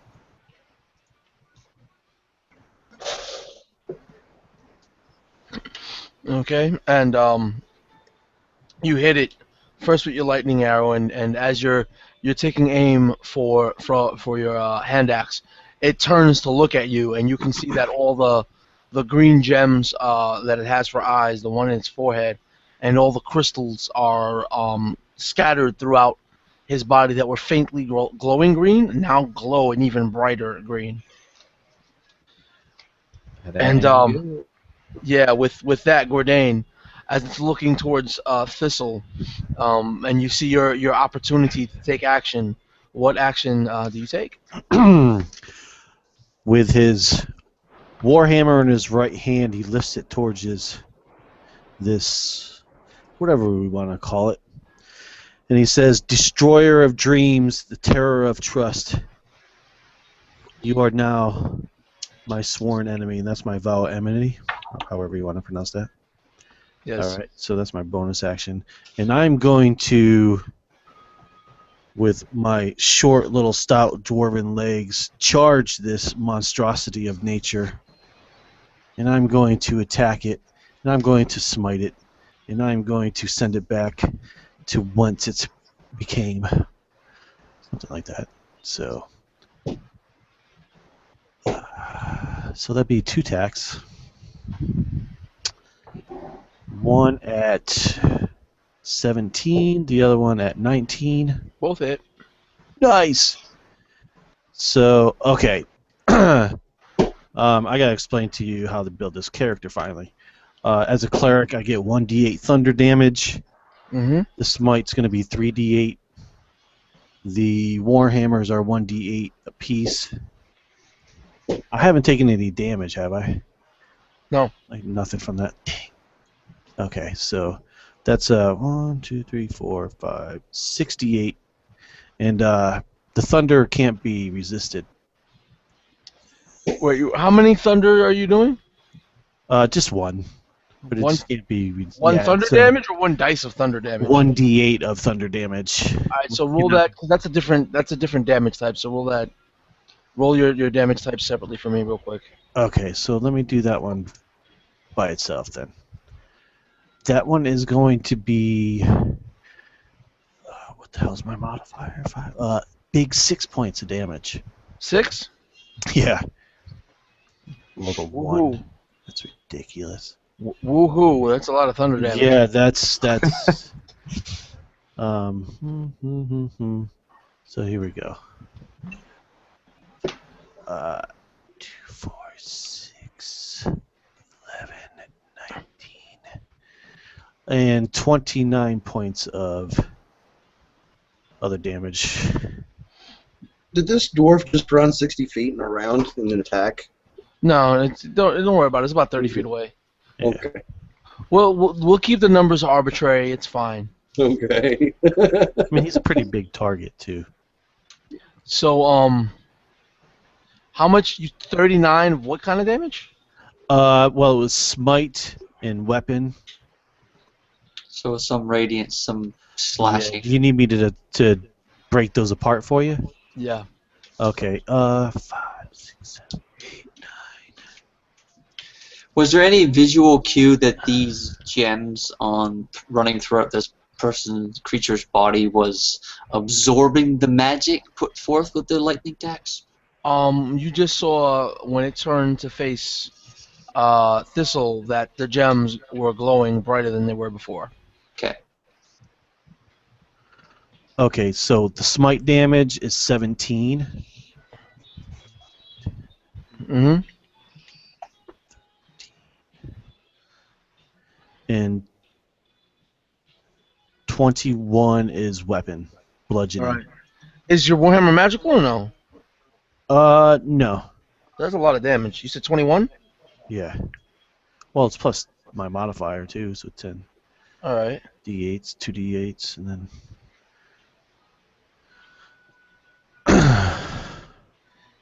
And I'm going to hold my reaction if I Okay. take damage. And as you hit it, it looks like the myriad of green gems that are starting to glow on this thing. One of them actually, it glows really bright before it pops.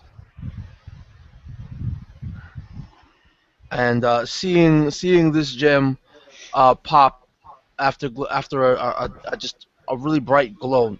None of the other gems generate this intense glow. Just the one, Jago, future chief of Cabo. Alright. So, seeing this attacks, everybody's going forward. And who is back with me right now at this moment? Everybody moved up. Nope, only one. Tally and Revan are still back with you. Thistle didn't move up either. He moved. Oh, he threw side. it from his position? Yeah. He moves, And I he moves kamikaze. sideways. Yeah. Okay, I'm gonna go up, and I will do the full 30 to go up. As I'm doing that, my bonus action for the round is going to be the vow and enmity. The people of this land want you asleep. That is why we are here. As the hammer starts basically glowing, and I am actually then going to swing. With that, I do have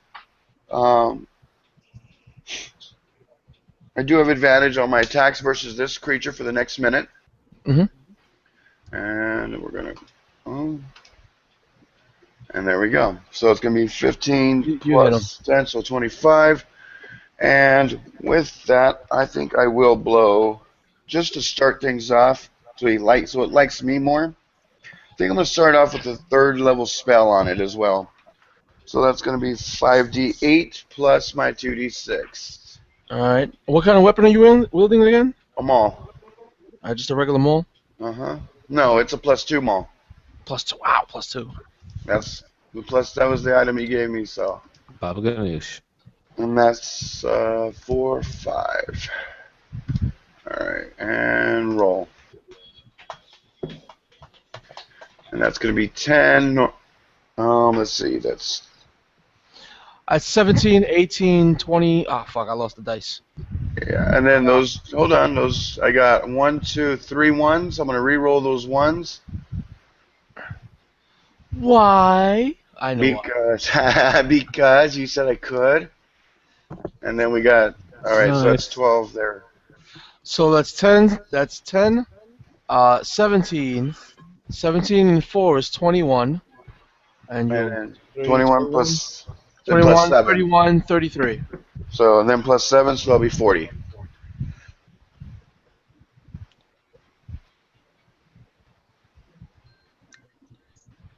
Because 4 and, oh, it's actually 5 and 2, because that's 7, yeah. All right, cool. So you land a solid hit too, and you can feel some of the stone of what makes this creature crumble underneath your maul. Yeah. And I hope I have its attention.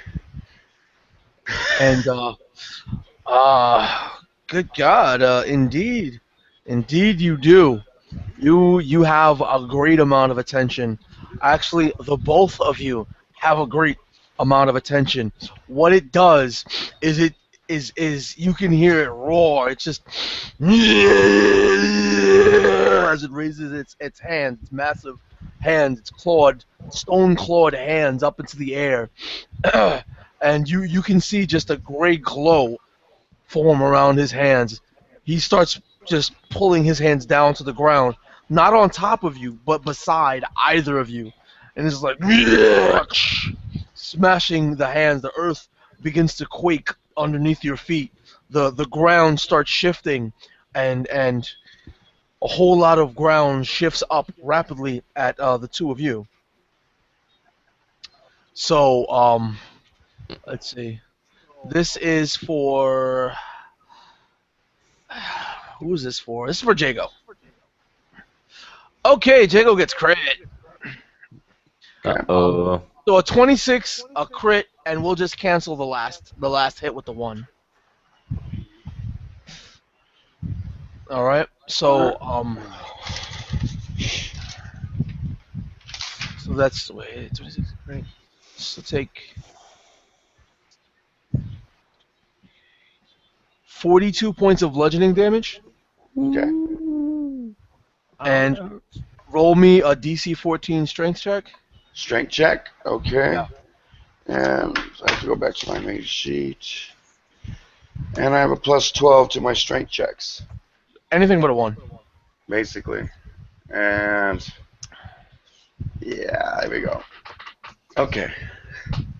And then Gardane, the same thing okay. happens to you. A lot of earth rapidly moves up and attacks you.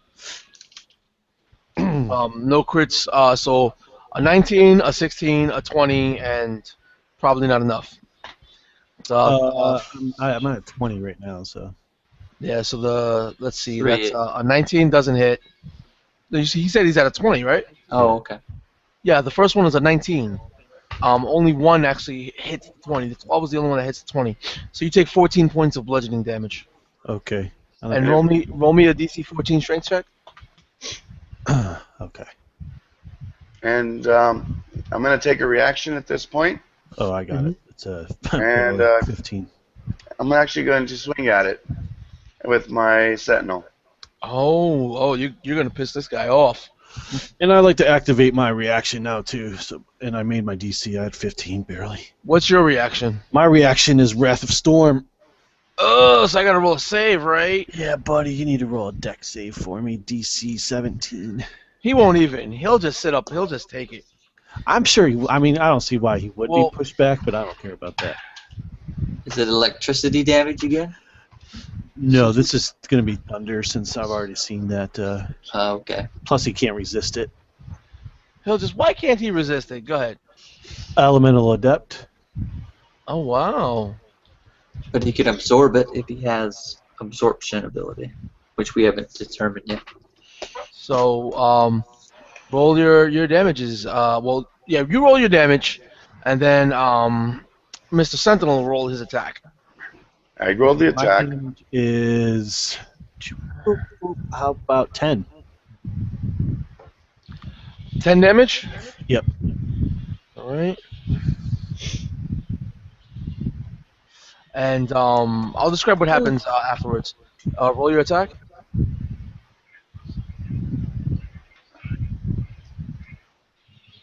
For myself, I already did. 18 into 5. And then the damage is 14 bludgeoning, 1 radiant. All right. I don't believe I get to add my smites to those, so it don't matter. So yeah. So what happens is all of a sudden this thundercrack jumps forward from Gordain, from the dwarf, and we'll just say that he gets hit with the paladin's maul first before the thunder attack, since the thunder attack will push him away out of reach of the maul, right? So first he gets hit by the maul, and then then the thunder fires, and you see two more of the green crystals glow a brighter, intense green right before they pop and they shatter, and he slides back 10 feet. And if you guys would give me a second, I actually got to run to the restroom real quick. Go for it. Yep. Nice. We'll be metagaming while you're gone. So these green shards that are falling, I think we should pick So I- them up. So I just need to move up behind y'all and heal like a madman. Yeah, we're glad you actually came for this one, because I don't have really any spells for healing prepared with all damage.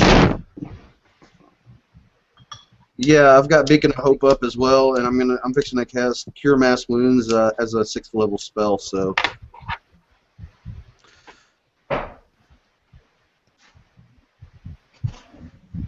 You do what you gotta do. So, like, if he hit me first with that attack right there, like if 1, 3, 4, 5, 6, yep, 8d8 I would have been rolling plus my bonuses. Why are you first? No, I'm saying if he hit me first. Yeah, why you first? Oh, because the Wrath of Storm is only a reaction. So, and it's a reaction to being struck. Yeah, and you were struck. Yeah, how many times can you do that? Up to my Wisdom modifier. Which is what, 20? Is it? I'm just curious. No, it's 6. So I can do it six times. And then I have to finish a long rest, but we've rested So so much that- it's above 20. What, my Wisdom? Oh yeah, of course, man. How did you get your Oh wisdom shit, hold above on. 20? Wait. I have a short in my microphone. What's going on? Okay, I can hear you now. How did you get your wisdom above 20? 32 point buy? Yeah, but you can't go beyond 20 unless you got a magical item. 20 is the physical maximum. Oh no, my Wisdom's 20. That's 5. I'm sorry, my Strength with that item is 21 at plus 5. What was I doing? No, Plus 6? you can't get that. That's a very rare. You said the Belt of Hill Giant I could have. Yeah, the one that gives you 25 is the Belt of Fire Giant. Yeah, that's a very The rare. Belt of Right, Hill, the the hill, Belt I of said, Hill is Giant gives you 21. 19. 19 or no, 21. 21. Yeah, Right, 21. my Strength is 21. My Wisdom's 20. Nice. I just haven't had Man. I I just haven't had underestimated anything, any other of my checks which I would absolutely bomb. All right, so yeah, so it gets tons of retribution, and as you see these guys wailing both magic and weapon alike, Tali, how would you wish to add to the fun?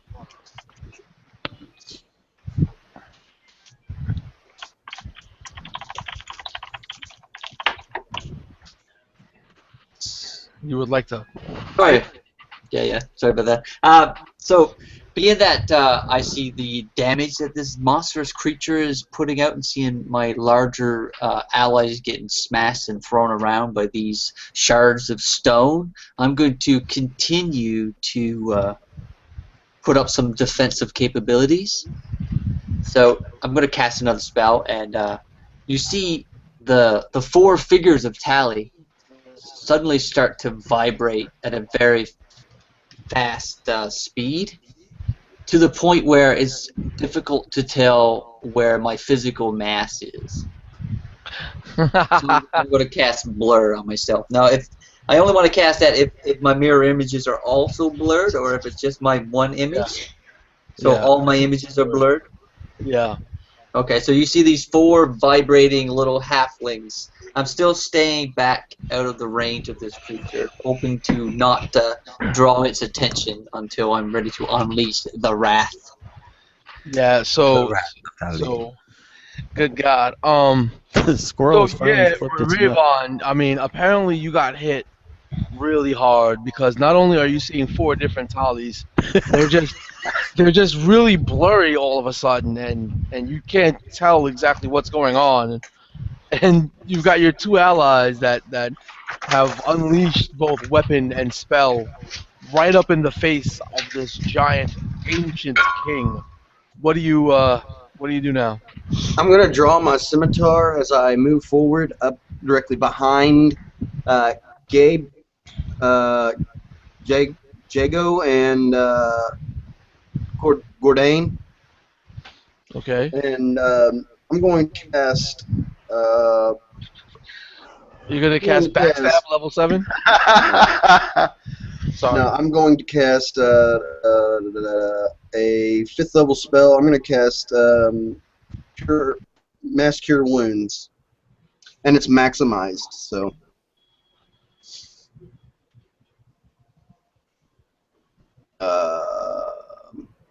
So let me do the math on that. And I'm targeting me, myself. This will hit me and the 2 warriors as well. So.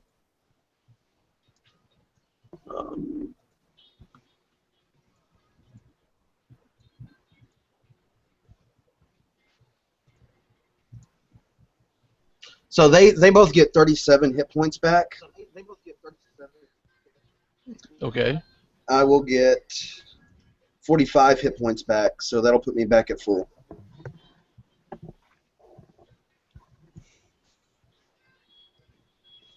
So yeah. That's all you do, right? Yep.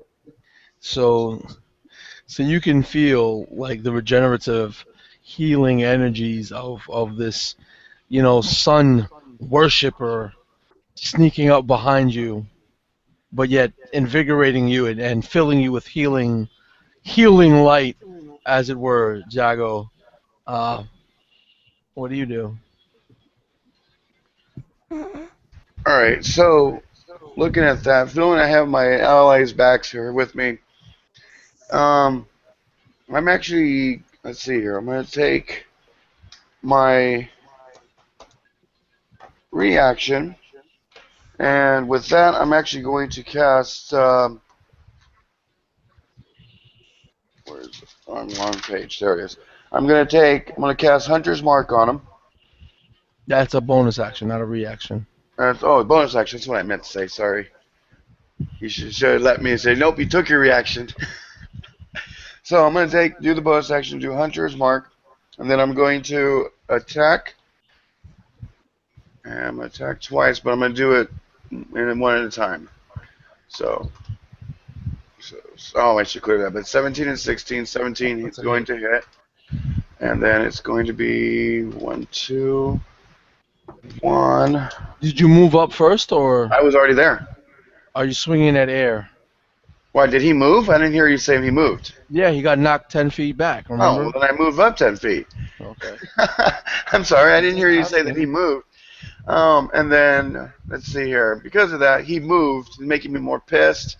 I'm gonna blow because I did a spell. I can still smite. Yeah, because that's actually not doing a cast. Okay. No. Yes. No, yeah, you can do smite, Okay. man. So I'm gonna do a second level, and that's gonna be 40. No, Troy, I wasn't that mean. And then I'm gonna roll, and that's gonna be that's a 9, and that's okay. So that's 9 and 7. 9 and 14 is 23, 16, so that's 16. 27. Yeah, 16 bludgeoning magic, and then 14, 26 radiant. 26 radiant. 7 and 7 is 14. That's 18. Yeah, 26. Right? Or am I Yeah. doing my math wrong? No, you're fine. You're fine. I'm just playing the role of the DM. Remember? I know, and you're making me think my math. Okay, and then my second attack. Wait, you got another one? Oh wait, I Good had God. 2 attacks, right? Yeah. Wait, my first attack. Hold on, I gotta add Hunter's Mark though with it. I forgot what that was. D6. D6. Yeah. All right, so we're gonna add another. Just one You damage. cast it One. as a Yeah, just one damage. Well, yeah, because that's not a weapon damage. So 1. And then the next attack. Sorry about that. It hit twice for some reason. Okay, so there was 15. You hit. And then it's going to be 1, 2, and 1, because I'm not going to add roll. And that's going to be 6, 13 magic bludgeoning, and 7 radiant.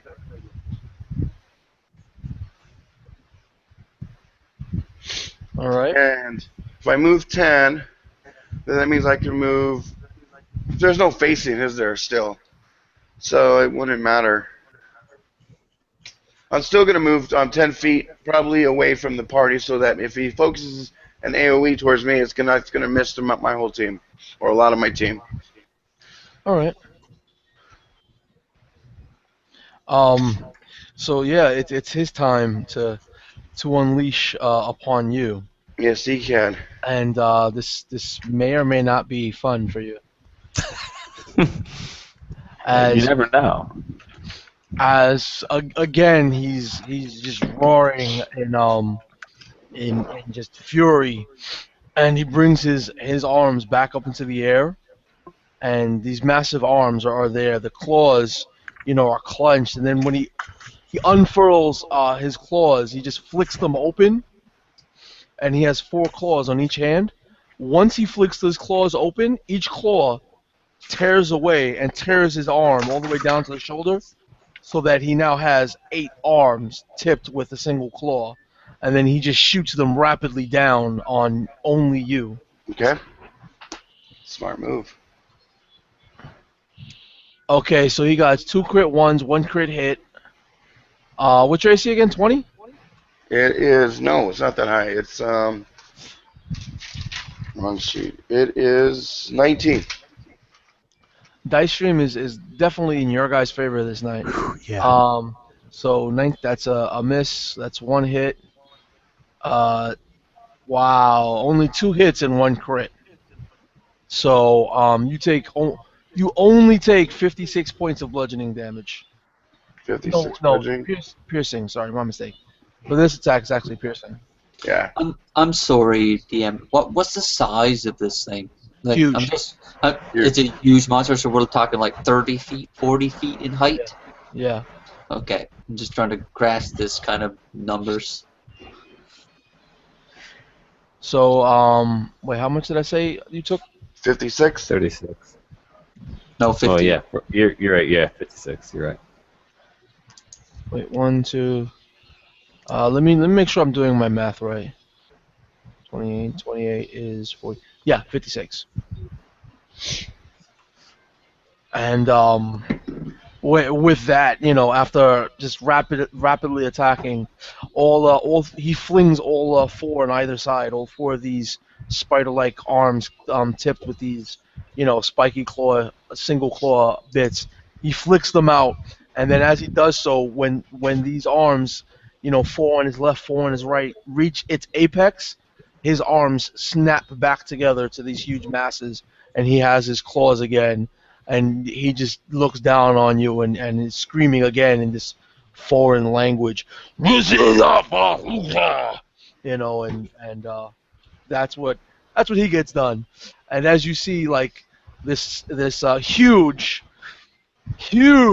creature just split his arms to many pieces and rapidly rain down them upon Jago, as Jago deftly dodged left and right, and this myriad of attacks, him disappearing into the cloud of debris that was forming as the ground beneath him was chipped away by this huge creature.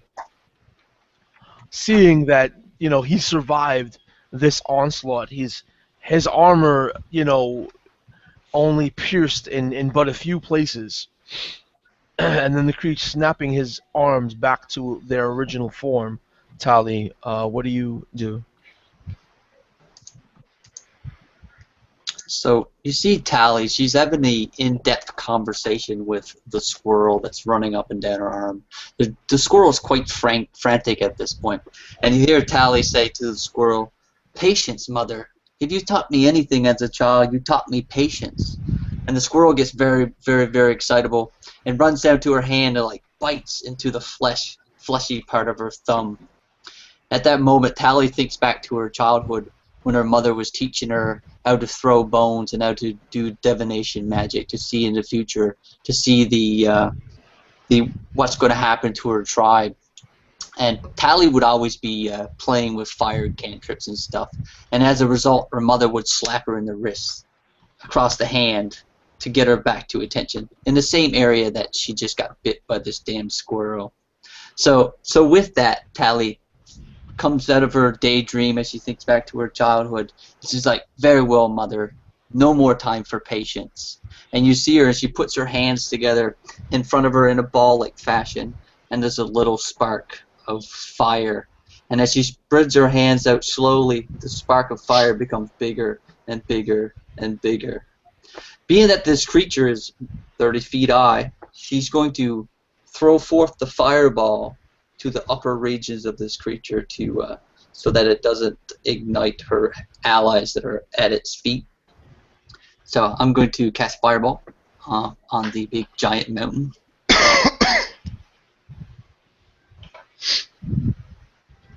So I'm going to supercharge that to 5th level, so that's going to be 10d6. All right. And there's no roll to hit, right? It's a straight up damage roll. Yeah, I just got to do my reflex, which probably doesn't make it at this level. Cause what's your DC? My DC is you got to do your wisdom, right? Yeah, 17. Yeah, it's a fireball. Fireball's not a wisdom save. Dex. Dex save. What did I say? Wisdom? Yeah, you said wisdom. So yeah, it fails. So it's gonna take full damage. Those ones count as 2, so it's only viable for that one. So yeah, so what is 10, that? 2, 16, 4, 17, 10, 18, 19, 20, 30, 37 plus 5, 42.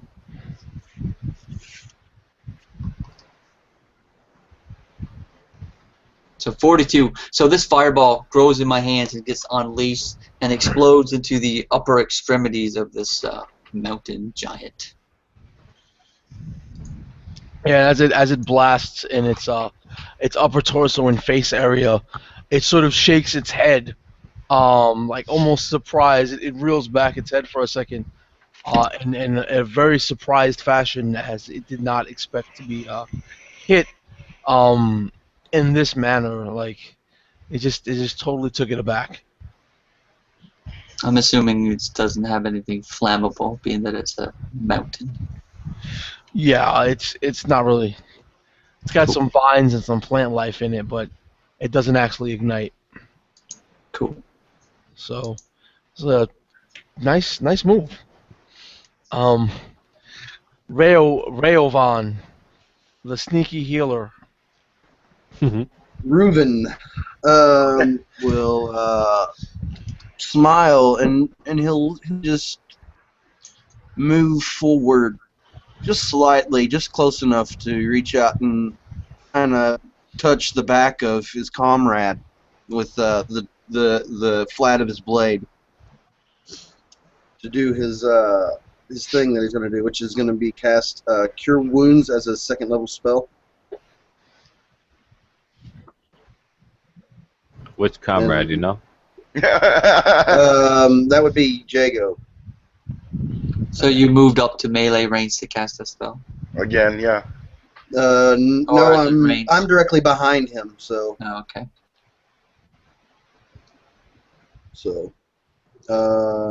that's going to be maxed. So 2 times 8, 16 plus 5 is 21. He gets back. Okay. Nice. and I will get back 4 hit points. Yep. So, yeah, good job. But it doesn't matter because I'm at max, so. Yeah, that's what I'm saying. Good job. The Thistle. It's your turn. Seeing everybody keep moving closer and closer, closing the distance between them and this massive form. So you see Thistle, who was previously at about 60 feet of range, and he had leashed a trident and a hand axe. He is currently unequipped, no weapon in hand. He uses his bonus action. He reaches into his pouch. And you notice he's reaching toward the ash and the twig and everything that had previously been one of the dryads, and he launches that. He grabs the powder, launches that 10 feet out to his right. As he's running to his right, he draws a hand axe off his hip, and he uses those components to cast Hail of Thorns. As opposed to casting it a first level spell, he's going to cast it as a second level spell. So as Thistle runs to the right, he looks and he sees the cloud of dust in his vision. As soon as that cloud of dust aligns with his target, he pulls a hand axe and unleashes the hand axe through that dust into the path of the monstrosity in front of him. And we will see if it hits. It's got to hit 17 plus 11. Yeah. What is Hail of Thorns so- do again? So it's typically a 1d10. It's regular damage plus an additional d10, but I'm casting it at second level, so it's regular damage plus 2d10. A dex save will half the additional 2d10 damage, so they can make a dex save. I'll roll regular damage first, and then I'll roll the additional d10 afterwards. As for the aesthetic for the spell, it literally, as the arrow comes down and lands into the target, so does literally a hail of thorns. A hail of thorns. So it's probably bludgeoning damage, I would think. I think it's piercing because it's Piercing? thorns. Yeah.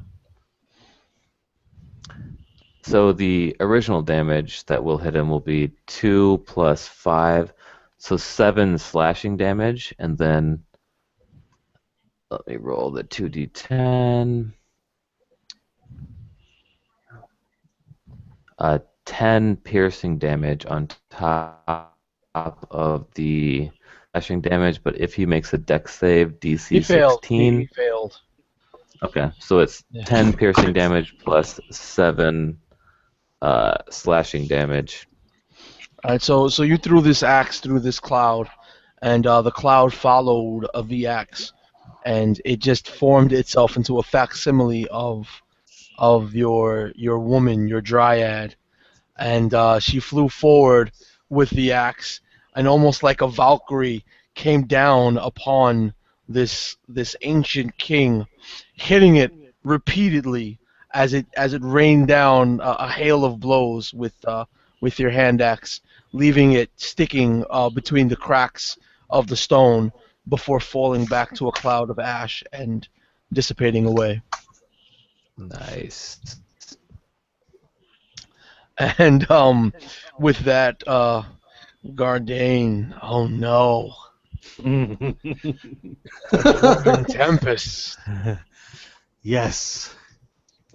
With warhammers in hand, he charges his most hated enemy, screaming at the top of his lungs to his chosen pantheon, and strikes the ground with thunderous force.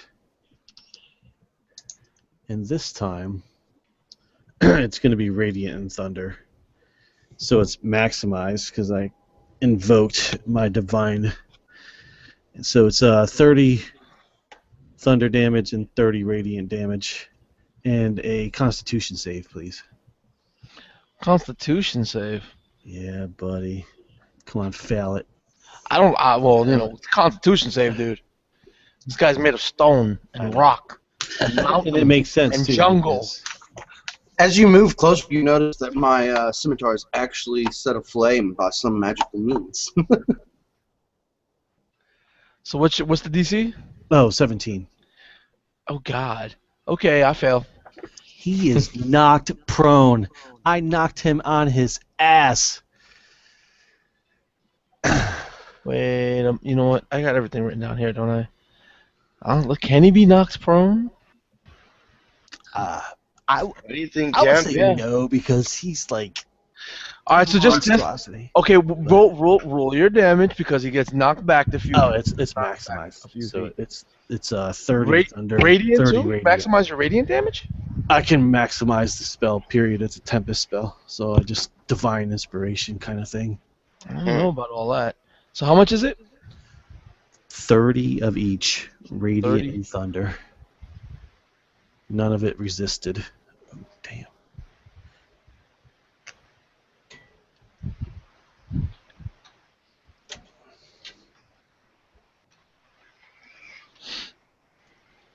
So it falls back and starts it starts sliding before it falls.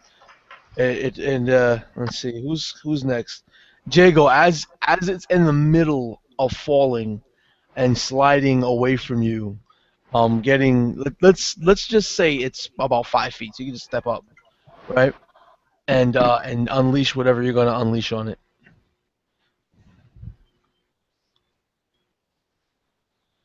If you wish to unmute yourself or plug in your mic or something.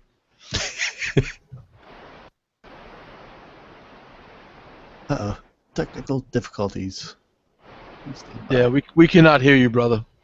Oh,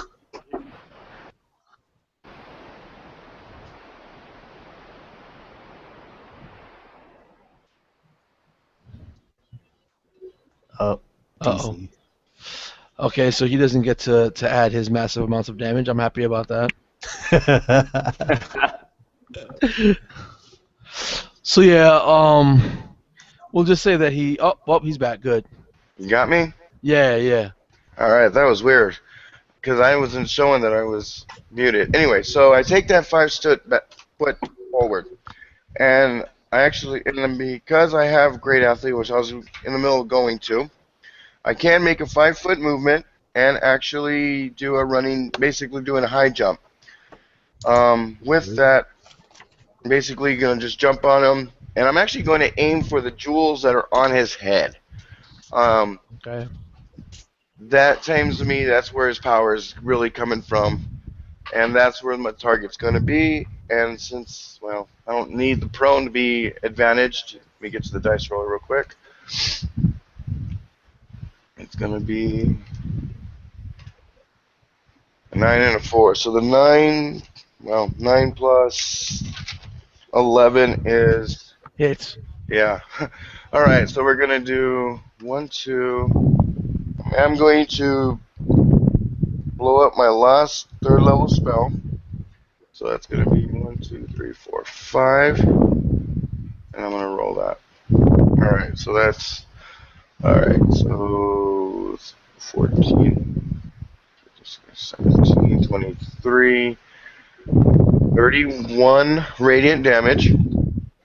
And 11 plus 7, so that's 18 bludgeoning magical damage for the first attack.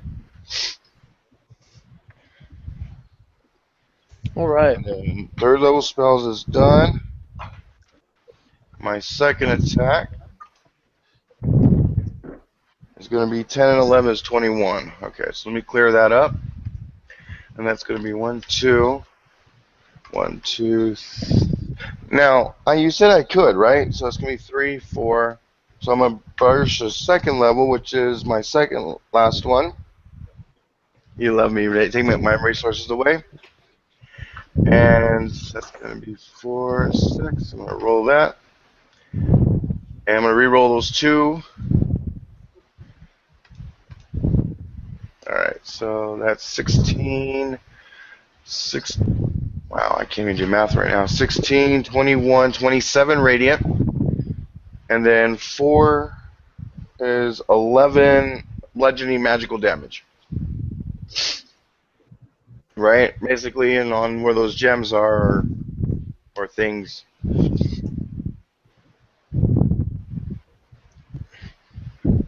Yeah, you can see as it's falling down. You're smacking them in the face, and your damage. You see the radiant damage building up into these gems, and and your bludgeoning damage just chipping away chunks of stone in his face and his forehead. Sorry And about that. Add then 6 more then damage, please.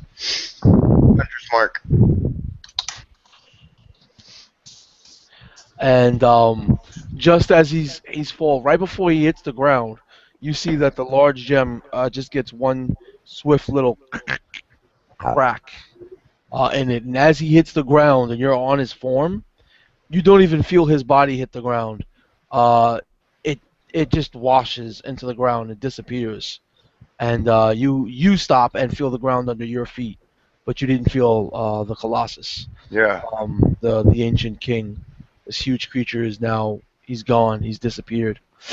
And mere moments later, you feel the mountain rumbling, and back by the altar, you can see shards of stone come up, a row on one side of several of the sacrifices, a row on the other side of several of the sacrifices. And as these pieces of stone come up, they form larger and larger, and you see that it's the ancient king's mouth as he gulps down several of the tied up sacrifices that were meant to be sacrificed to the throne and not to the ancient king, and he gulps them up greedily, and he rises up from the floor, and he just laughs.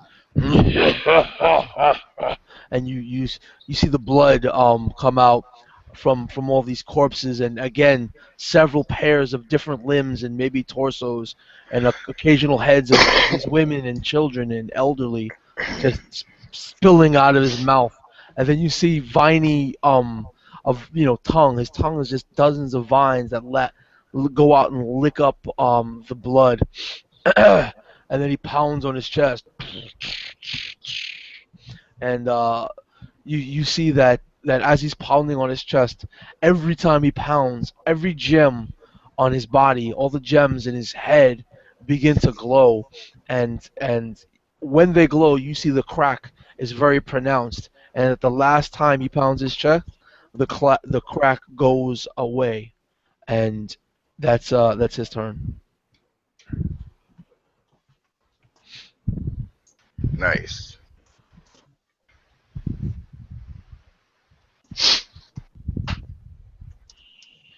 So it is now Tali's go. So he's descended down into the core of the mountain. He disappeared. Okay. He reappeared by the throne, and he consumed a bunch of the, Right. you And know. then he's gone again. No, he didn't disappear again. Oh, okay. He's there Just now. momentarily. Gotcha. Yeah, he's beside the throne. Is there any obvious visual difference besides the gem situation? That's the most obvious difference. If you roll me, what's your passive perception? Oh, it's non-existent, like 10. Okay. Yeah, you would have to roll me a perception check then. That's not gonna be my turn, is it? Because I could do a lot better than roll a perception check. No, don't worry about it. Just roll a perception check. It's not going to waste an Cool. action to look. You're not examining. You're just a quick perception. Yeah, I roll 4. Yeah, you don't notice anything different.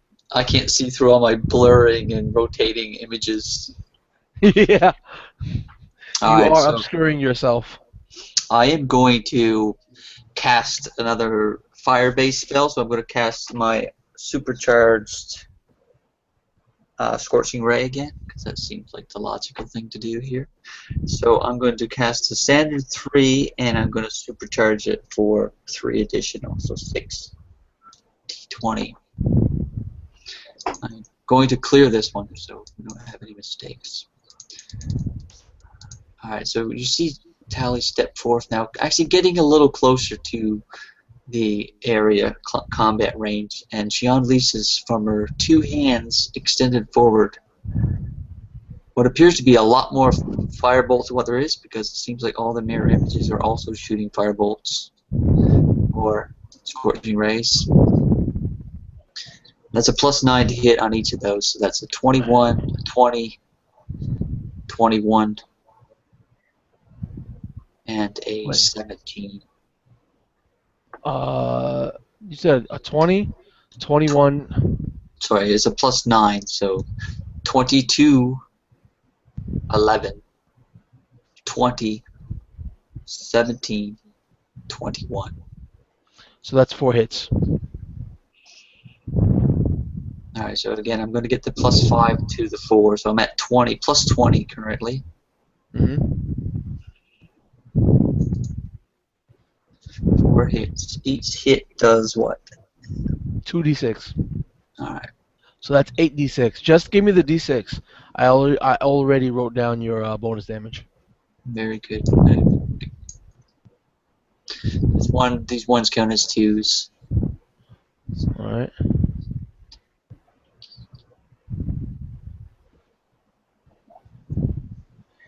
So what is that?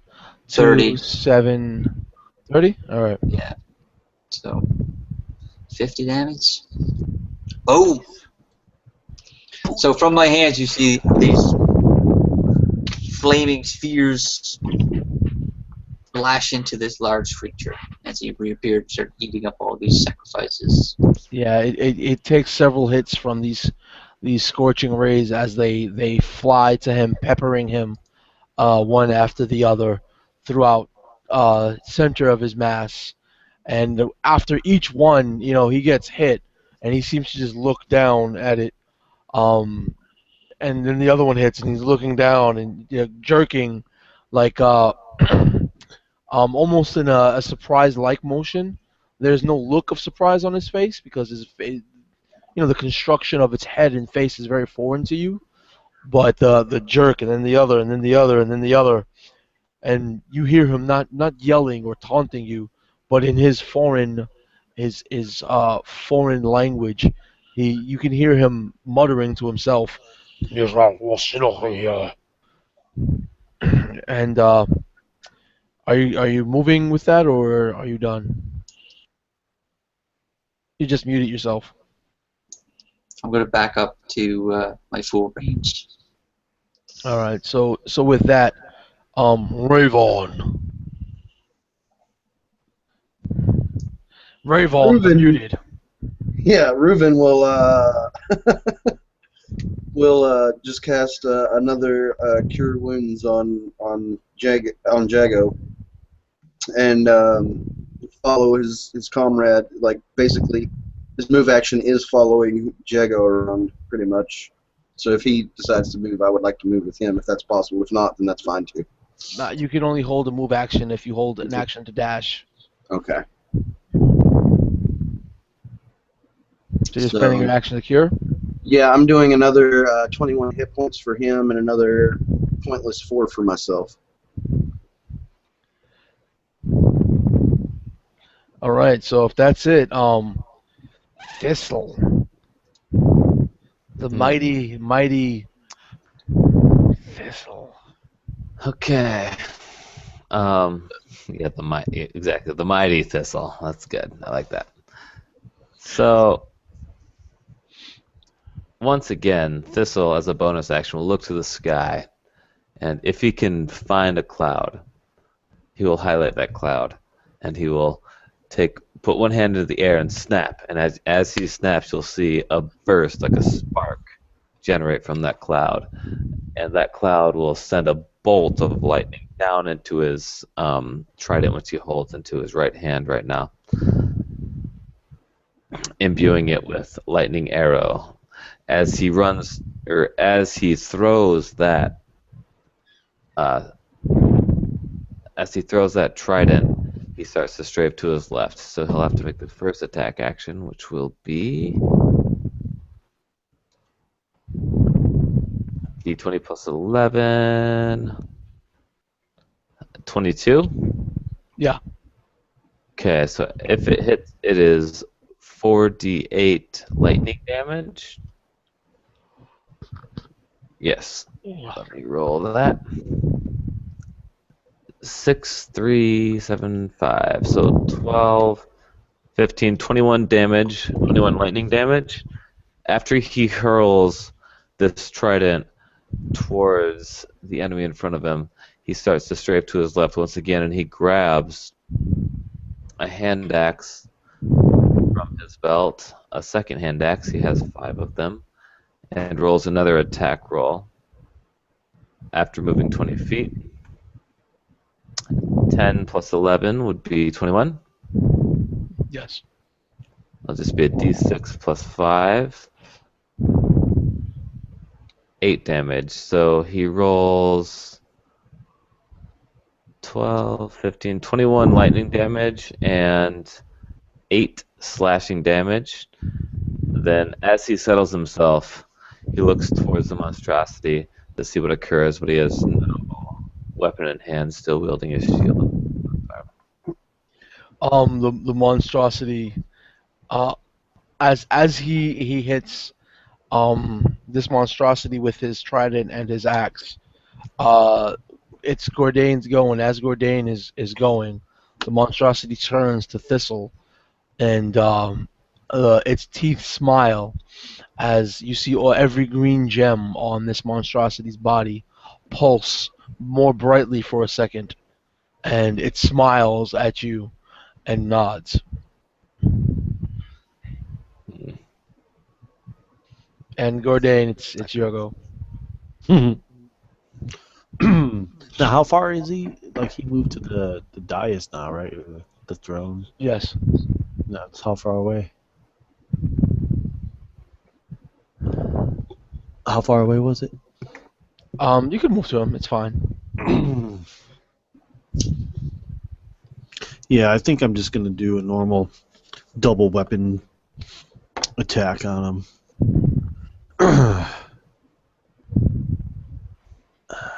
Sorry, guys. Oh, I have advantage. That's right. That's a crit and a. Nice. What the heck is it? 20, a natural 20. Crits aren't allowed. And I'm going to smite him. So, you know what? My first I gotta roll these individually. This is like I don't usually do a melee weapon. So, what's it going to be automatically? D8, right? Or What are you talking about? The crit? Yeah, the crit. You max all damage rolled for the normal hit, and then just add a roll to that. Okay, so 12. So that's 16 points for that strike. And then the other weapon strike.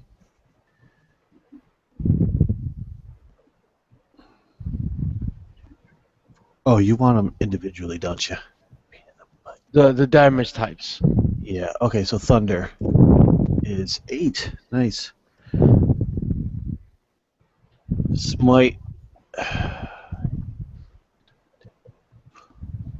18. And then the other bludgeoning damage. That's 18 radiant? Yes. Alright. And then the other one is going to be 7 points of bludgeoning.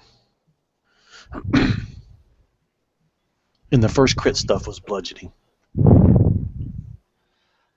Alright. So, I got all that down. He takes quite a bit of damage. You see another one of his, the green crystals on his body glow bright, like very highly, intensely bright, right before it pops and shatters. And with that, your partner in crime, Jago, is go. Oh, and of course, he slides back, 10 feet. Actually, no. No? Okay. Well, he has to hit me first, and I have to do that as a reaction, but I'm going to take a bonus action. Well, anytime you do lightning or thunder damage. Well, the Thunderbolt strike is. Oh yeah, he is large. Okay.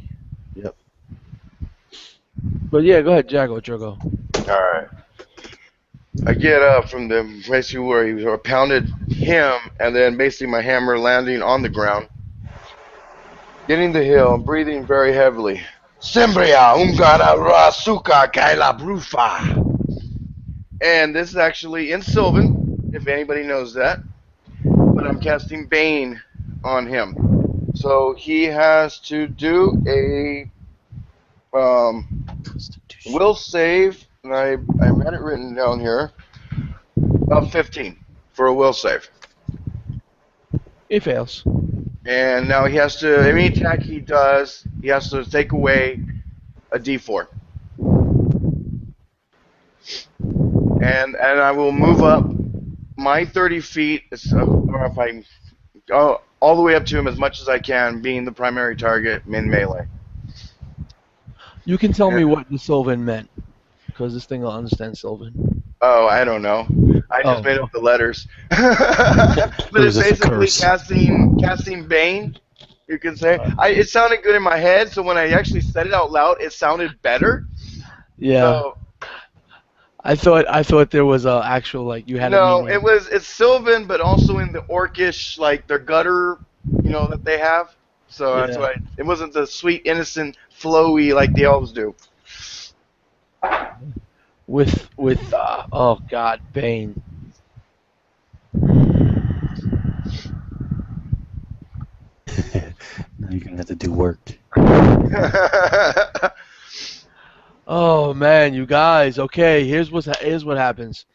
Being that he's a little bit further back because he was knocked back by all that insanity that our dwarf does. Again, he slides back. His feet sliding further back than his top, and he seems to almost fall forward, but he sinks into the earth before he actually falls. He disappears for a moment and reappears behind oh, what the hell is his name again? I'm always saying your name wrong, man. Raven? Rowan. Roven, yeah. Proven. Yeah. Okay, Reuven. He disappears, and then the earth, the mountain trembles once again, and dozens and dozens of, stone spires are starting to move out, crisscrossing, surrounding Reuven as he rises up. So let's see. Do I even get advantage for this? Like, I didn't even look. Man, they should give me advantage for this, but we won't do it. So If you have advantage, you still have Bane. I know I still have Bane, so I'm looking for advantage. So all of these are going to correlate. The first D20 with the first D4, and so on and so forth. Wait. Huh? Wow. Yeah. So what's your AC, Ruben? 19. They all miss. That's 1, 2. Right. This is 2, 4, 5, 6, 3, 4, 5. 5 hits. So 5 times 14 is 50. You take 70 points of damage. And roll me 5 strength saves. 5? Yeah. It was a mistake I did earlier, but it's actually 5 strength saves. What? I didn't make Jago roll 5 because all he needs to do is roll anything but a 1, so it doesn't make any sense. Okay. 5 strength saves. I quit. I rage quit. I'm the one wearing red. See, red is rage. You can pass it. Let's go. Come on. Do I have any advantage for any of these or anything? Why would you have advantage? Or I'm right beside the paladin, Well, you're beside the Oh, Lord left Paladin. They all left you. How did the damage do to you? First of all, did it knock you unconscious? Or Okay. you're Probably- still up. It did not. How far away am I from the paladin? Well, for me, it would be 30 because I moved up 30, thinking he was going to stay there. So that's within 3 feet. Is that how far your thing reaches? No, I'm not. I'm not high enough. Crap. Okay. So I felt all of them. Probably. 16 probably made it. The DC's only 4. No, 4. 14. Sorry. Yeah, I felt at least 4 of them. So. All right. So as these dozens of spires just shooting out from the ground beneath you from this rumbling mountain, and the ancient king is rising up, right? It's actually forms around you, his arm, and you're encased inside of his forearm. And there's a sheet of blue crystal on the inside of his forearm where you can see Reuven. Let me just make sure about something.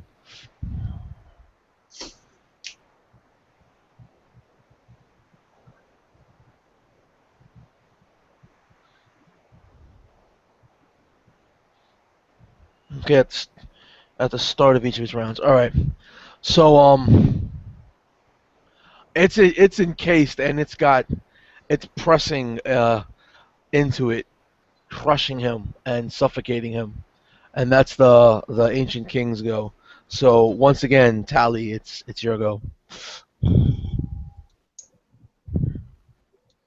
So I kind of briefly glance back at the Sun Cleric as he gets blasted by these spires of stone. There's not much I could do for him. Maybe his god can help him. So I look back towards the giant, and I'm going to cast yet another spell. This time I'm going to attempt something different. Having seen some of the direct elemental damage seem to hurt him and some not, I'm going to go a different route this time, and I'm going to cast blindness. So you see Tally reach up and she pulls one of her eyelashes from her eye and blows it, and when she exhales her breath, she starts chanting some words of magic and casts blindness on the god. So we can get a con save, which is probably not the greatest situation, at a 17 DC. I rolled a 17 on the die. Alright, so you pass.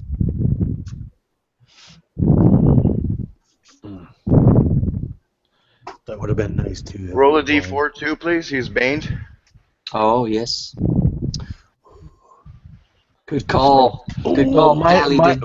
-4 plus 5, he gets an 18. Okay. Oh, that would have been so close. Alright, that's my turn. Actually, I got nothing on a bonus action, so that's it. Alright, cool. So Reuven, roll me a Constitution save.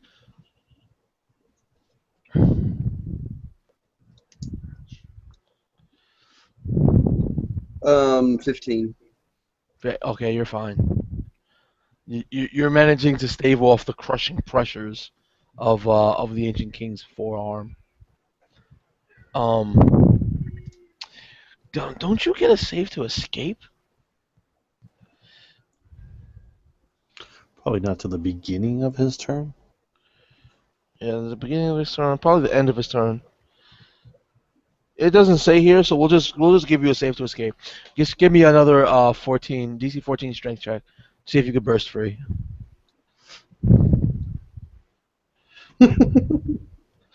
Okay, yeah, you're still suffocating in there. Thistle. Okay. So Reuven is basically being suffocated by the monstrosity. Is that correct? Yeah, Reuven is gone. As this thing has its back to you, Reuven is nowhere to be seen.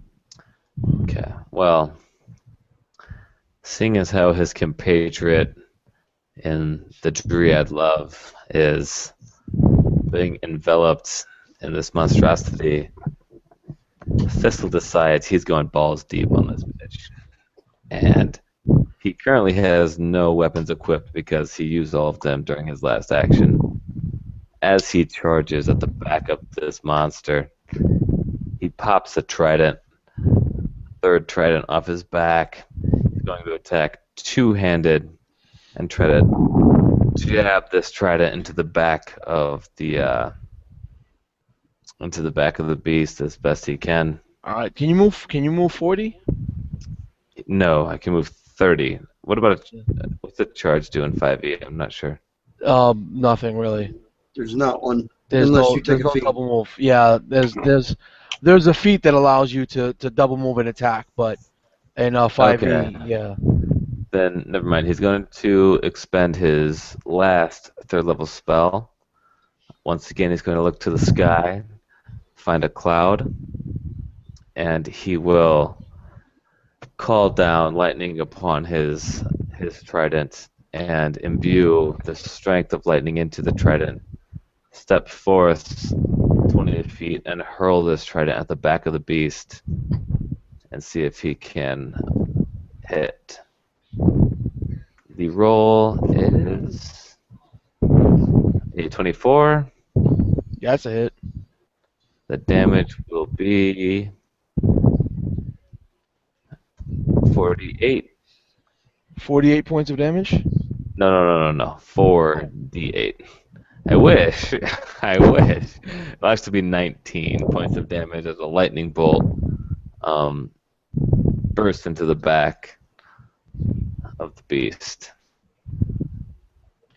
So, Reuven, take 19 points of lightning damage.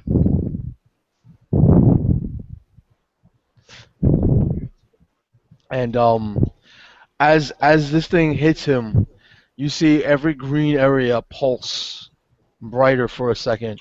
It turns around to face you guys, and you can see inside of its left forearm.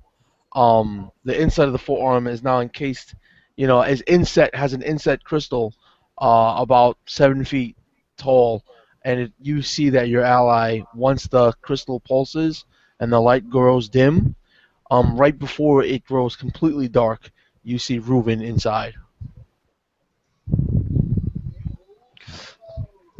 And with that, it's Gurdane's go.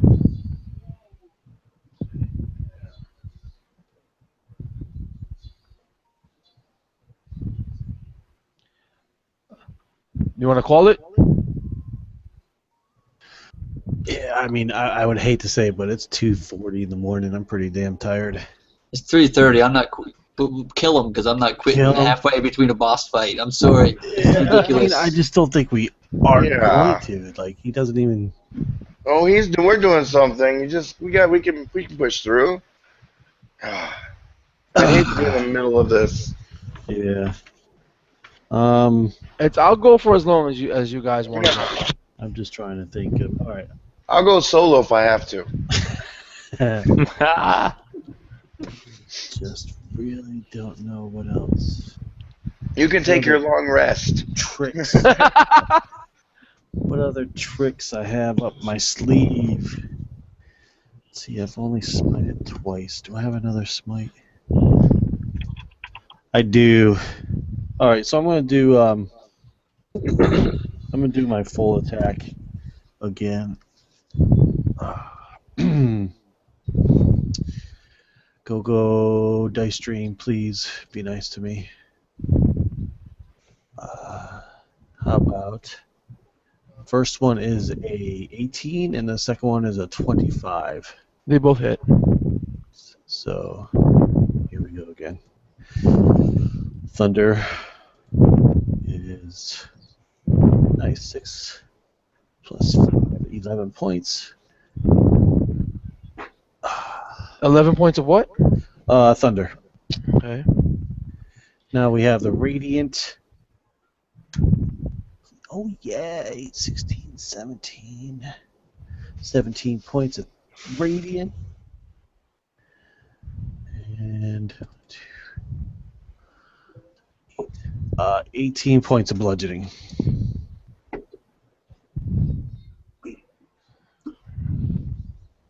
$19 points of bludgeoning. I'm sorry. So that's, what is that? 8, 9, 6, 46. Reuven, take 46 points of damage. See, I wouldn't have seen that, because I got this big thing in my face. He's behind me, so I wouldn't really be able to. Yeah, as the creature is trying to defend itself, it grins and throws its arm in front of himself, absorbing whatever damage he takes. Reuven takes, and his body shakes. Another crystal on his form shines bright before shattering and popping open. And then you see the crystal in his forearm with Reuven, that Reuven is entombed in.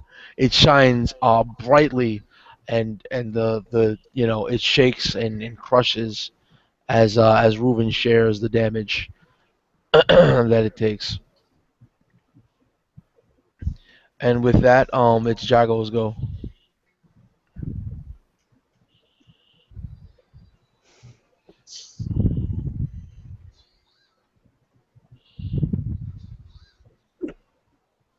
Jago. Yago. Chief. Yeah. Okay. You just muted yourself again. Again, man, it's really quick, easy mouse. All right, so I'm actually going to make my way up. Now, what I want to do is I want to aim for the crystal itself to see if I can break the encasing of the entombment, and see if that actually can break them loose. If it doesn't, then we can do damage to the thing. Are you attacking it, or are you trying to use your strength to help break them out? Well, what I would have to, in order to do that right, I would have to use the hammer to break the crystal. I don't think my strength alone can do it. I wouldn't actually need the hammer to break the crystal. All right. But I mean, I could try. If you look at my hammer, I got some spikes. I can probably try to get a pry and then snack. I don't know. However you want to rule it.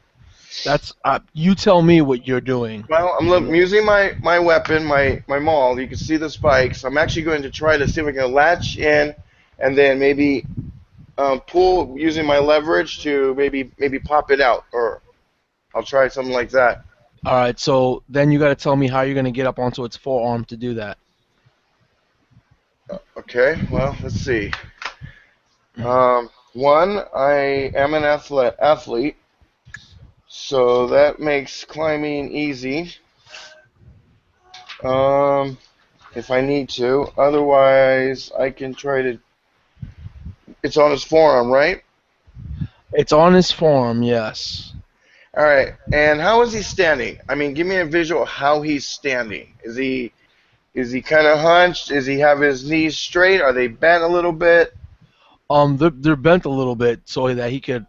He was using his forearm to try to block some of the blows to make Here sure we go. This is what I'm gonna do. your ally was taking damage. I'm not gonna be able to do it this round, but this is what I'm gonna do. I'm gonna run up to him, and then I'm going to leap up onto his knee, using my hammer. I'm gonna wrap it around his wrist of some sort, and basically use the leverage of that to swing up onto his actual arm. I'm not gonna be able to do it this time, but that's how I'm gonna do it and jump up and try to get on there. All right, so roll me an athletics check with disadvantage. Right. Disadvantage? This is some insanity. 10 and my Oh, good God. and my athletics is a 9, so Yeah. it's a 19. Yeah, you do it. You spin around and then you somehow, with those small little spikes, hook into a couple of cracks and rotate yourself around and land on his wrist. Excellent. And then he shakes you off on his turn. So Sweet, that's his action. he can take mad actions. What are you talking about? Um. So what he's gonna do now that you're on his arm, his forearm, he's gonna raise his other hand like this with his left forearm in front of him. I don't know if I could see it. You know, he's got his left forearm in front of him, and he's gonna raise his hand and try to crush you on his hand. And when he does so, his the four claws that he has, each claw splits and lengthens and fires forward first, preempting the rest of his hand. All right. So do I feel like his hand wants to squash me? Yeah. Okay. This is what I'm gonna do. I'm gonna let all those nails hit me, Okay. but I'm going to stop his hand with my my indomitable natural 20 strength, and I'm just literally probably just gonna hold it with I guess propping my hammer on his arm and him, and using that, and he can have all his hits on me if he needs to. Okay, so then you get hit 8 times, and let me break my calculator up here. I'll bring that up. 8 times 18 equals 112 piercing damage. 112. Okay. Yeah, I take it like a soldier. and his hand stops right there, and he doesn't entomb you because, like you said, indomitable natural 20s and all that stuff. So he's like trying to crush you, and then the lengthened fingers are starting to rise back up and form back into solid claws, 4 solid claws once again, and he's just holding you there, actually doing battle with such a tiny creature. Take him out now. So yeah, Tali, here we go. All right, dude. So I'm going to run up as quick as I can and get to Thistle side. I'm going to hold his hand and I'm going to abruptly cast Dimension Door. We're going to jump through, and the other side of the portal is on top of the giant's head. And we're going to step through and ready to rain down upon this thing. That's my action. All If right, you're so cool with that. as you land on the giant's, yeah, it's fine. As you land on this massive giant's head, the rocks beneath it actually rolled me acrobatics because his head actually starts to fall apart. Oh, okay. Both of us or just him? No, to him. Okay. Not the mountain, but him. The rocks on his head. The stone. Yeah, I didn't. Form, Well, yeah. he dimensioned me through the door, so I didn't know if I had to do it. Oh no, also. no, yeah, you as well. I thought you were talking about. Oh no, yeah, sorry. Okay. My mistake. This is plus 6.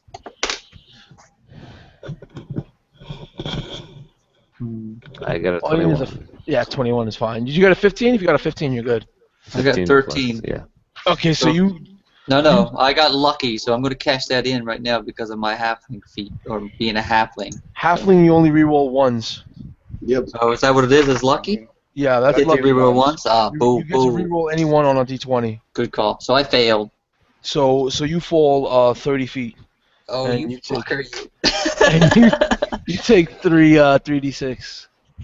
Okay. Not much. You want me to roll it or you? I got it. You take 9 points of damage. The 3d6 is not a lot of points at level 12. No, I can take that. No problem. So I'm gonna I'm run. gonna some- roll my concentration though, so I'll go ahead and do that while you're Yeah. away. Yeah. To see if my blur stayed up, so I'm gonna roll that first. So what happened when I was walking my puppy? Well, I grabbed the ranger, cast Dimension Door, teleported up to the top of the thing's head, but then I was abruptly, I don't know, fell off because some rocks hit me or something. I don't know. Were you there when I took a lot of damage? No, I missed that. All right. I was able to keep my. Nice. You can tell the DM when you get back. My blur is still up. I did not break my Oh, DM took off? concentration. He went to use the Oh, sweet. Okay, so what happened was basically I jumped up onto his arm using my leverage and athletics and using my maul. It went to crush me. I let him basically take the damage so that I could have the advantage or try to keep his arm up so it wouldn't encase me either. and it basically took a lot of damage, over 100 points of damage. With that, trying to at least keep it, because of course I don't really have AC when I'm trying to do it. It's kind of like being prone almost, but so that took a lot of damage. And his arm is trying to do this right now on me, so yeah. So it's trying to pancake you guys. No, me, not you guys, Yeah, me. it's trying to pancake Jago, but really quick, the concentrations, did they work? Yep. You I know, did, yeah. I rolled an 18, so I was able to keep my blur up. so what happened was that you dimension doored on top of his head, and his head, the stone was weak and loose and cracked, and you slipped and fell down, and you landed on the floor while Thistle managed to grab a foothold somehow. But with that, the entire ancient king, the entire stone body is sort of shaking and a little weakened as random stones are falling away from his body and his arms now, as he's trying harder to crush this pathetic small little creature that's staying his hand. Cool. And thankfully it's Thistle's go. All right. So, where exactly on this monstrosity is Thistle stationed right now? Right on the top of his head, between his horns. Okay, so Thistle will, if he takes like a 5-foot step, can he be like right at the center of this monstrosity's forehead? Yeah. Thistle I mean, will on take the top part though, not in the front. Okay, is it like shielded by armor? Like, is it exposed, or is it stone, or what is it? The gem is there. It's right there. Yeah. Okay, yeah. If Thistle sees the gem, he's gonna take a 5-foot step to the left, and he's gonna take 2 just ravishing attacks at the gem, and try to just lay the wood as best he can. It's slashing damage with 2 hand axe attacks. Okay. It'll be d20 plus 9. Let me roll. The first will, I'm going to guess none of those will hit the gem even. So 3 and a 2. Well, I mean, plus 9, but... No, he starts 11 stumbling side to side, and as the ancient king is stumbling side to side, it just throws you off balance, and you can't land a hit. You hit it with the flat of your hand axe at one time, and Great time to finally roll shitty. Yeah. So Thistle does everything he can just to maintain his balance on top of this monstrosity as he tries to flail 2 swings with the hand axe, but can't connect with either. And with that, Gurdain says it's time to end this game. And since Gardain the Ardain had to walk his puppy, I'm just going to roleplay it like this. I don't really know exactly what happened, sort of, kind of, a little bit, but seeing Thistle going towards this center gem and the history of what's been going on, I'm going to move within 60 feet of this said gem in the middle of his forehead, and I'm going to call for the last time never mind, I can't do that anyways for this one. So I'm going to cast my last 5th level spell, and I'm going to cast a shatter on that fucking green gem. it's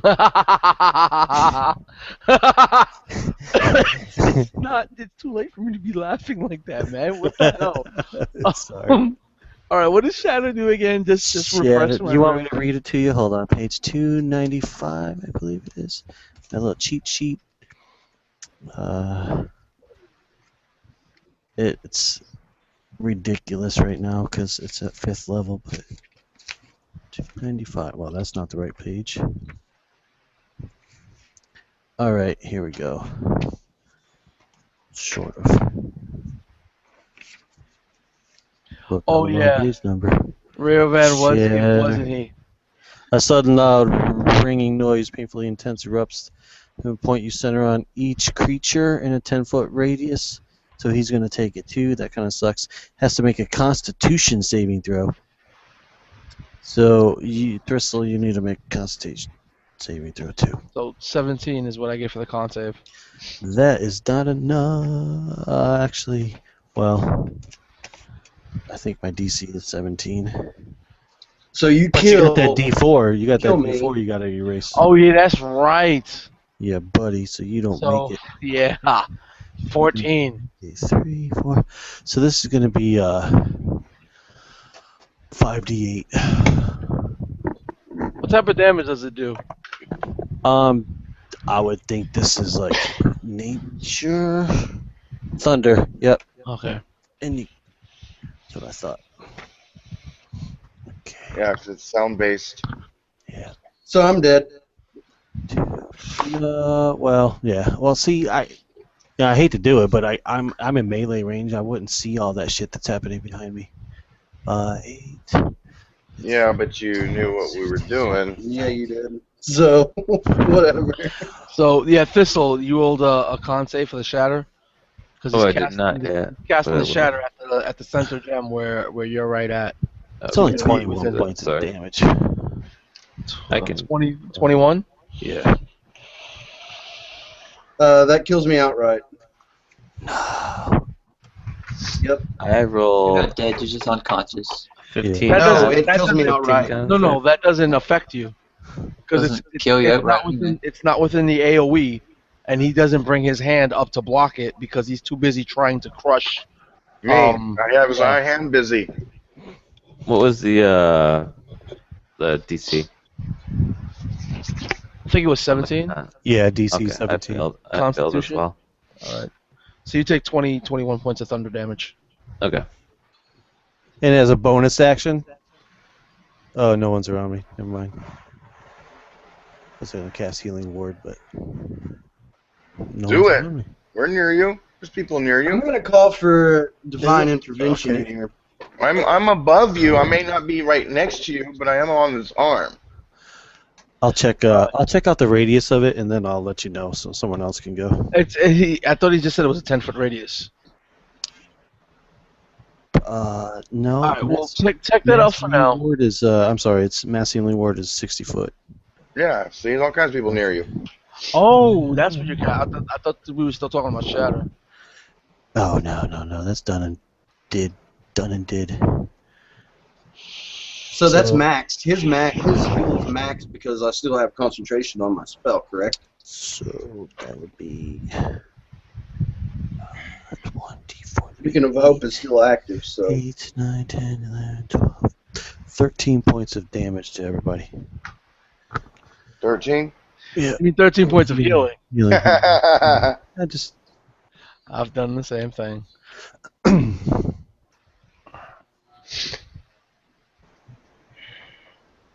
So as this healing energy is affecting everyone else but the ancient king, you can see that just parts of it are starting to fall and crumble apart, and from trying to crush Jagan, it stumbles forward a few steps and drops both of its arms by its side, stumbles forward a few more steps. Jagan falls to the floor, and almost like an exhausted athlete, someone who's been running for hundreds of miles nonstop.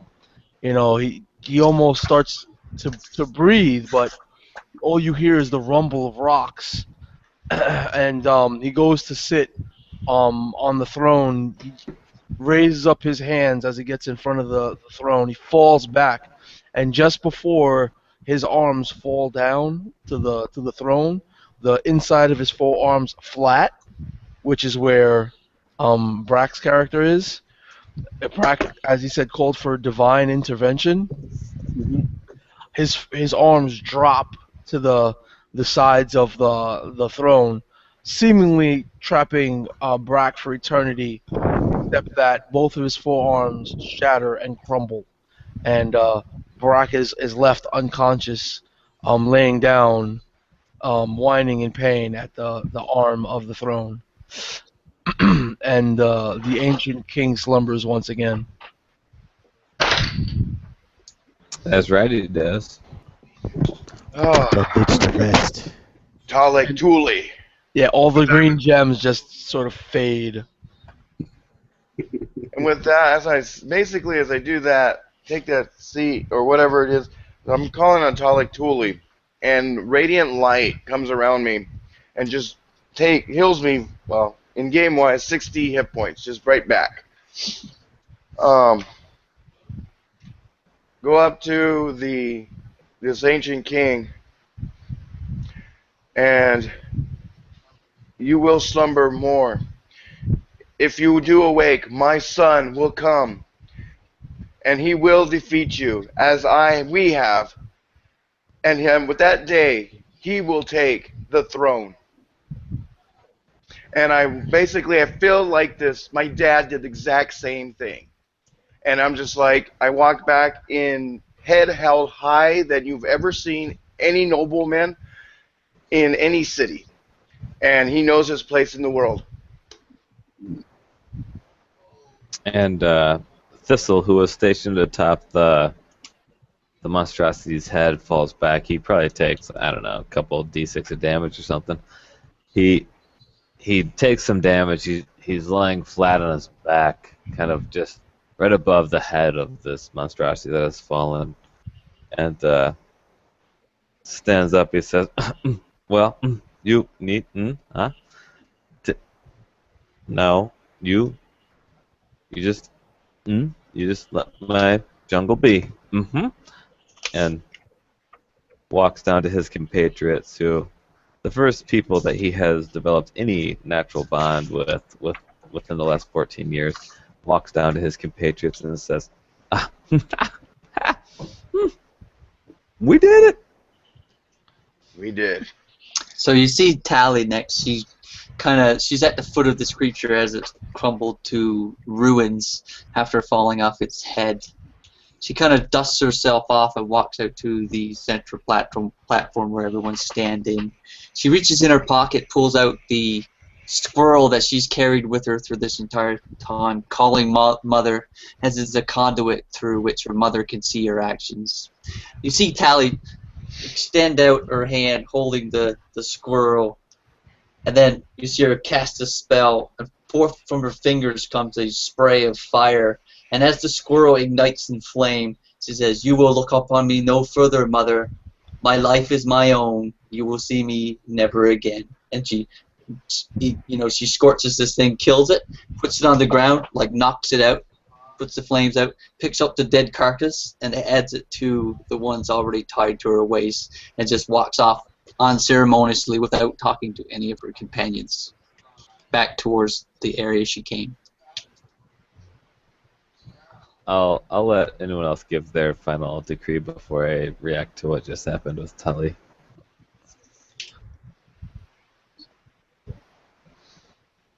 If there are none, then I'm dead. I can't do nothing.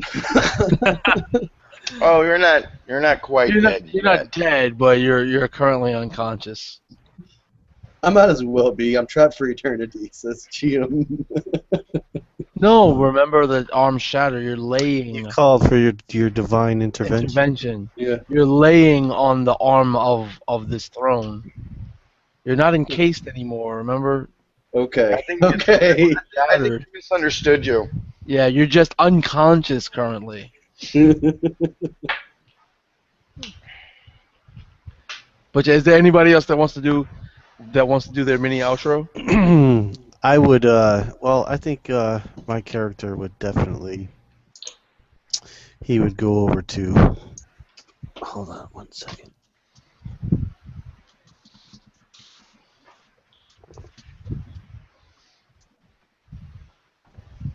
Sorry, my wife just woke up.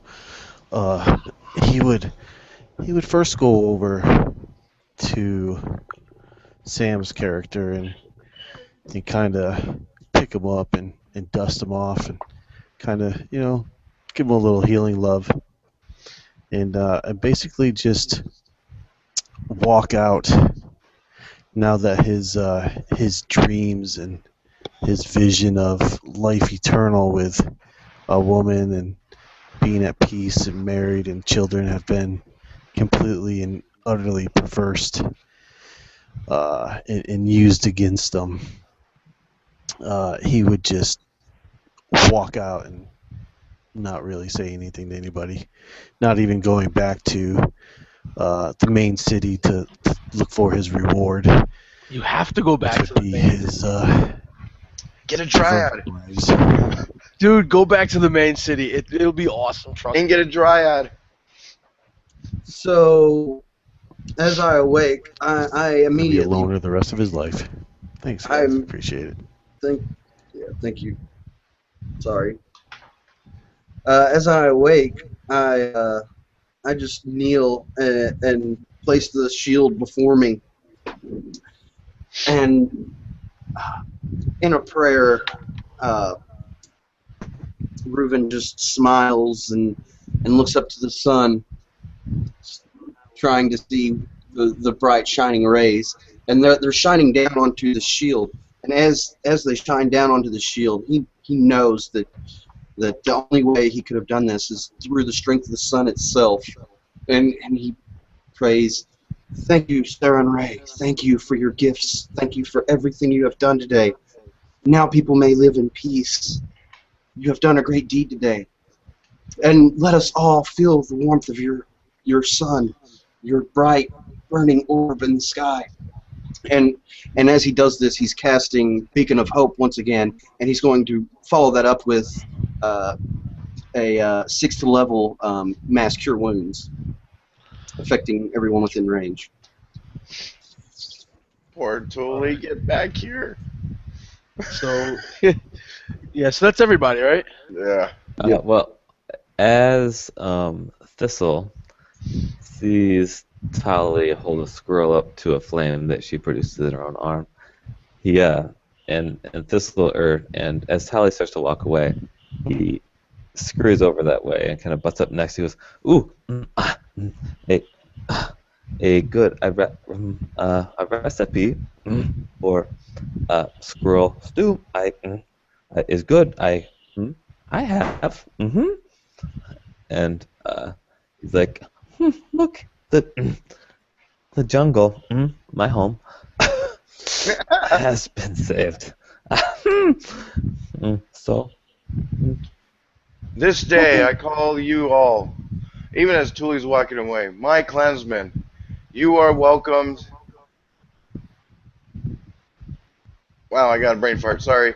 You are welcomed and combo anytime. If you need my help, I will be there. If you need food, food will be there. Shelter, you name it. Today you have made a true friend. And with that, for the inspiration of the gods, I heard this name, and my son will be named Jagan. All right. So basically, all of you, have your final outros, the final cutscenes for each character. You've reported back to the Grand Chieftain, the King, the Lord of the land. Reuven, being such, a powerful cleric, the only one of his original priests to return. The king commands a temple to the sun to be built in the middle of the forest, and that temple will become a small town, and it's Reuven's to rule over if he so wishes.